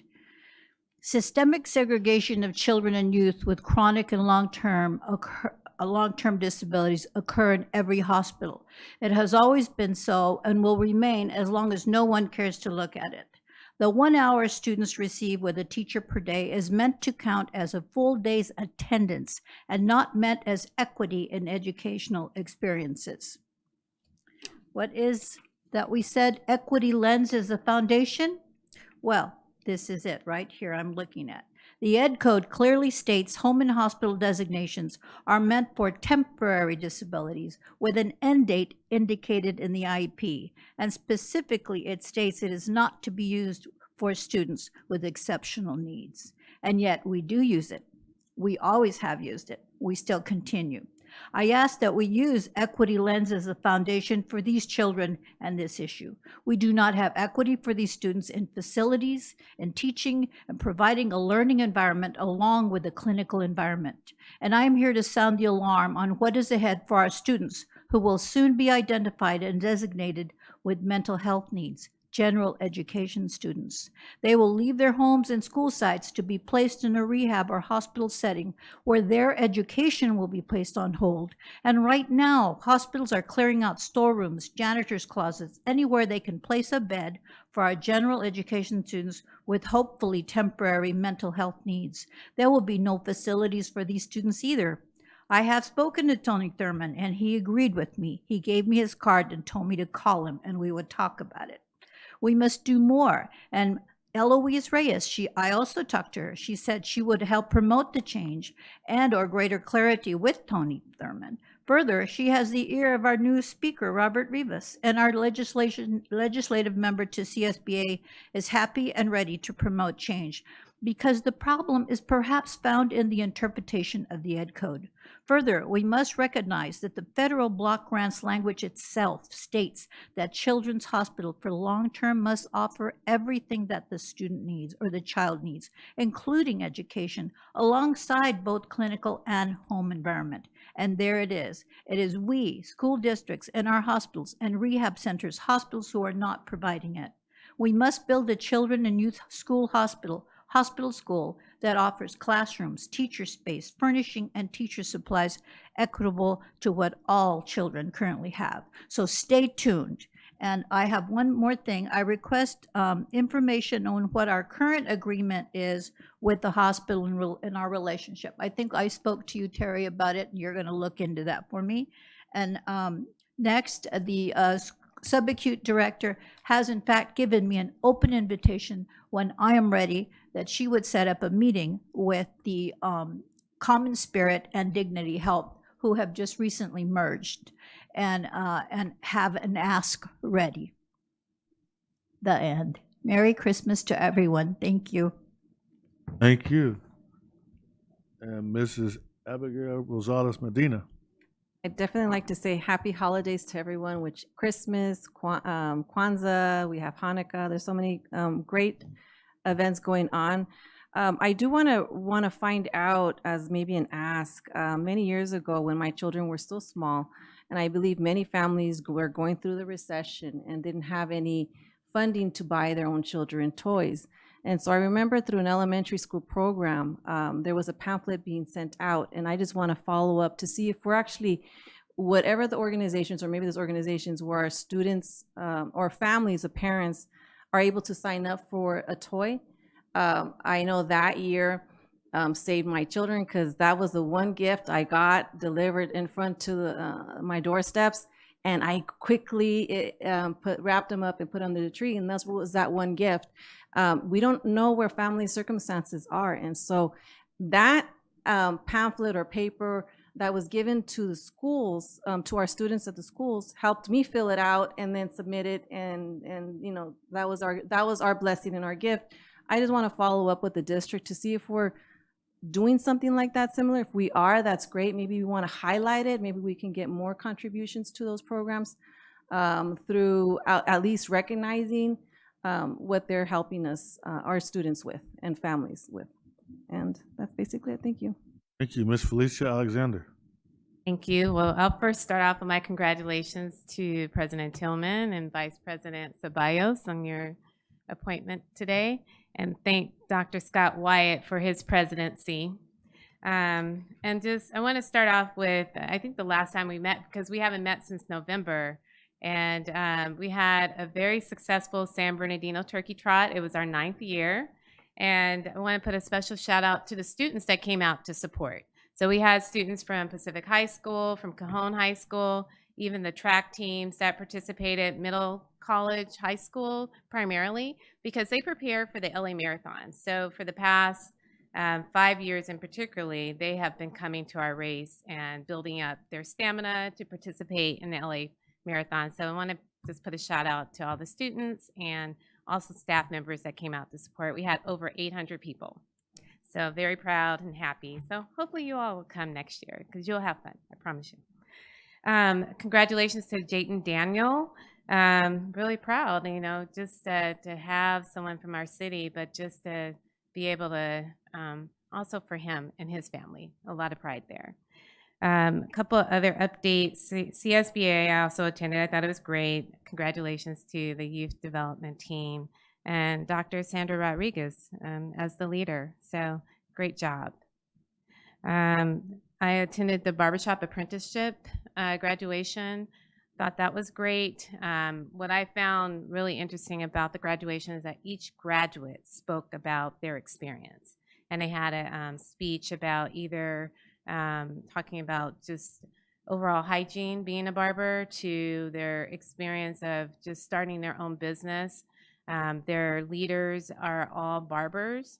And it was just a great experience and a lot of pride in the room. And then when Mary Ellen and I were walking out, we ran into a student who had just passed his GED. And he was very excited. So that was just awesome as well. Congratulations to Chief Polino for being a keynote speaker for Phi Delta Kappa, the breakfast or brunch this past weekend, and also to our ETSA program under Anna Applegate, under the leadership of Dr. Greer. So they received an award as well. That was a really good event to attend. And then I also attended the Black Party with Abigail. That was a collective collaboration between ICUC as well as People's Collective. So it was a first Black Party. A lot of people were out there and a lot of great energy. I wanted to make sure that we acknowledge the San Bernardino Symphony as well, because I don't think we've met since they gave us an award for our Community Partnership Award. And then in addition to that, thank you, Superintendent Ariano and Terry Komnick, for the presentations today. They were detailed and they made sense to us. So thank you for those specifics and a lot of pride to instill in terms of the progress that you shared. So thank you. And then I don't want to forget the fact that the last time we met, we talked about the test scores that aren't good representation for our African American students. And I just don't want us to forget the fact that we still need to make sure we invite Dr. Greer back to figure out, to present to the community what we're doing to address those concerns. And then lastly, happy holidays to everybody. And that's it. Thank you. Thank you very much. And I just want to thank my fellow board members for having the confidence in me, for nominating me and voting me in as your president, and I appreciate it. And I've done enough times to know the responsibility that is involved in it, and I'm up to the task, and I look forward to working with you all. I want to thank the superintendent. I know you had a question about making sure the numbers go up, but this is the first superintendent I've seen commit to realistic goals with the 50-50-95. I have the numbers memorized, and moving towards those numbers. And so I thank you for having the courage to commit to that. That's a big deal. And I know we've had some discussion about your ideas of how you're going to get there, and that means a lot. And it's going to benefit a lot of students that we're making that commitment. I know we do a whole host of other things, and we benefit kids in countless ways other than the numbers that we see on the paper, but the numbers are still important. And I think this is a perfect time to say we're doing all those other things, but we're also going to ensure that the academic performance and rigor is there, and we can do it. So I thank you for that.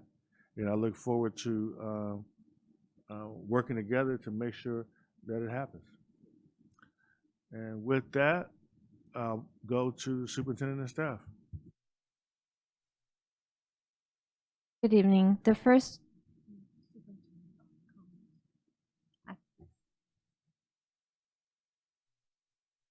He passed, so we're at the summary of board members' requests. Good evening. The first request is from Ms. Rosales Medina and Ms. Alexander. They're requesting to schedule a policy subcommittee to review policy 0410 and 5145.3 and review mandated language and link the language that was omitted if it is to be found in another policy or AR. The second request is from Ms. Grande. She requests information in the current agreement with district and community hospital, and Mr. Komnick is to follow up on that. The third request is from Ms. Rosales Medina. She's requesting information on services or pamphlet available for students or families to receive gifts.